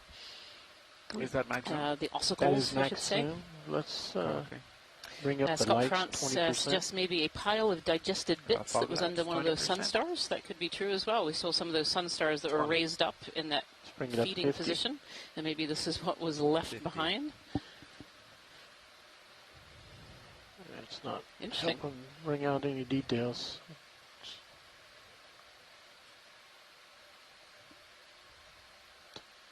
Blows it out. On the left, too, we can see actually some tubes that have amphipods sticking out of them. Back them off. Yeah, go ahead and turn them off. And another little brittle Can't star damage tucked it any underneath. better. Thank you, Copy pilot. that. Fogs are off. Bob Carney chimes in. Rotating It's up. a clump of pteropods or holothurian death. It's a sea cucumber. Something happened on that spot. It's like a murder mystery in the deep sea. I agree. What happened in the deep Something sea? 25 meters Yeah. out. Pile of Something hard small. parts. Pile of Alright, hard it's kinda parts in on the route. sediment plain next to the sea star. Yeah. So those are similar mysteries that we get when we're looking at ancient rocks, because can't we reach it this really smooth, only get to but- see a lot of the hard parts, Probably at least get and occasionally I'm some moving towards you. traces. Yeah. So more than occasionally we see How long was traces, the but run? Not a lot how of our far was the run? interpretations from the 20 rock record meters. are based on Copy. whatever's preserved, and those typically are hard parts of these organisms. So a lot of these softer organisms we wouldn't really have any record of, except for traces that they leave behind. Thank you, Bridge. Which is really interesting. You know, there's so much, you can see so Copy. many of the Thank you, animals have those soft bodies, and so much is just not recorded.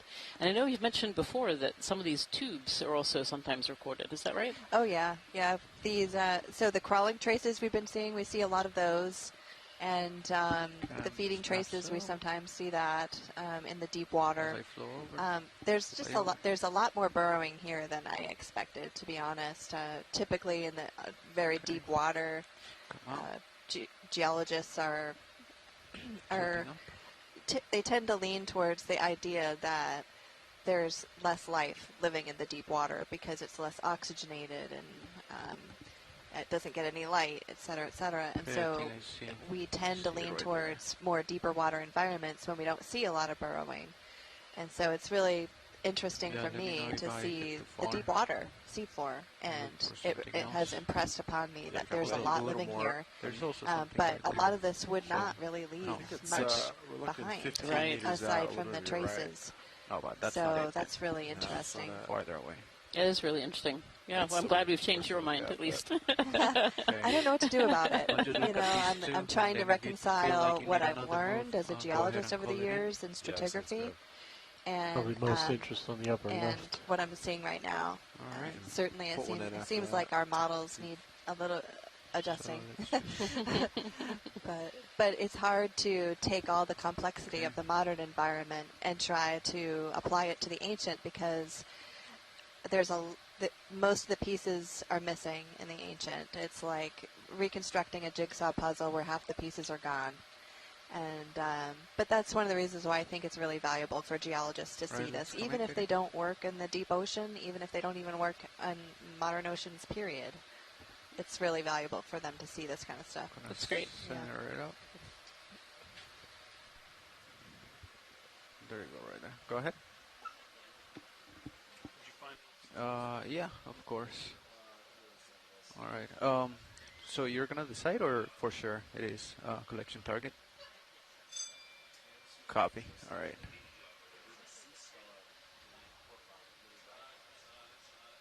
Sounds good. Sounds good. Thank you. All right, let's come out video.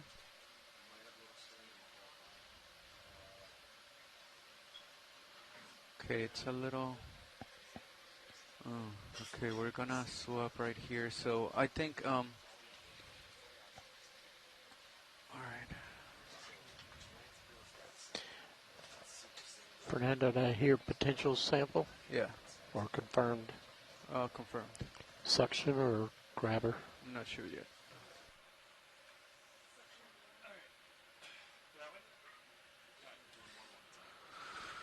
Okay, it seems like it's holding. All right. So...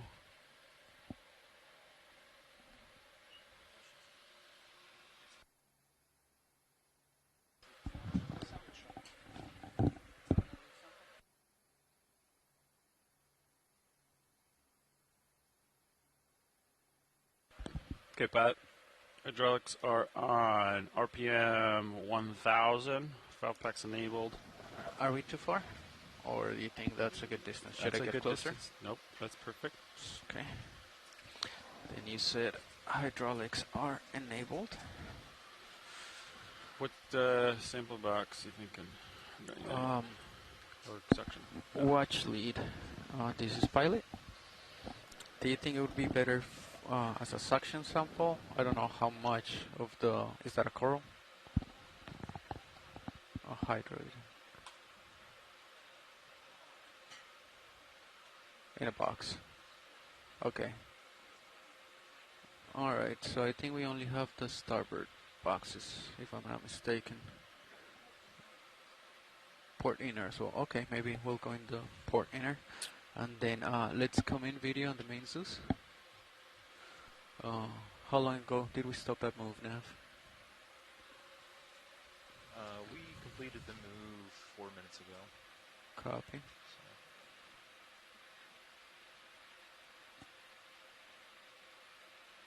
All right. You're moving a little bit Yep. on the ground. Oh, you're driving. Sorry.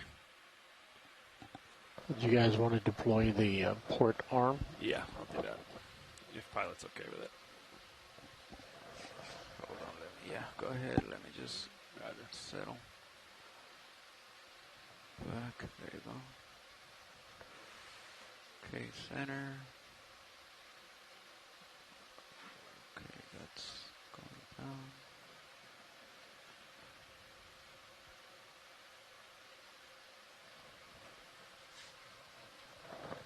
Still a partial on the main camera. Copy. Yeah, I was just trying to center it. Okay, go in. And then, how much do you want watch lead? No, let's come out video. The whole thing. Okay. All right. Okay. All right. So, yeah, I think the crinoid is gonna fly away. Video, and then when I grab it, I'll bring it in and we'll take some pictures. Copy. Okay. So we're ready, co-pilot? Yeah, hydraulics are up. Copy.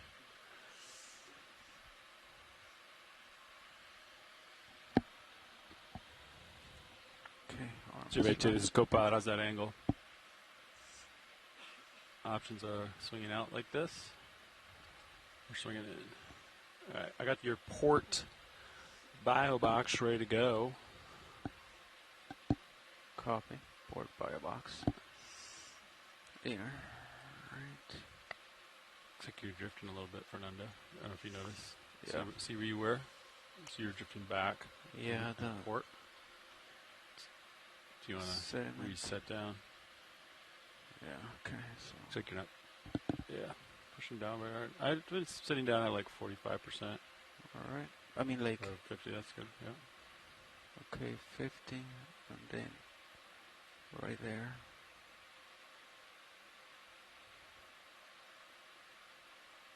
Okay, let's see if it holds right there. 50. Okay.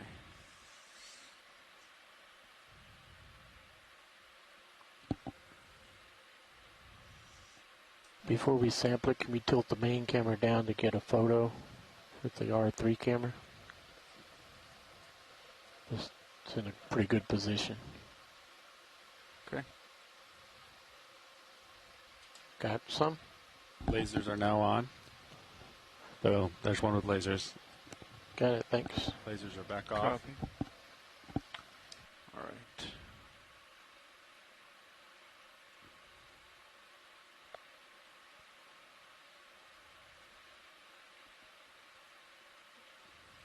All right, that's good. Let's come in video. Which cameras? Both. I'm driving Mini Zeus. Yep. I think that's probably good on the main, and then keep going on Mini Zeus.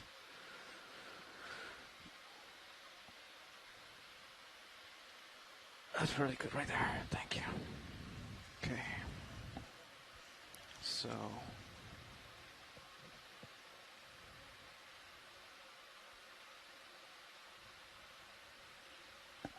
All right. Grip force 1. Should I increase it, or that's good? Oh, it depends what you want to do. I mean, we want to take the whole. I'd do grip force 2 just because it's easier to manage on the button. Copy. And then I would imagine. I was thinking squish it completely, but don't cut it, and then pull its roots out. You know what I mean? Okay. That's what I was thinking. Or cut it, leave something behind. Those are your two options. That She said that she wanted everything, so I'll try to squeeze it. Yeah, maybe like squeeze and crush it, and then pull out. What if you drop the fingers a little bit more and got a little bit into the sediment? Yeah, he'll get there. Yeah, I'll get a little bit closer. So yeah, just like get it right after the blades. Some of it will be in the blades, but get some of it after the blades, outside the blades, to where it's just grabbing the main stem. And the main stem's probably close to where the crinoid is. It's more of like a squeezing crush, not a cut, and then just kind of pull it out of the ground. That's probably good for when they push it down pretty hard. Okay. So let's see.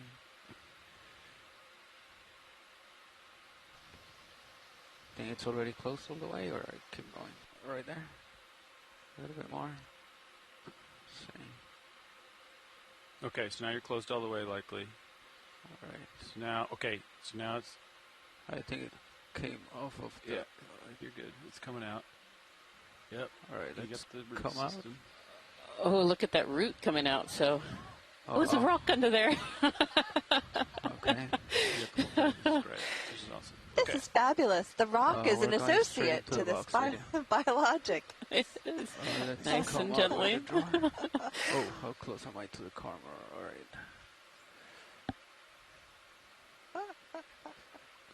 This You is see that great. camera, right? Yep. Okay. I wasn't looking at it before. All right. All right, hold on one second. There you go. Oh, thank you so much. Get that out of your way. We have something in port outer, right? Yes, I think port inner is vacant. Nav can confirm. Okay. Port inner is vacant. Roger, you're going for port inner. I think one of the joints is locked right here because it's not going. Or am I hitting it against something right here? It's not going back. I think this is. All right, let me index out. Hopefully it doesn't open. Okay. All right.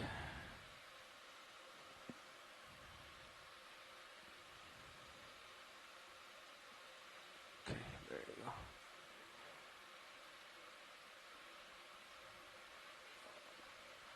Oh, again. So far, so good. The ball, root ball, yep. It's almost, it looks like it's turning in now, yep. Probably drop it from there if I fall in. All right. Easy open. There it goes. We'll go right in. All right, we're good. All right, you're clear. You can close the door. Oh, that was an interesting sample there. I was really surprised to see how deep those roots went. Yeah, so it's obviously on one of those sponges that we saw earlier that must have died and left the stalk and the roots behind. And then potentially a little rock in there. Yeah, hard to say. Hard to know. I guess we'll see when we bring up the sample what it was really attached to down there. But that was a really deep root system. Yeah, it was. As they were about to put it in, it looked like that All right, how ball does it look sort right of there? came apart like Good? it was Arm is good, consolidated sediment. Copy. All right, watch lead. We're gonna swap up here. Thank you so much, pilots. That was a great collection.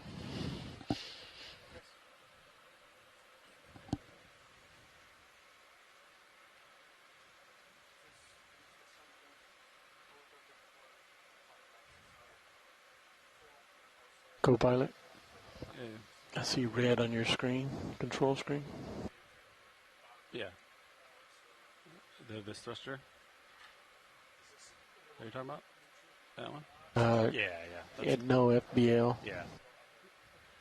Yeah, we disabled that thruster for now.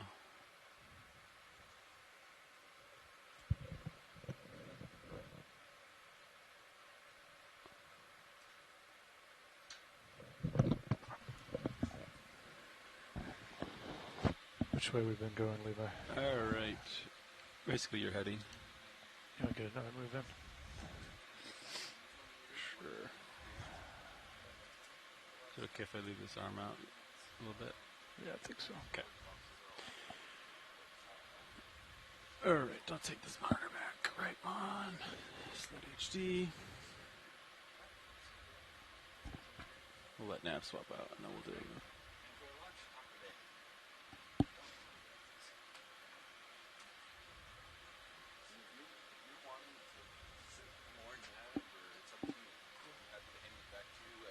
All right, Delta 14, I got you at 49.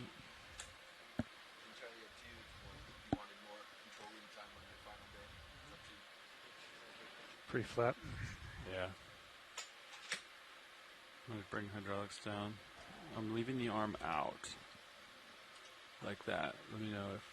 Yeah, that's fine. Okay. Hey, Nav. How you doing? Roland, just holler if you see something we haven't seen so far. Nav is good. You want to get some move going? Let's do it.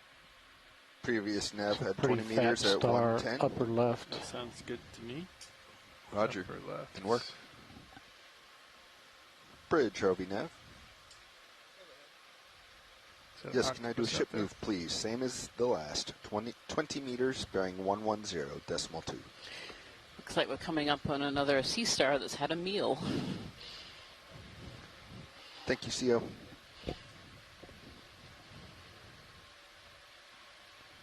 You've seen one similar to this. This one looks elevated though, like maybe whatever it's eating is still underneath, which Oh, we is this a haven't larger seen. boulder in the background as well? Copy.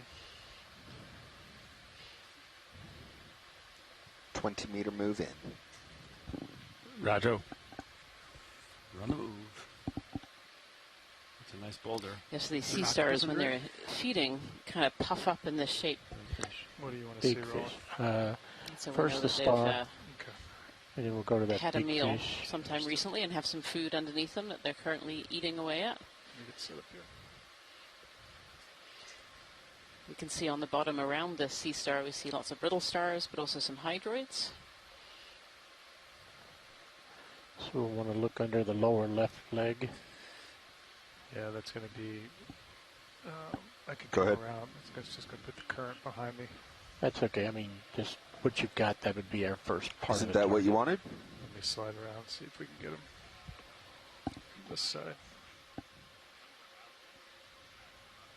Roger. Yeah, Samos plot showing,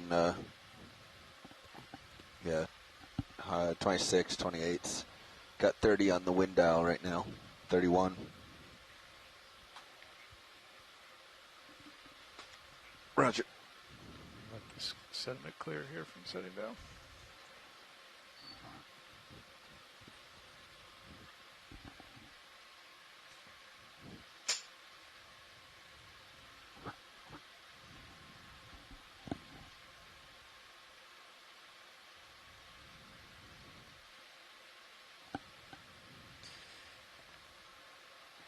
All right, you can take that.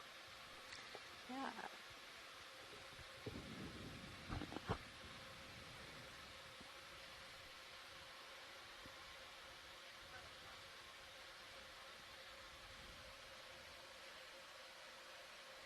This is a Hippasteria. And it's obviously having something to eat. It's all puffed up, which means it's got some food in its digestive system. You can just see the tube feet from underneath as well. So these sea stars have what's called a water vascular system. So it's water moving through special tubes that go into the tube feet and allow the feet to move, and all the other arms and everything as well. In front of it there, you can see a tube worm with the better serve feeding appendage out of the top of the tube. Keep a sediment out of the shot. Yep. Yeah, current seems to be going kind of. Yeah, I'm just kicking it up with my toe with the birds. A little more tilt down. We'll look at the red tip. Watch two's calling you. Max zoom. Off you here. Sorry, watch the viewer turn way down. Go ahead. Video's clear. Good copy. We'll clear this sea star. And then Christopher we'll Moss says this is maybe a Hippasteria heathi.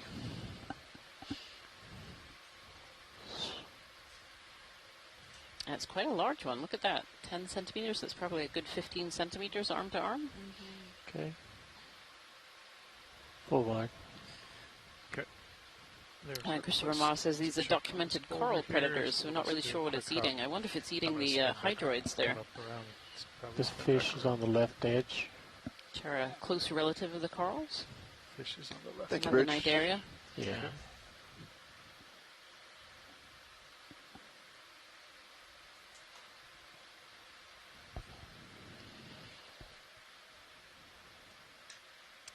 Looks like there's a fish down there on the left of that boulder there. We're trying to get a gauge of how big this boulder is here. It looks like it's way too big, actually. I think you're right, Rianne. But there is a nice fish down there on the left. Oh, look at that. Fish and a crab sitting on there. Wow, you can really see how the currents have moved the sediments around this rock as well, kind of creating this little lee that this, I think this is one of those sculpins. Oh, yeah, yeah. And this clast here is a really black-looking clast. No, that is it's just probably one king basalt crab. or maybe basaltic andesite. Very big arms. Could be getting into more andesitic. It's really hard for us to say the rock type until we get it back on board. Yeah, I think this is one of those giant blob sculpins that we've seen previously, that we have a couple of fish people. Oh, yeah, Elena Jorgensen is, hey, look at that, I knew a fish. Yeah, a blob sculpin. Facing each other. It's interesting little structures on this rock here. I wonder if those are actually egg cases. Let's go up to the front of the crab. Oh yeah, look, there's two crabs facing one another there. Just on to the the right, front of good its spot. face. Yours is on the move, looking down, 70 degrees. Ship is stopped. Roger, ship stopped. You're probably fine, Chris. All right, you can take more if you got it, Rolf. Yeah, this is a great view of the rock too, or was, and you can see the black ground mass and behind this crab. Now we have a very close-up view of what are those frills in there? They're a parasite of some kind. Yeah, they look just like the parasites that we saw the other day, sticking on the top of this crab here. They were, I believe, leeches. Identified. Oh, and all down the legs of this crab as well. Okay, let's look tight at the rock with the white circular discs. Just one at the bottom. Yeah, and on the rock here, looks scallop like we have some brachiopods, which, although they look a little bit like bivalves, are actually in a different phyla altogether.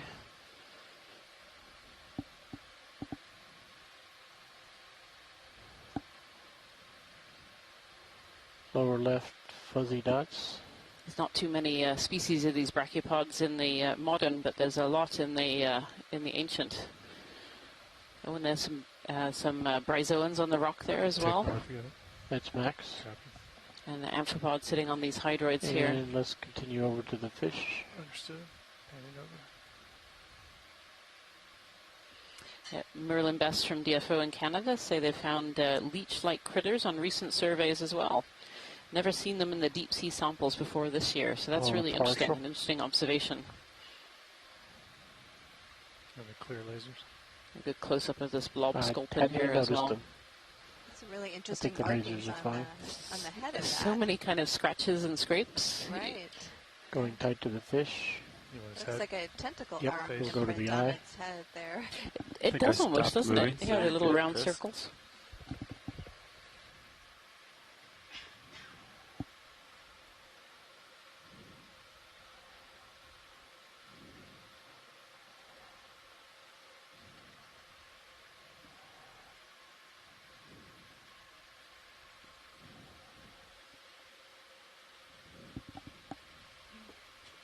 Chris, focus, pulling out slow.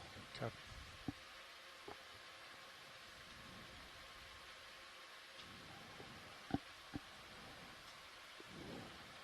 Those dots look like suckers. Maybe a sucker, some... I think those are sensors rolling. Yeah, but in a pattern that's not consistent. Oh, the lower ones? Dots? Yeah. Okay. Video, get a full screen of the whole environment. Pan over, stand by. I think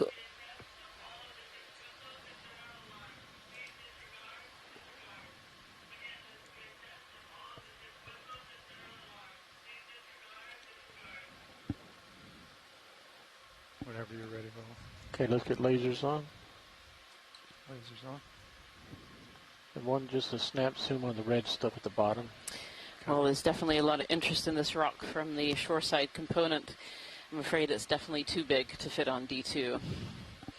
If we were to pick up this rock, though, we would get a lot of life as well. A lot of different species that are living on this particular rock in this sediment area. Okay. We'll let him go.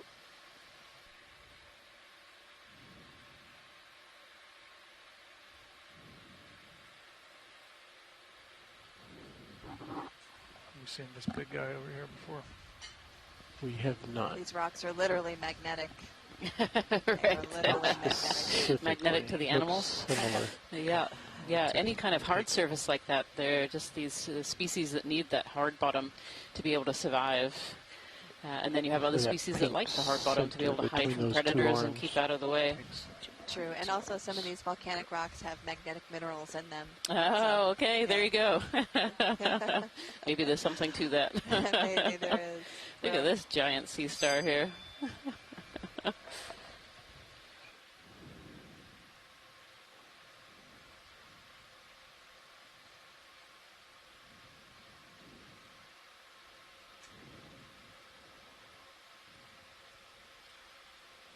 This isn't the same one we collected earlier, is it?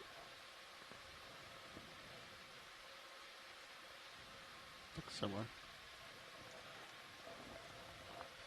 Not sure if this is one of the same sea stars that we were seeing earlier, but we've seen quite a number of large stars so far on this dive. Take more there, tilt down. Scott France making the observation that, of course, there's no corals living here, and the larvae don't stand a chance. And that's because a lot of these sea stars are coral predators. They'll actually come and eat corals. Whoop. They are just testing the alarms up here on board. But yeah. Yeah, so Scott France was saying it's no wonder there are no corals living here. The larvae just don't stand a chance. A lot of these sea stars are coral predators, and so we'll eat larvae, we'll eat young, and we'll even eat adult colonies as well. Clear. Okay.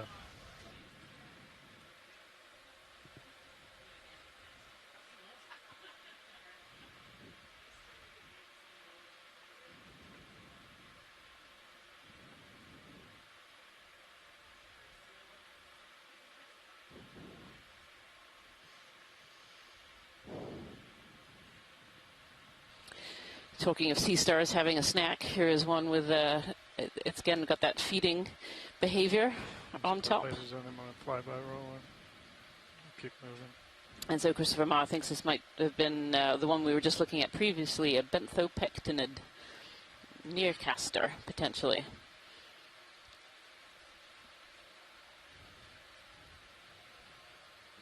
You're on my starboard side. Copy, coming over. So if you're just joining us today, we're on dive number 8 of the Seascape Alaska 3 expedition. And we've been diving today in Umnak Canyon, on the very southern end of Umnak Canyon, where the canyon splits into... We've been diving up a ridge system, and we started the dive today about 1,484 meters, and currently at 1,440 meters water depth. And so far this particular dive, it's been incredibly different from what we saw yesterday. It's been very, very sedimented, lots and lots of echinoderms, lots of these brittle stars and sea stars. We've seen some nudibranchs, we've seen some anemones, we've seen these carnivorous sponges that we hadn't seen before on this particular expedition. So an exciting dive, but very, very different from what we've done before. Yeah, this is a really different one. I don't think I've ever seen this many sea stars before.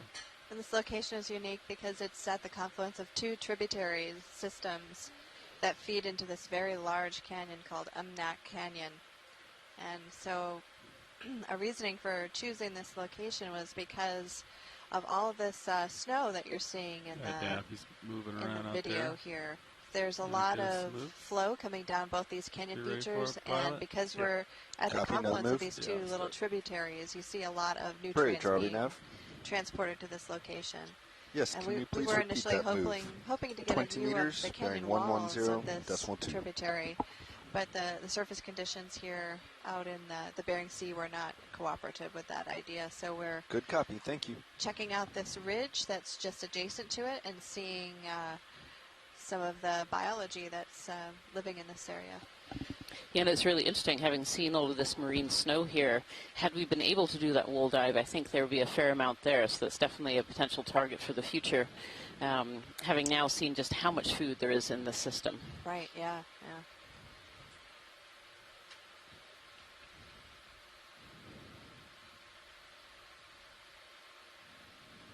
This is a sea star dive for sure. So we're slowly making our way up this ridge line, and we're at a water depth of 1,440 meters. We started our dive out at 1,484 meters. That's a lot of them. And we're hoping to make it to around 1,369 meters by the end of the dive. That's what I'll tell you got.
Another one eating here, Ro.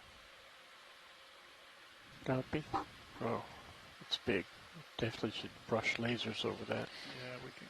Another one of these potential Solaster sun stars that's also eating. So there's obviously a fair amount of food for them down here. And Christopher Ma from the Smithsonian was called in earlier and let us know that these are predators. They'll often eat these brittle stars, as well as other organisms that are down on the seafloor. And when they have this behavior, when they're all humped over like this, it means that they have food, that they're eating something currently. Empty ring around it. Yeah. They eat all the other brittle stars. Oof. All right, Rowan, you can take more if you want. Star eat star world out there.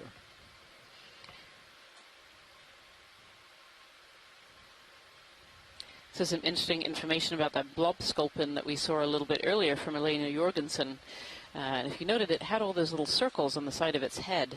And she's saying that potentially that blob sculpin had had a bit of a tangle with an octopus and maybe ate one. And Let's, that look in this, straight down. I'll in see other if I can areas, there might be price up that small dark spot. buried octopi that burrow in the mud. Nope, just straight down. From other Tilt. areas of the world. They have been recorded up here in the Aleutian area, but it doesn't always mean they're not here. It just means we might not have discovered them yet. Let's turn on the lights at 50%. This Solaster here is absolutely covered in other organisms as well that are probably catching the offshoots from whatever it's eating. So there's these little amphipods all over the arms here, and there was a larger shrimp, I think, there as well. You can always exhale and flip him over. Just take your jaws. See what's underneath.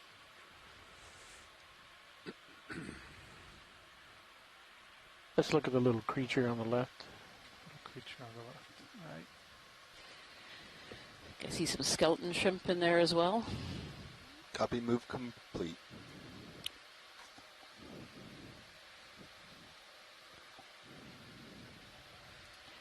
Lots of associates with this this Solaster Sunstar here. Video's clear. Okay. You just come out. We'll get laser splashed on him.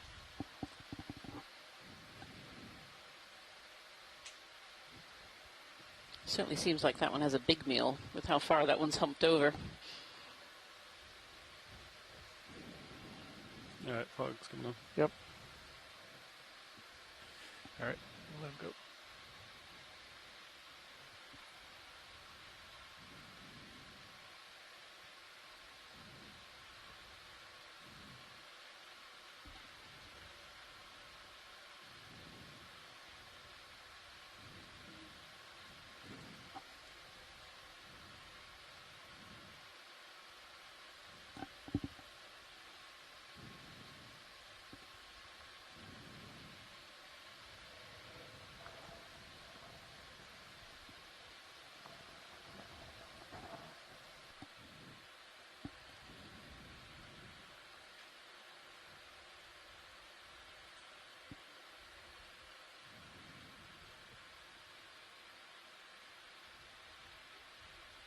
Get another 20, Levi.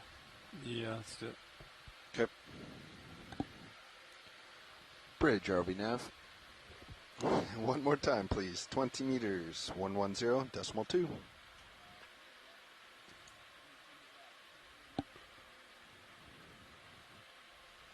Thank you, Bridge. How's the wind looking now? Still okay? It's still pretty high up. I haven't heard from Dive Super. He was going up to the bridge. Roger. Our wind and current lined up at least a little bit. 0.7. All right. You got this fish yet, Earl? We have not. Take him partial.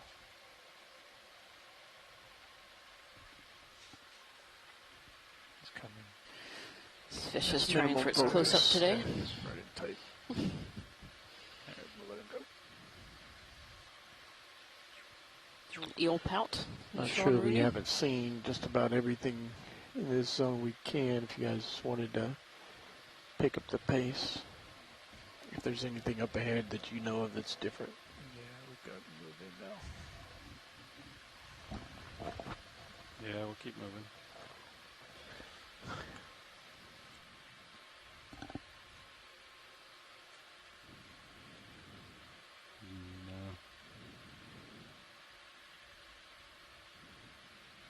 We've seen this big guy before. Yeah. Yep, I think that was the one we just imaged two ago. This looks like another one of those near caster, the very large sea stars that we've been seeing off to the right. And then there might be some more of these sponges off to the left here as well, these carnivorous sponges. Oh, and one of those fly trap anemones just facing away from us. Just dug a toe in. We've seen this roll. Yep. Copy. What about this tall guy mine? Yep, carnivorous sponge.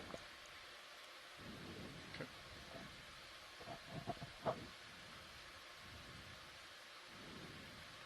Can we do a snap zoom on the sponge, please, pilots? Sure. Thank you. Go ahead, roll.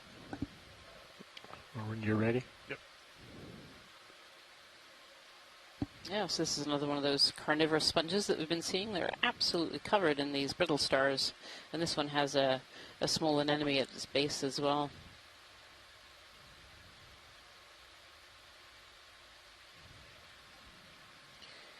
I can only assume from what we've seen today that the brittle stars are immune to the carnivorous sponge, that they're not one of the prey items.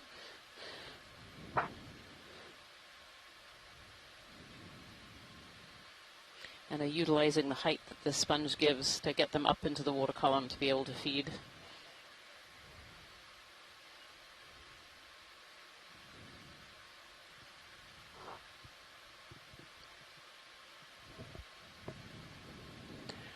More of those giant stars.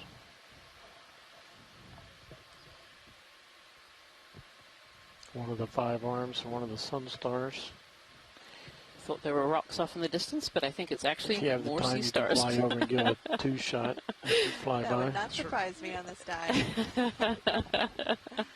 want to study one? It's These two just look a like they're general ready to slow come head to flyby head will be in some fine, I kind of think. battle. It does. The Soul Aster, the one with many arms here, the sun star, is again, it's showing that feeding posture, that there's something underneath. Yeah. I wonder if this other sea star is going to come and try and steal what it Actually, has. this near star looks different. Okay.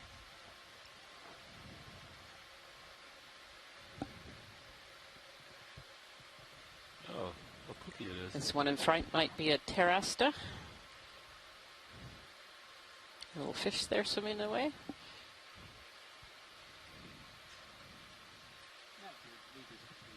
Thank you, Bridge.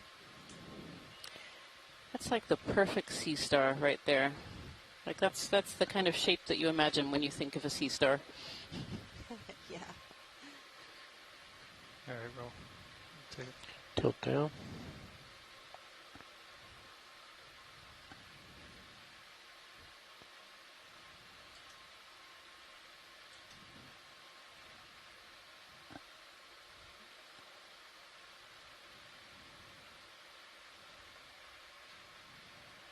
Let's look at the top center.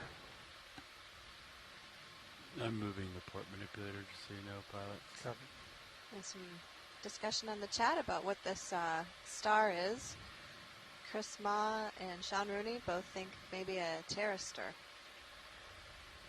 And let's tilt straight down and look under it.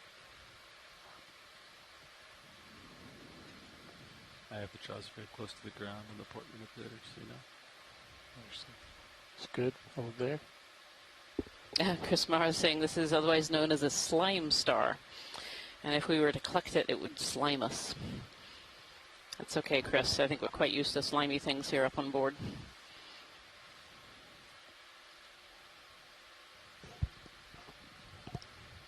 Tilt up one more full screen.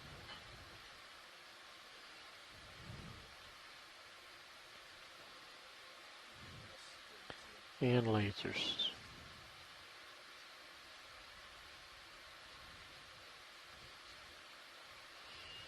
Looking into the sediments here, we see lots of these brittle stars as well. We can see lots of brittle star arms sticking out. And then lots of other tubes, tube worms. We've seen some tube worms. We've seen some amphipods in tubes. Lots of organisms using the sediments here as their home.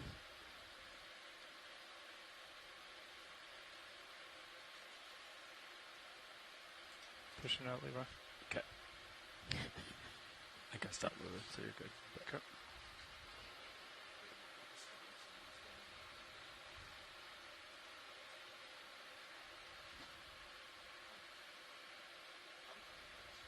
Nothing on multi-beam. Yeah, looks very, very flat. Pushing up a little high. So again, Christopher Ma making the observation that around that sun star there were not many of those ophiuroids that are really carpeting the seafloor in this particular dive, as those sun stars are predators of the ophiuroids.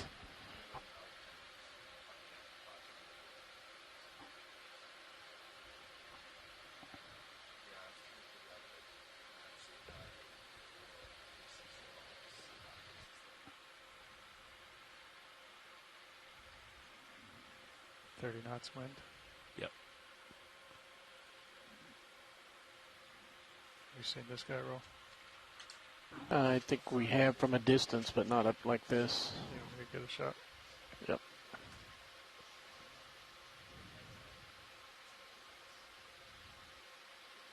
Possibly another little eel pout on the seafloor here.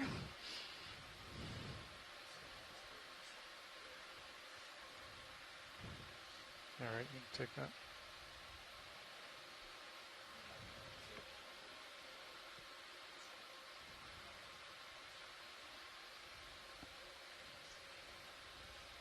Let's go for the head. A really interesting head structure there.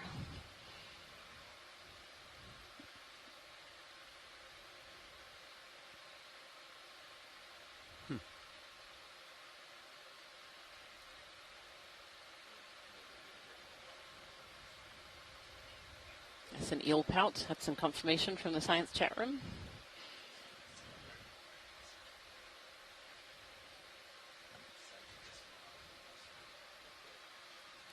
Seems like an interesting behavior, this, lifting its head up into the water and coming back down again. I thought so as well. It almost looks like he's using his fins to move him along the sediment bottom. Maybe trying to sense things in the water column.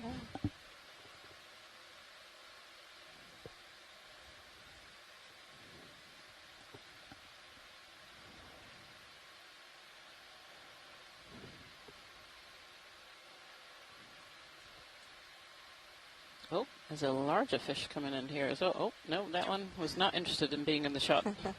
Lasers. Camera shy. Unlike this little eel pout. Yeah, he's a pretty little eel pout. Okay. They're the lasers, 10 centimeters across there, Full so high. about a 20 centimeter long eel pout. Yeah. Okay. Good size.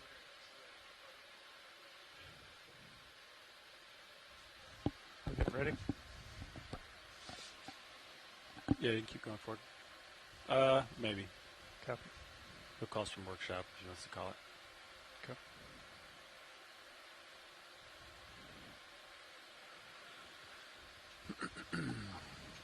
Delta 16, I'm a little bit of ways above you. Got some leash to play Seeing with. more of these large sea stars here in the distance. I think this is another one of the stubby arms. You want to look down on it as you go over it. Which one? The big one. Maybe another one of those Terrasta slime stars as well in the foreground. We saw one similar with several of its arms. And then the low faster, the white ones, and then the really big one. The really big one there is interesting. It looks like it's lost some arms and is regrowing. You just fly right over I'm it. just going to keep moving. We should come in the shot.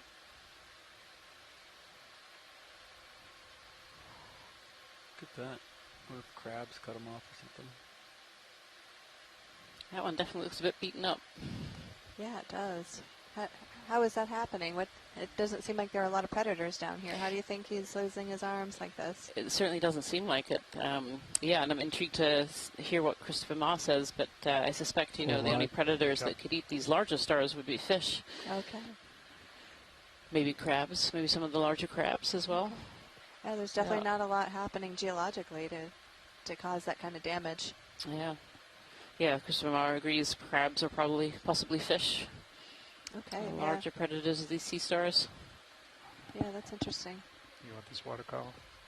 Yeah, looks good. There's definitely, it's something to note is these sea stars can often lose arms, multiple arms, and then still be able to grow them back as long as they kind of have that central area.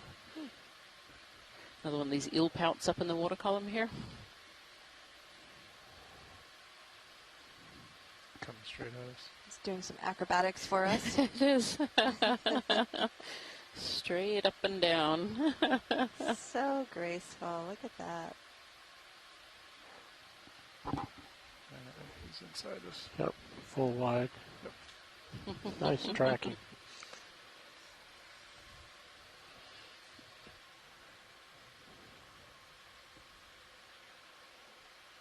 Get another 20. Okay. I agree. Sounds good. Bridge, RV Nav.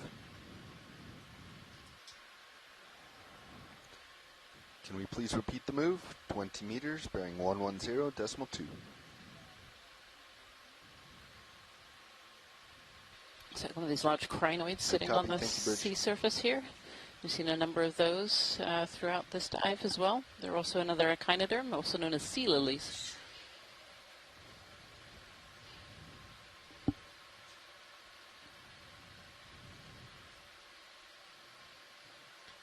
when you have some time and you want something relatively new, one of those shrimp, if we get like tight on it, we've seen one or two earlier in the dive. Okay, yeah, just call it out.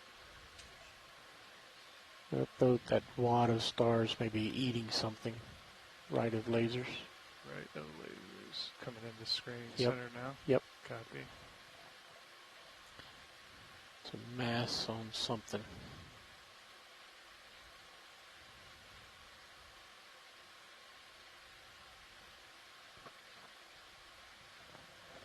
Take it.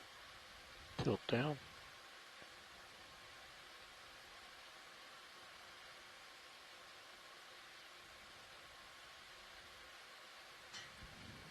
Oh wow, would you look at this mass of brittle stars? What causes them to group up like that? Yeah, I assume it's food. There must be some food resource in there. It's interesting to see like a dead brittle star over to the left as well,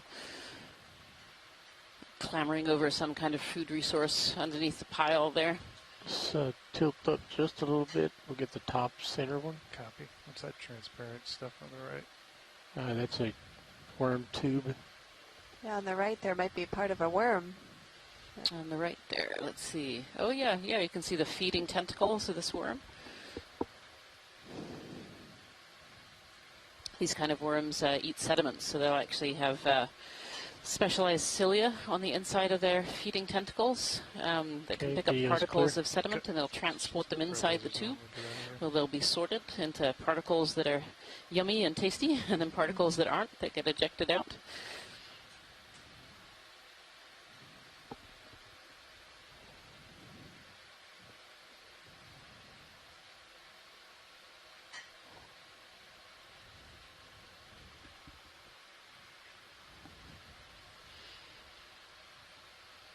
If you're just joining us on this dive today, we're on dive number 8 of the Seascape Alaska 3 expedition, where we've been exploring areas off of the Aleutian Islands.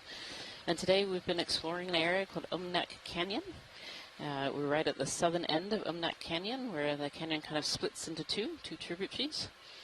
We're diving today on a ridge feature that kind of goes up towards the top end of the canyon. We started the dive today in about 1,484 meters of water. We're currently in around 1,400 and just over 30 meters of water depth. We're diving in an area that's geologically interesting and very active. The Aleutian Island chain is home to numerous active volcanoes. Some of these volcanoes are fairly old. This nearest volcano is the volcano of Umnak. And it was formed around 2 million years ago, and it's still fairly recently active. The most recent activity was in 2008. Initially, this volcano formed as more of a basaltic shield volcano, and then later a few other calderas formed on top of this, and so most of the recent activity is from these more recent calderas that have established. So the sediment we're seeing here is likely more volcanic. Yeah, there's certainly a lot of sediment in the water. We've been, the whole dive today has been absolutely covered in this marine snow, really thick marine snow. This is interesting. There's a block. There's a block. Yeah, speak of the devil, there it is. This looks really big too. I don't think we'll be able to get it. Yeah. Yeah, it looks almost softer. Maybe, oh, yeah. Maybe it isn't. It might be garbage, yeah. Oh yeah, it's definitely garbage. It's got some folds on it. Yeah. Oh well. Oh well. Got excited for a rock there for a moment. Yeah, it was round. Scientific term, detritus. It was too big to pick up anyway. Yeah. Yeah. Coming back soon. Okay. And the sediment here is fairly coarse-grained. It's more of a fine to medium-grained sand, and it's probably been transported in or adjacent to this canyon where the currents are pretty strong to move that sediment. In order to pick up sediment, you need to have quite a bit of flow. You get that lift, kind of like an airplane. As the air goes over the wing, when you get to a certain speed, you get lift off. It's the same general process with grains. The water moves over the grain, and you get a lift force from underneath the grain, at which point you can entrain the grain, and then those grains interact with each other, and they start to saltate on the sediment-water interface or sediment-air interface. And here, you know, I think I see little bands of sediment, but it's not necessarily rippled. Most of what I'm seeing is bioturbation throughout the whole sediment pile. And it was really interesting to see how deep those roots went with those sponges. Yeah. The root system on those sponges is really, really fascinating. Yeah. And I suspect, you know, these tube worms, you know, we're seeing these tubes sticking up from the sediment to the top ends of these tube worms. I suspect that those go down quite deep as well. We have a pretty big fish here in the background. Looks like another rat tail of some kind. Are the lasers on? They're out there somewhere. Just going to try to settle them up and stand by.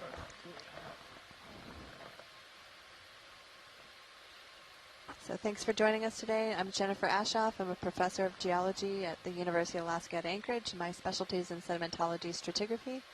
And I'm joined here with Rianne Waller. Yes, my name is Rianne Waller. I'm a deep sea biologist at the University of Gothenburg in Sweden. And my specialty is looking at reproduction and development in deep sea and cold water invertebrates. Primarily corals, but also sponges and other organisms as well. We've seen one coral so far, right?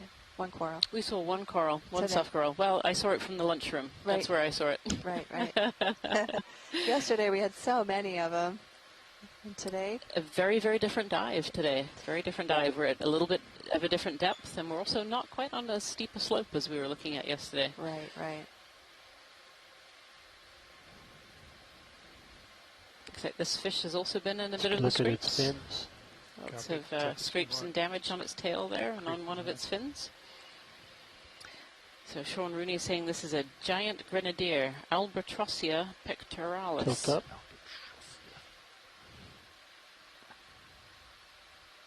Edge of my screen, but I can still see you. Copy. I can turn to starboard if you'd like. You want to keep chasing it? He's coming right at us. Clear. You're full wide. Copy.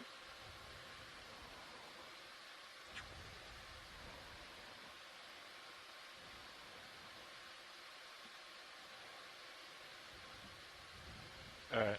I'm back at 110. Our water depth right now is 1,430 meters, and we're aiming for 1,369 meters on our dive today.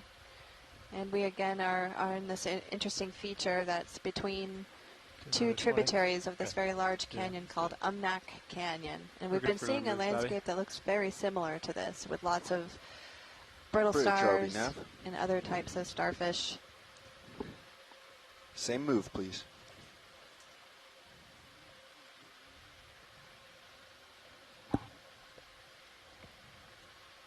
That's right. Thank you, Bridge.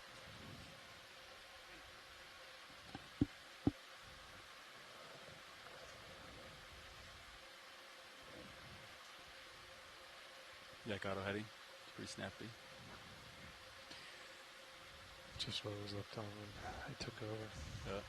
You can turn. I think you can turn faster in manual. But it's pretty sharp auto heading. Probably helps with the cross current. Yeah.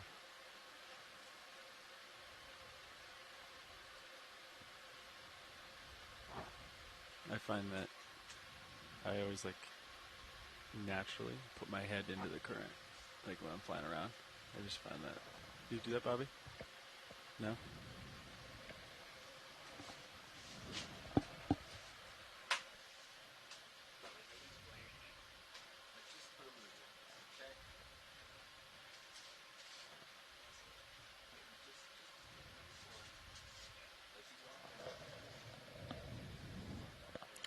Coming up. Bridge, RV Nav. Can we please come easy stop? Yeah, FYI, so if you just joined us here today, I'm afraid that we are having to end the dive because the wind on the surface here has picked up. When we're on dive 8, the final dive of the Seascape Alaska 3 expedition. And this dive today was around Umnak Canyon. Center back up. Okay. The dive today has been an interesting one, and it has been very, very different, very, very sedimented.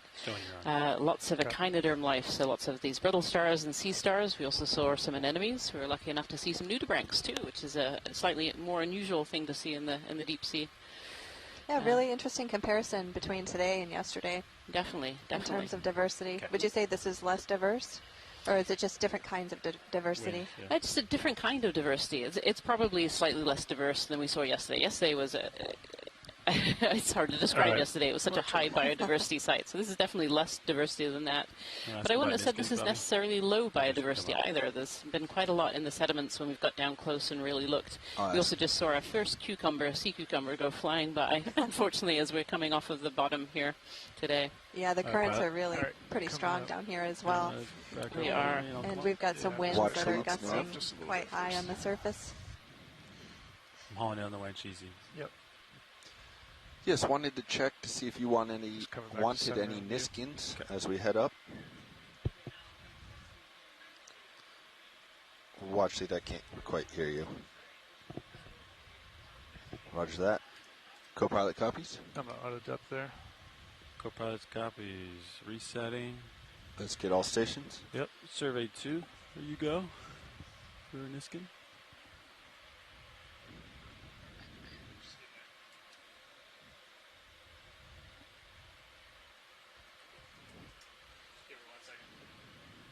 Okay.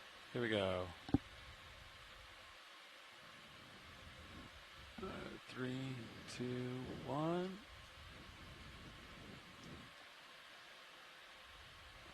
I don't think it went. Reset one more time.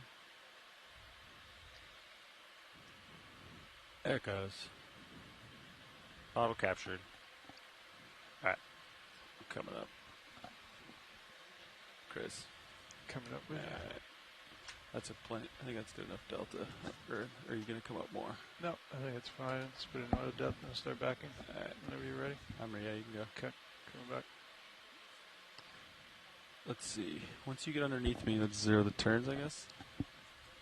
Which way was the current going? That way? It's coming from our port to our starboard. From our port to our starboard? Yep. It's awkward. Well, as we end this dive and actually end this expedition, I want to say a big thank you to everyone who's been supporting us on shore, all of the scientists who've been working very hard in our chat room and by email to help us with these dives.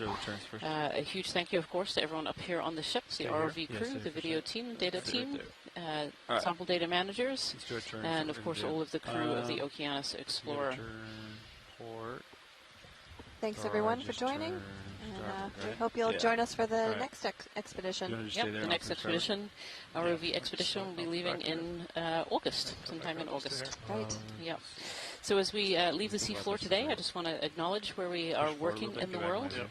So as we proceed to explore the deep waters of the Aleutian Islands, we respectfully acknowledge that we're working within and around the traditional Alaskan native homelands of the Sugpiaq, Inuit, and Unongan. We acknowledge the native homelands and honor the indigenous knowledge and heritage of these coastal communities and their relationship with the oceans. We will work with care not to disturb the Alaskan native uses of the ocean environment, and we look forward to building upon this indigenous knowledge to add to our collective understanding of the oceans. With that, thank you so much. This is going to be good for streaming.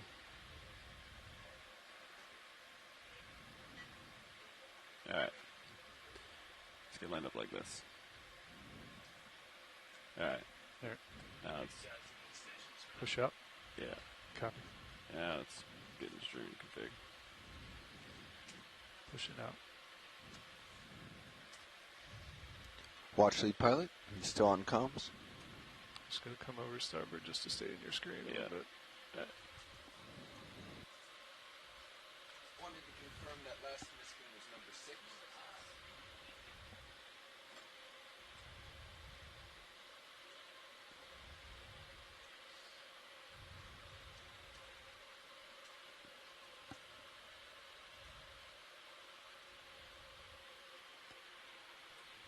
All right, pilots, you're marked as ascent, coming up off bottom. Copy.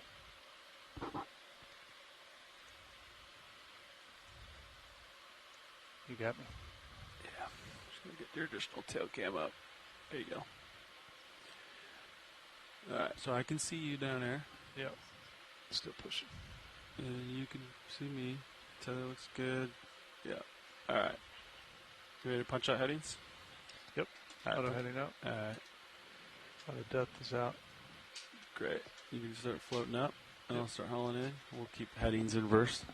Yeah, I see you pushing out. Okay. All right. All right. I'm coming up.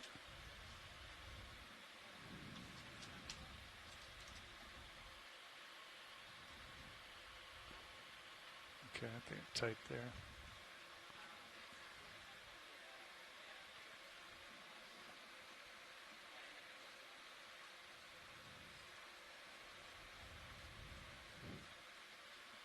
Bridge, RV Nav. I'm hauling in on the winch. Copy. Wanted to let you know vehicles are off bottom or coming up. Thank you. You're 30? I'm getting there. I need you to push out a little more. Just 30%. Yeah. Thanks. Okay. 19, increasing. There's 30, Chris. Okay. What are you starting at on Z? 80%. 80.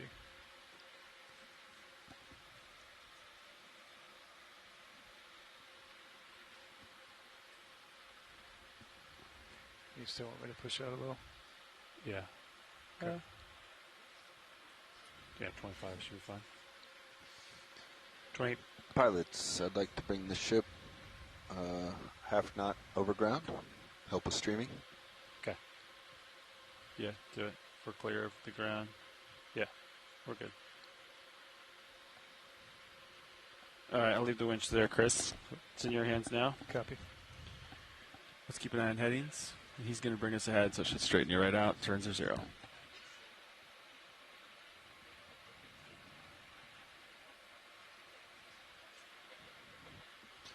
Bridge, RV Nav. Yes, now that we're off bottom, you can bring center of rotation back to midship, and we'd like to start making about half a knot over ground Push out a little bit forward. more. Just let the ship string us out.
Streaming 30 degrees to starboard. Roger. So I think if you pull your forward way off at the now, since we're streaming a little bit better, that should help with the layback. Copy. Feel the flow. 32, 33, 32, 33, 32. Sustain. 31. Dang. 35, that's a new max. Yeah. Oh, there's 23. That was the problem. It kept dropping down to 22s, 23s. That blue line kind of tells the story, though. Yeah. That's pretty quick lane. It gets pretty gnarly after 20. Yeah, but I mean, that's why Dive Soup was debating. There's a V squared in there. Force.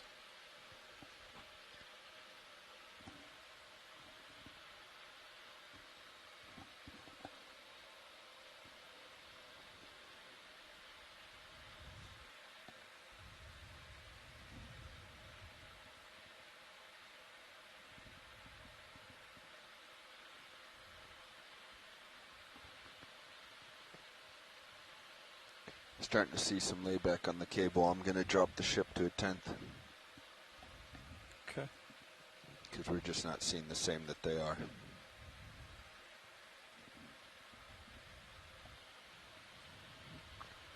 Bridge, RV nav.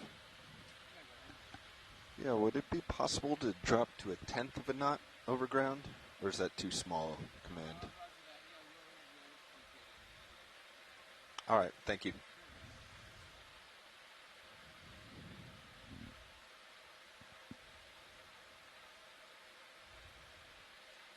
$1,010 meters.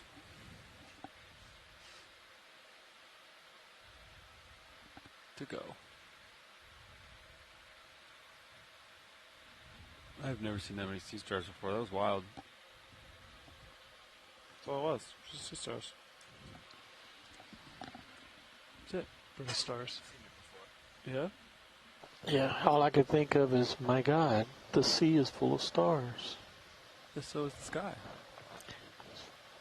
It's from a movie.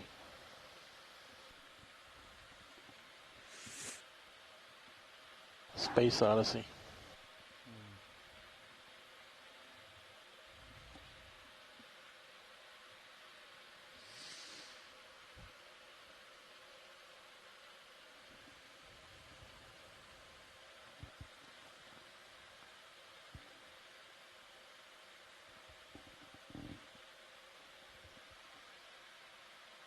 So winch still look happy?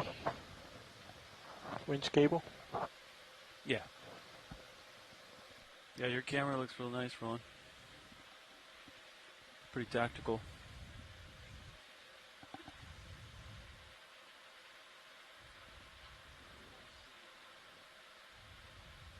I sure did. Bobby, did you say no more Niskins? That's it? They did not report additional Niskins before leaving. Okay.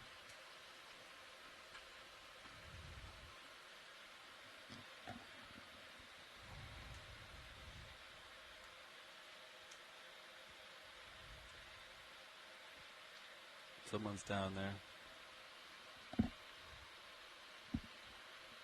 It might be Fernando again. Oh, he got it on the way up. You talk to him. So I got a winch on comms.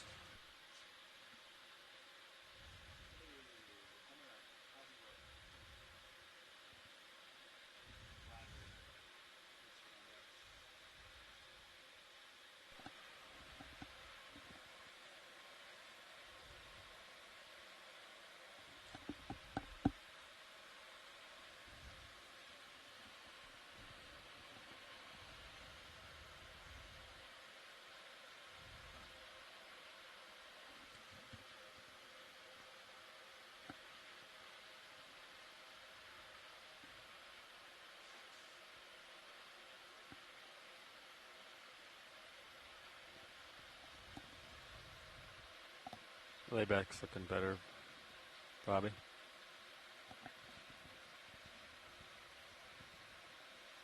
Looking real nice.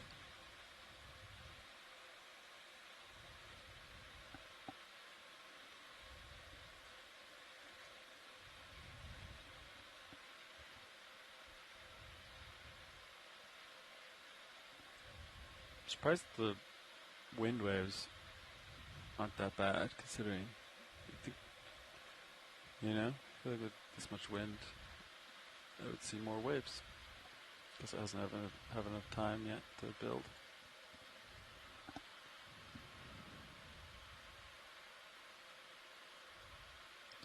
So how do the verts get more efficient as we come up? I think it's less. It all depends on how much water is like flowing by you, like how much water you're being, because you're now being drugged slower. If you're being drugged through the water really fast, then it reduces your efficiency. But because you're in slower moving water laterally, you're more efficient. Some of it's prop design, like these props are designed for deep water. I don't know if you noticed, but once you get to like 30 meters, they start cavitating big time. Did you notice that? You can hear the hydrophone. Yeah, it's like I really pay attention to it. Yeah, once you get to like what? Yeah, or maybe like 10 or something like that. But like when you're on your way to surface, listen, and like you'll be doing 60% up, and all of a sudden it'll make this like noise. It's cavitation. Oh, 30 from surface, not Yeah. from the bottom? Yeah. Basically, yeah. So right now, I'm still catching you, and I'm down to 70. Yeah, I've had times where it just changes.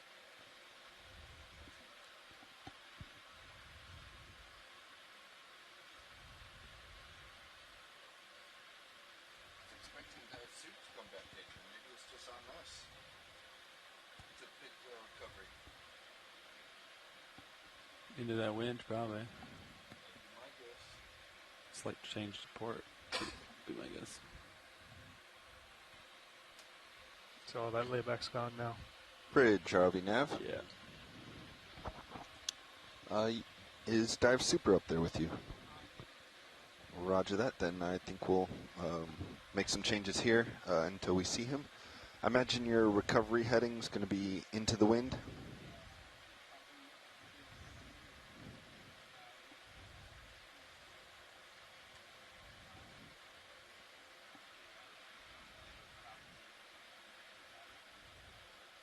Roger that, to about 200, slightly more.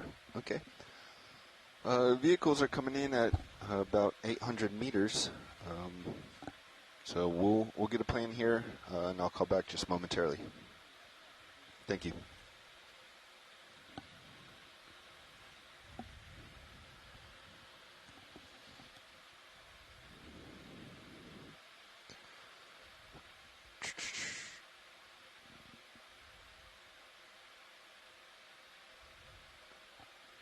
So I'm thinking let's switch to half a knot through the water as we're coming up.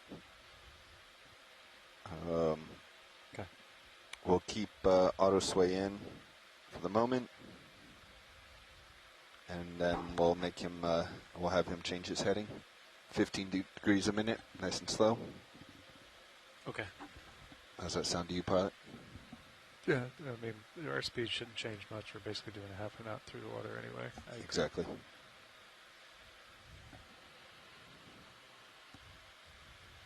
Bridge, RV Nav. All right, we're ready for some moves.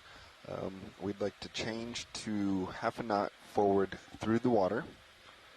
And then you can begin your heading change over to about 200.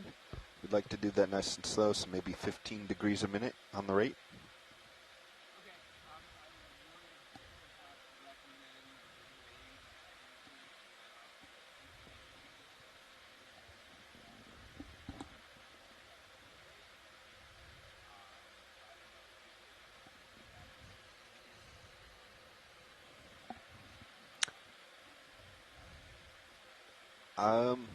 I think let's, I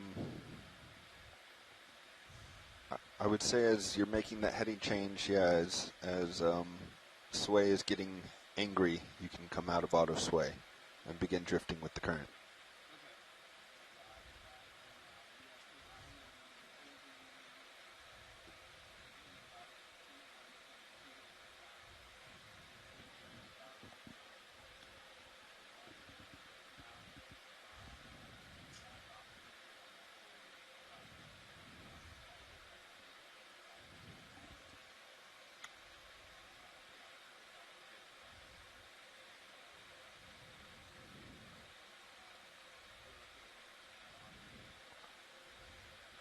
Yes, roger that.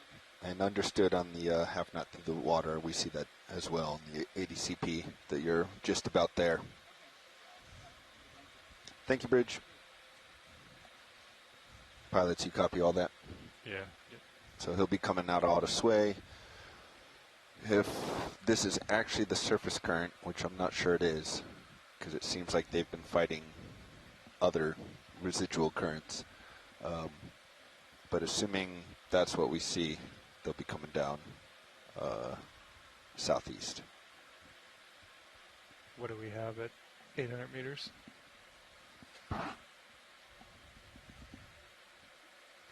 So, We see the same. What I'm looking at, Chris, is the ship's vector. See that? Got nothing. It's the ship vector. So I would be ready to push out. Yeah. Okay.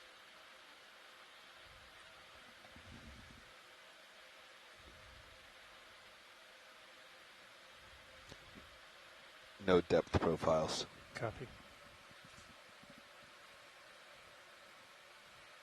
Is that just on the 300 or the 38 as well? 120. Copy. I wonder if they're looking. Oh, yeah, they're doing.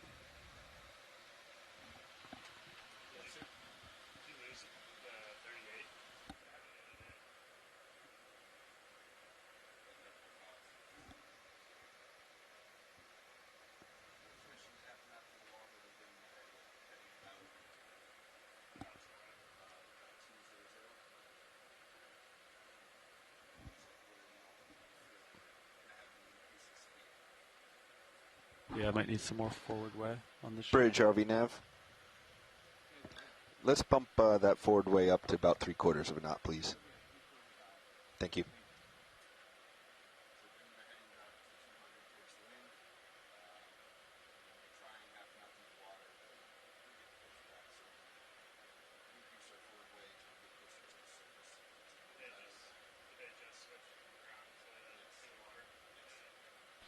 Put just a little forward way in while they're doing this. Roger.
Bridge, RV nav. That's looking real good. Thank you.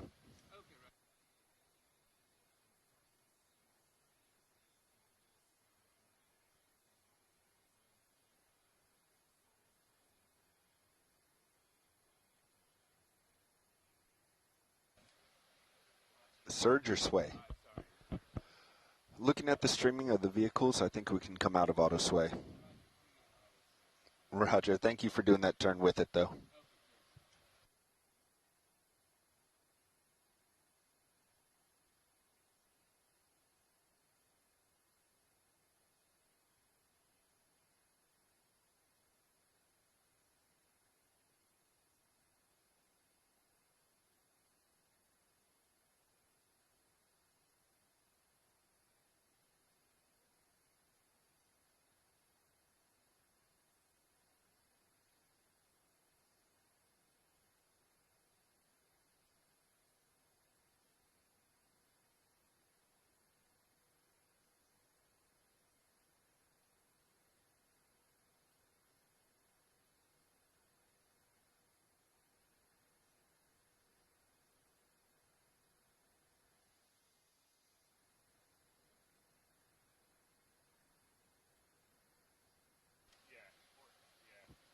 Auto sway's out. You guys should be getting back in line real nicely.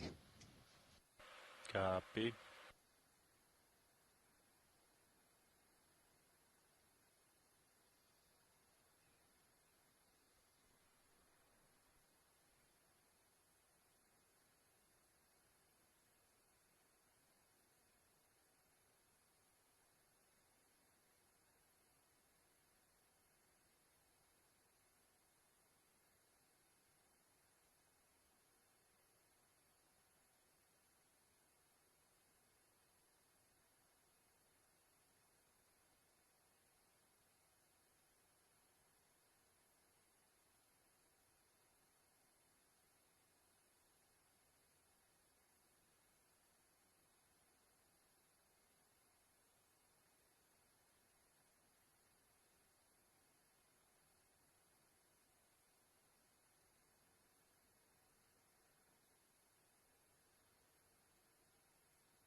Bridge, RV9.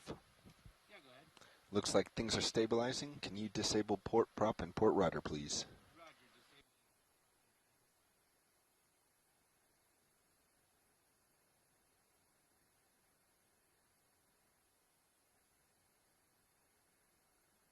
I can handle your lights.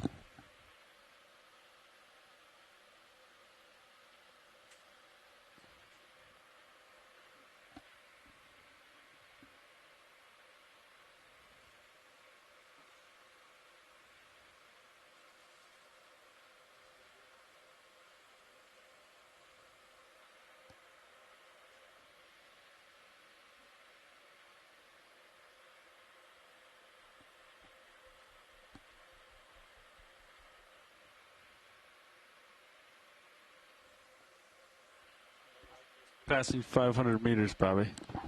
Yep. It's time for 15. Bridge, RV9. We're ready for the 15-minute call-out, and can you please ensure that you're listening to Deck A? Roger that. And you can also start going for half a knot through the water, please.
think we're going to have to euthanize my dog.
Loud and clear, Dive Soup. Battle has Dive Soup, Lima Charlie.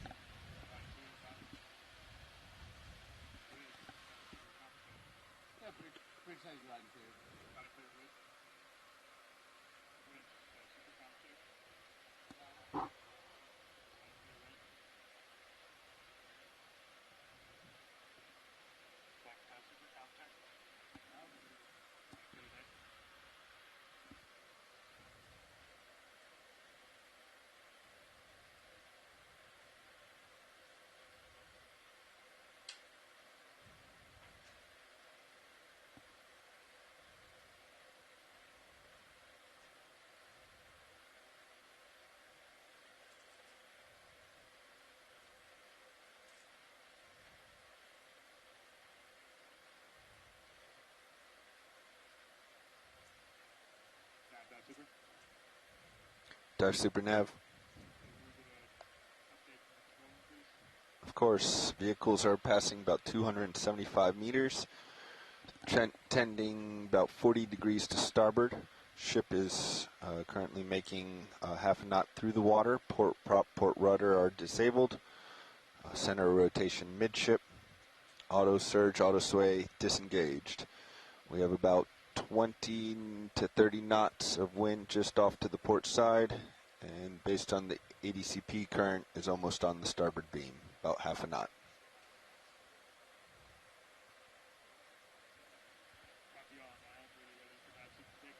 Dive Soup has comms.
We did. Dive Soup has comms.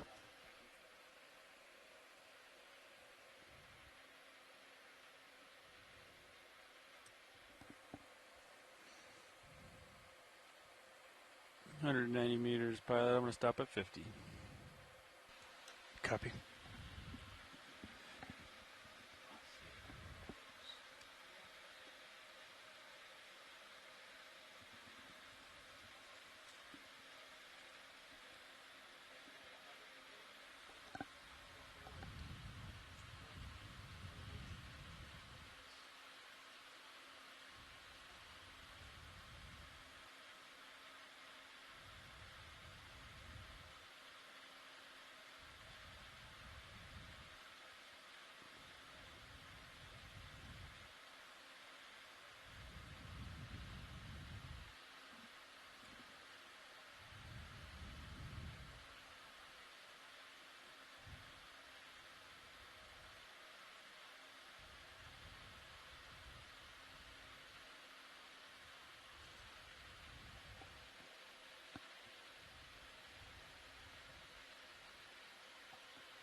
Go ahead.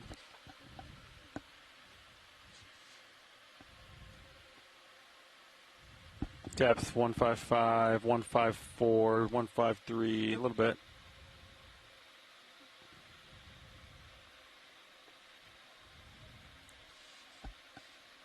Roger.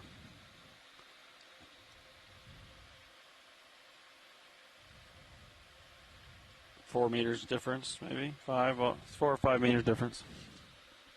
Okay.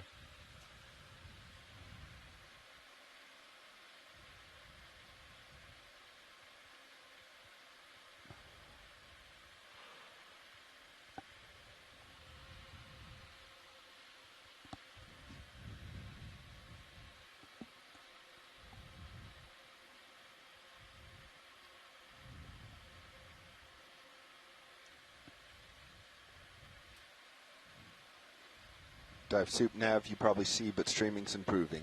Now about 30 degrees to starboard.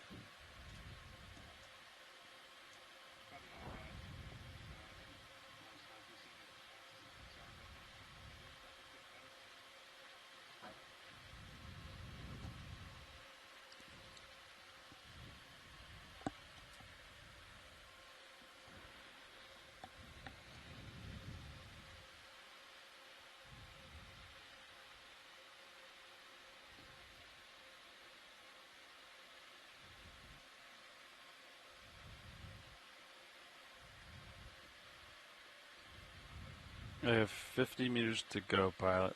Copy.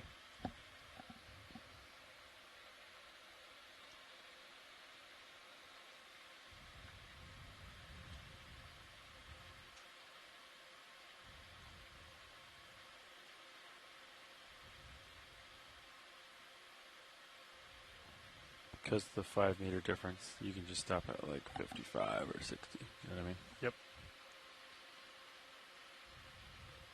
Because he likes to go by the wire, I think. Yeah, you're going to be 50 on the wire, which will put you 54 exactly on the depth. Exactly.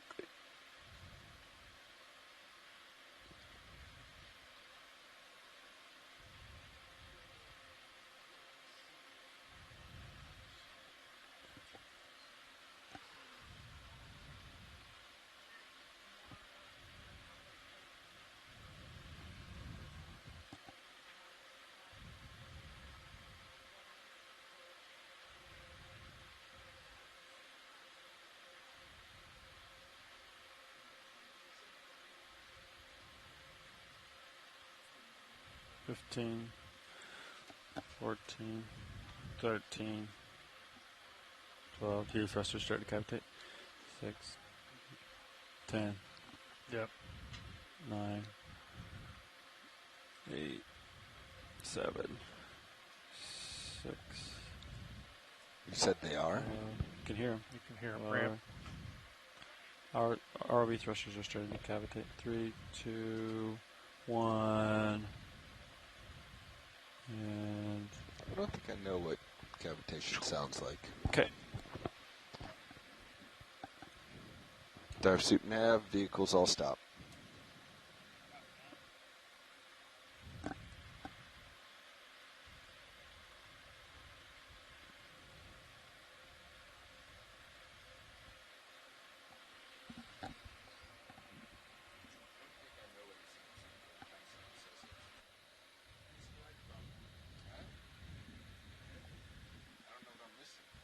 You can hear it ramp.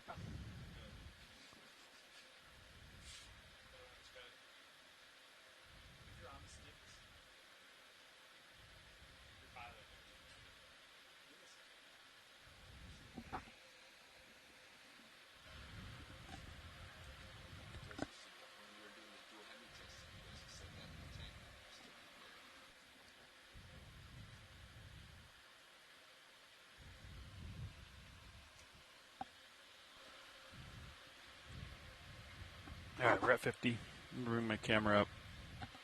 Kill my lights. It's gonna get a little dark down here for a minute. Sirius's lights or ROV's lights? Serious. I'll kill RVs on the surface, I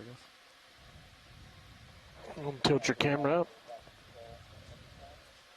Copy, passing.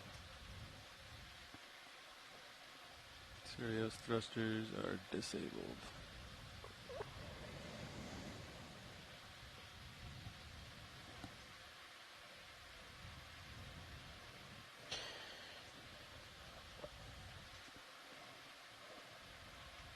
I'll kill the D2 lights once we get shallower.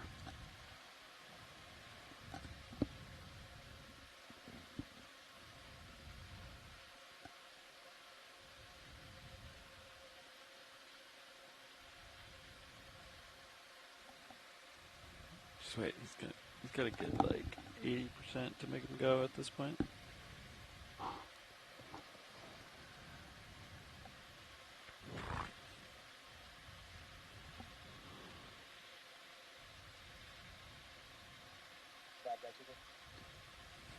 Go ahead, Dev Suit.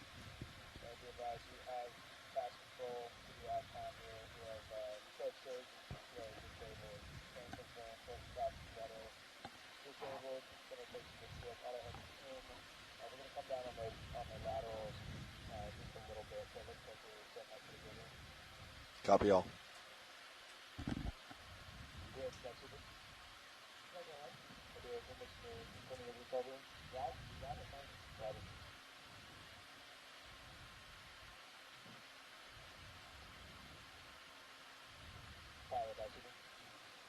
Go ahead, Darcy.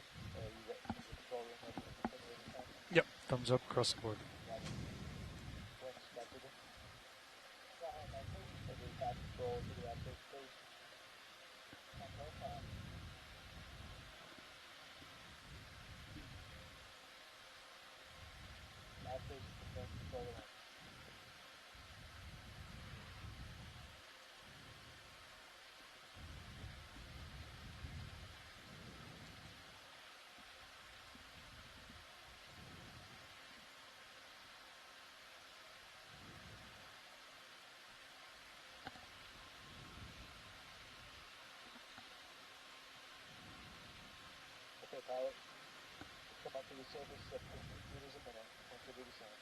Good copy, coming up 15 meters a minute. Be advised my delta will be a little bit stronger than normal to account for the offset for wire route and Sirius's depth.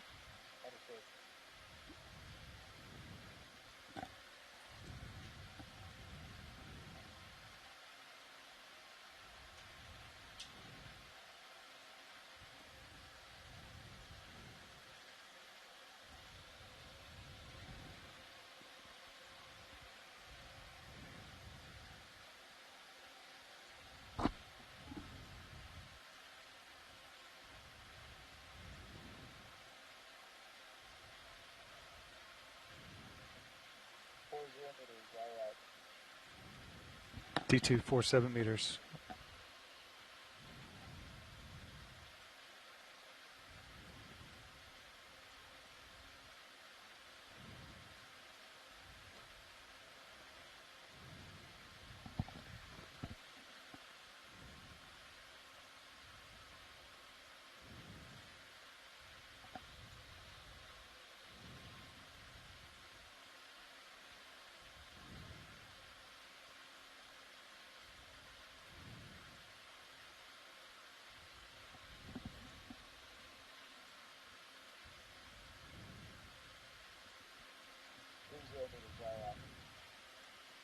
D235 meters. Copy.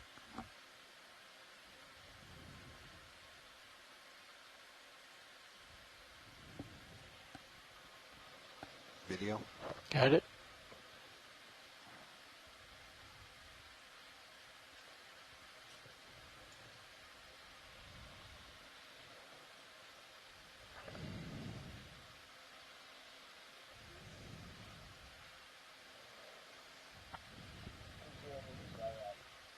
D229 meters.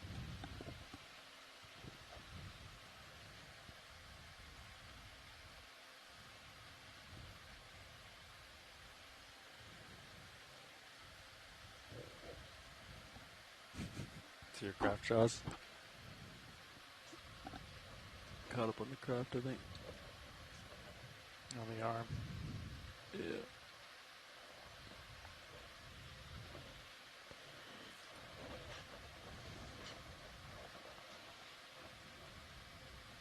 Be free.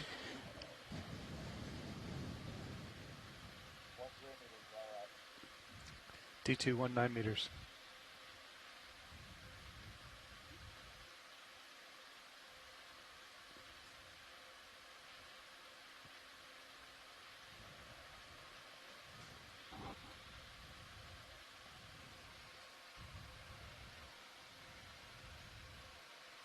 Roland, can you give a camera switch, please?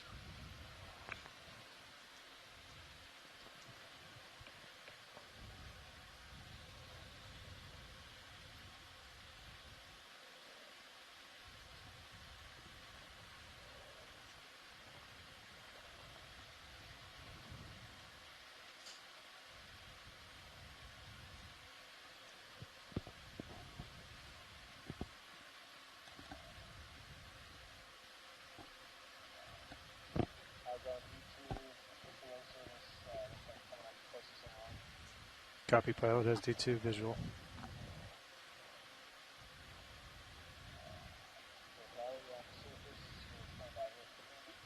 Copy. Copy. Pilot's got auto head inverse the ship, otherwise off stick.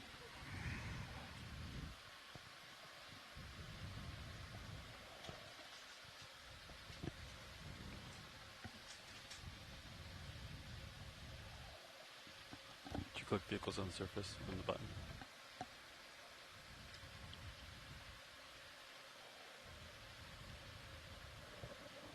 I got you. Oh, there was no ascent? It's fine. Don't talk. Or did you do it? You did ascent. You did ascent. Ah, okay. Good. Alright. Killing CTD.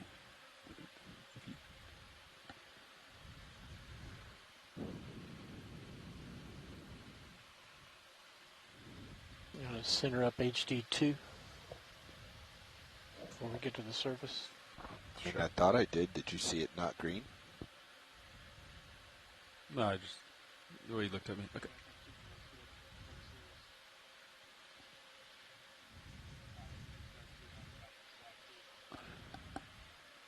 Copy, backing.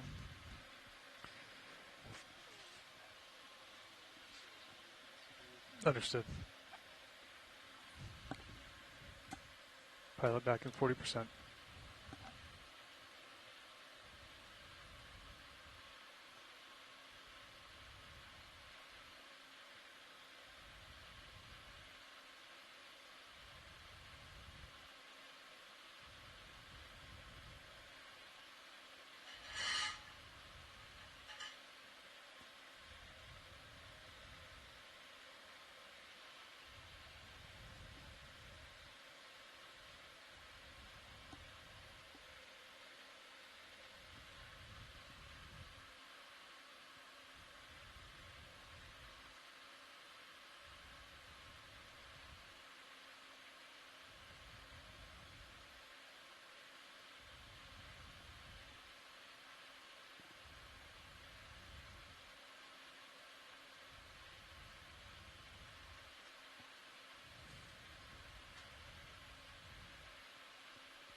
Pilot back at 60%. Good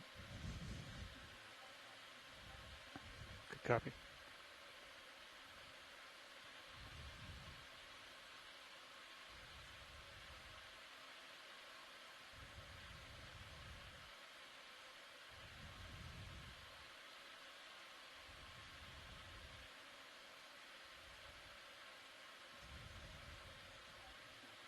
Copy. Back in 70.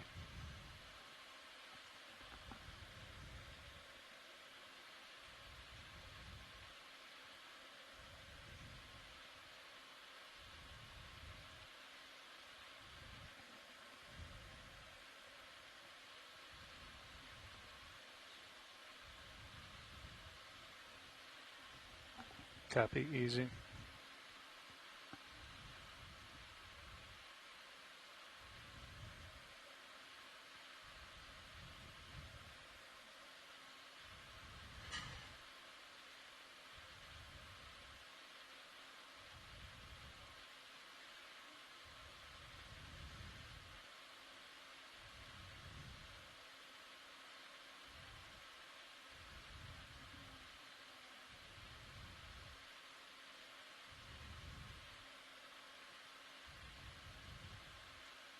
Copy.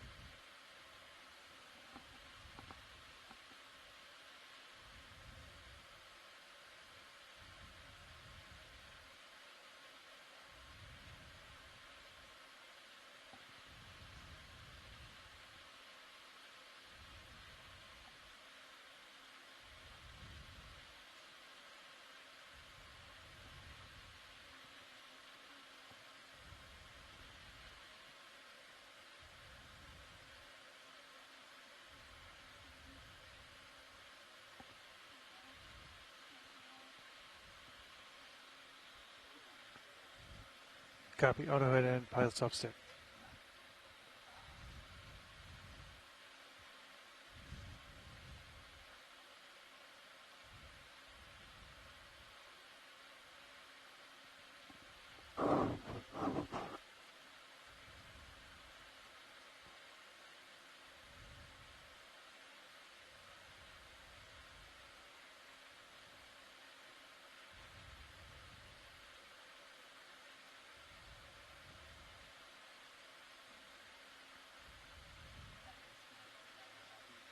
Copy it. Auto head disengaged.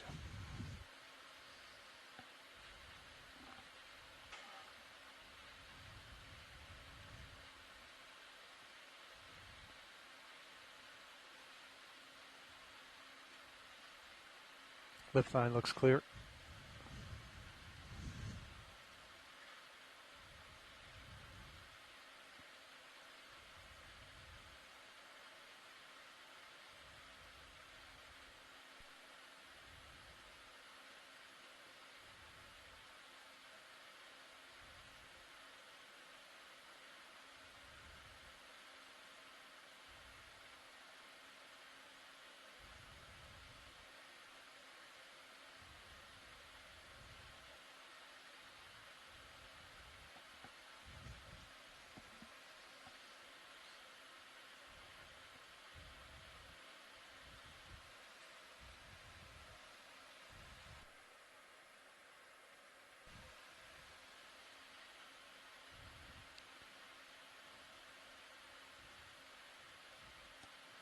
You guys know me to put auto head back in once the lift line's tight. Yeah, he'll tell you.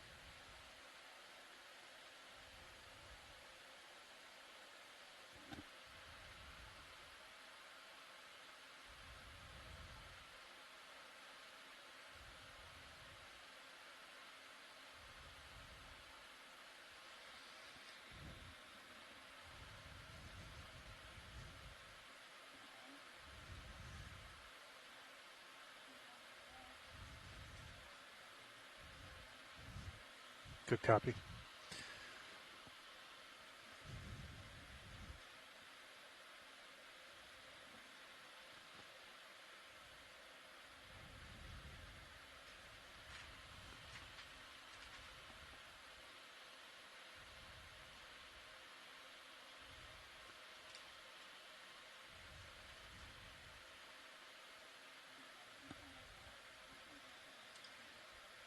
Copy. Autohead engaged and versus ship.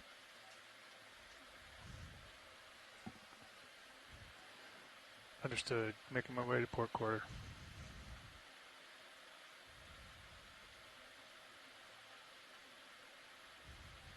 Understood.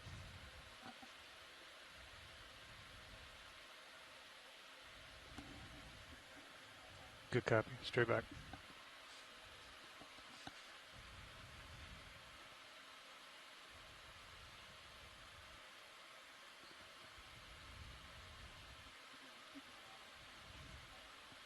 Good copy. Ladder on the port.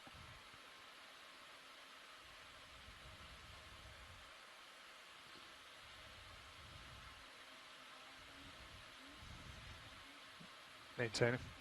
Yep, straight back.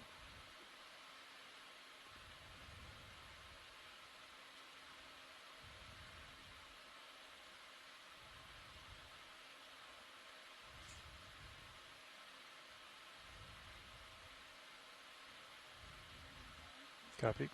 Backing.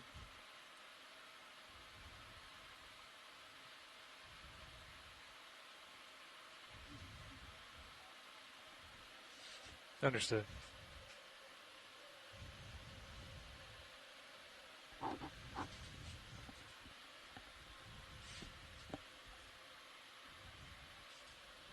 Copy. Coming straight back. Understood. Turn.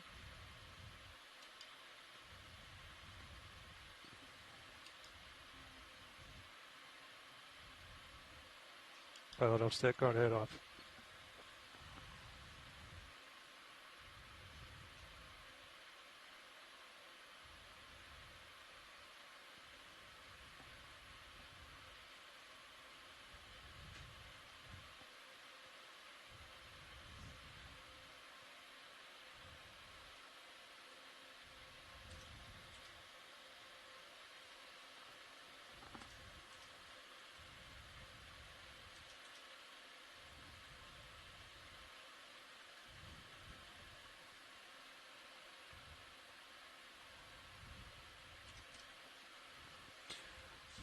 East up. Then net switch.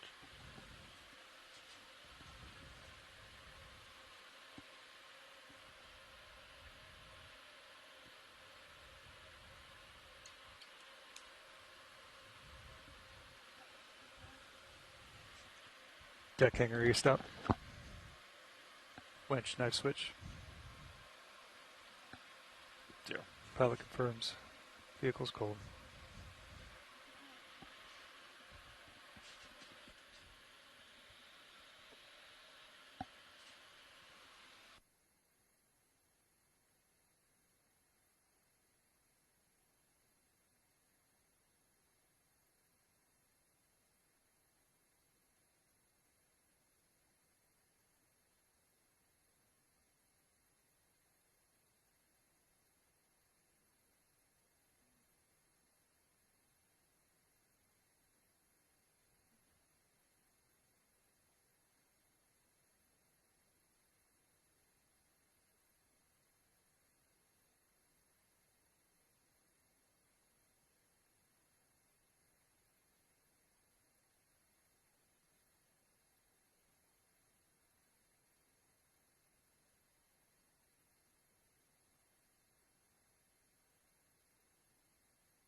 Good. I was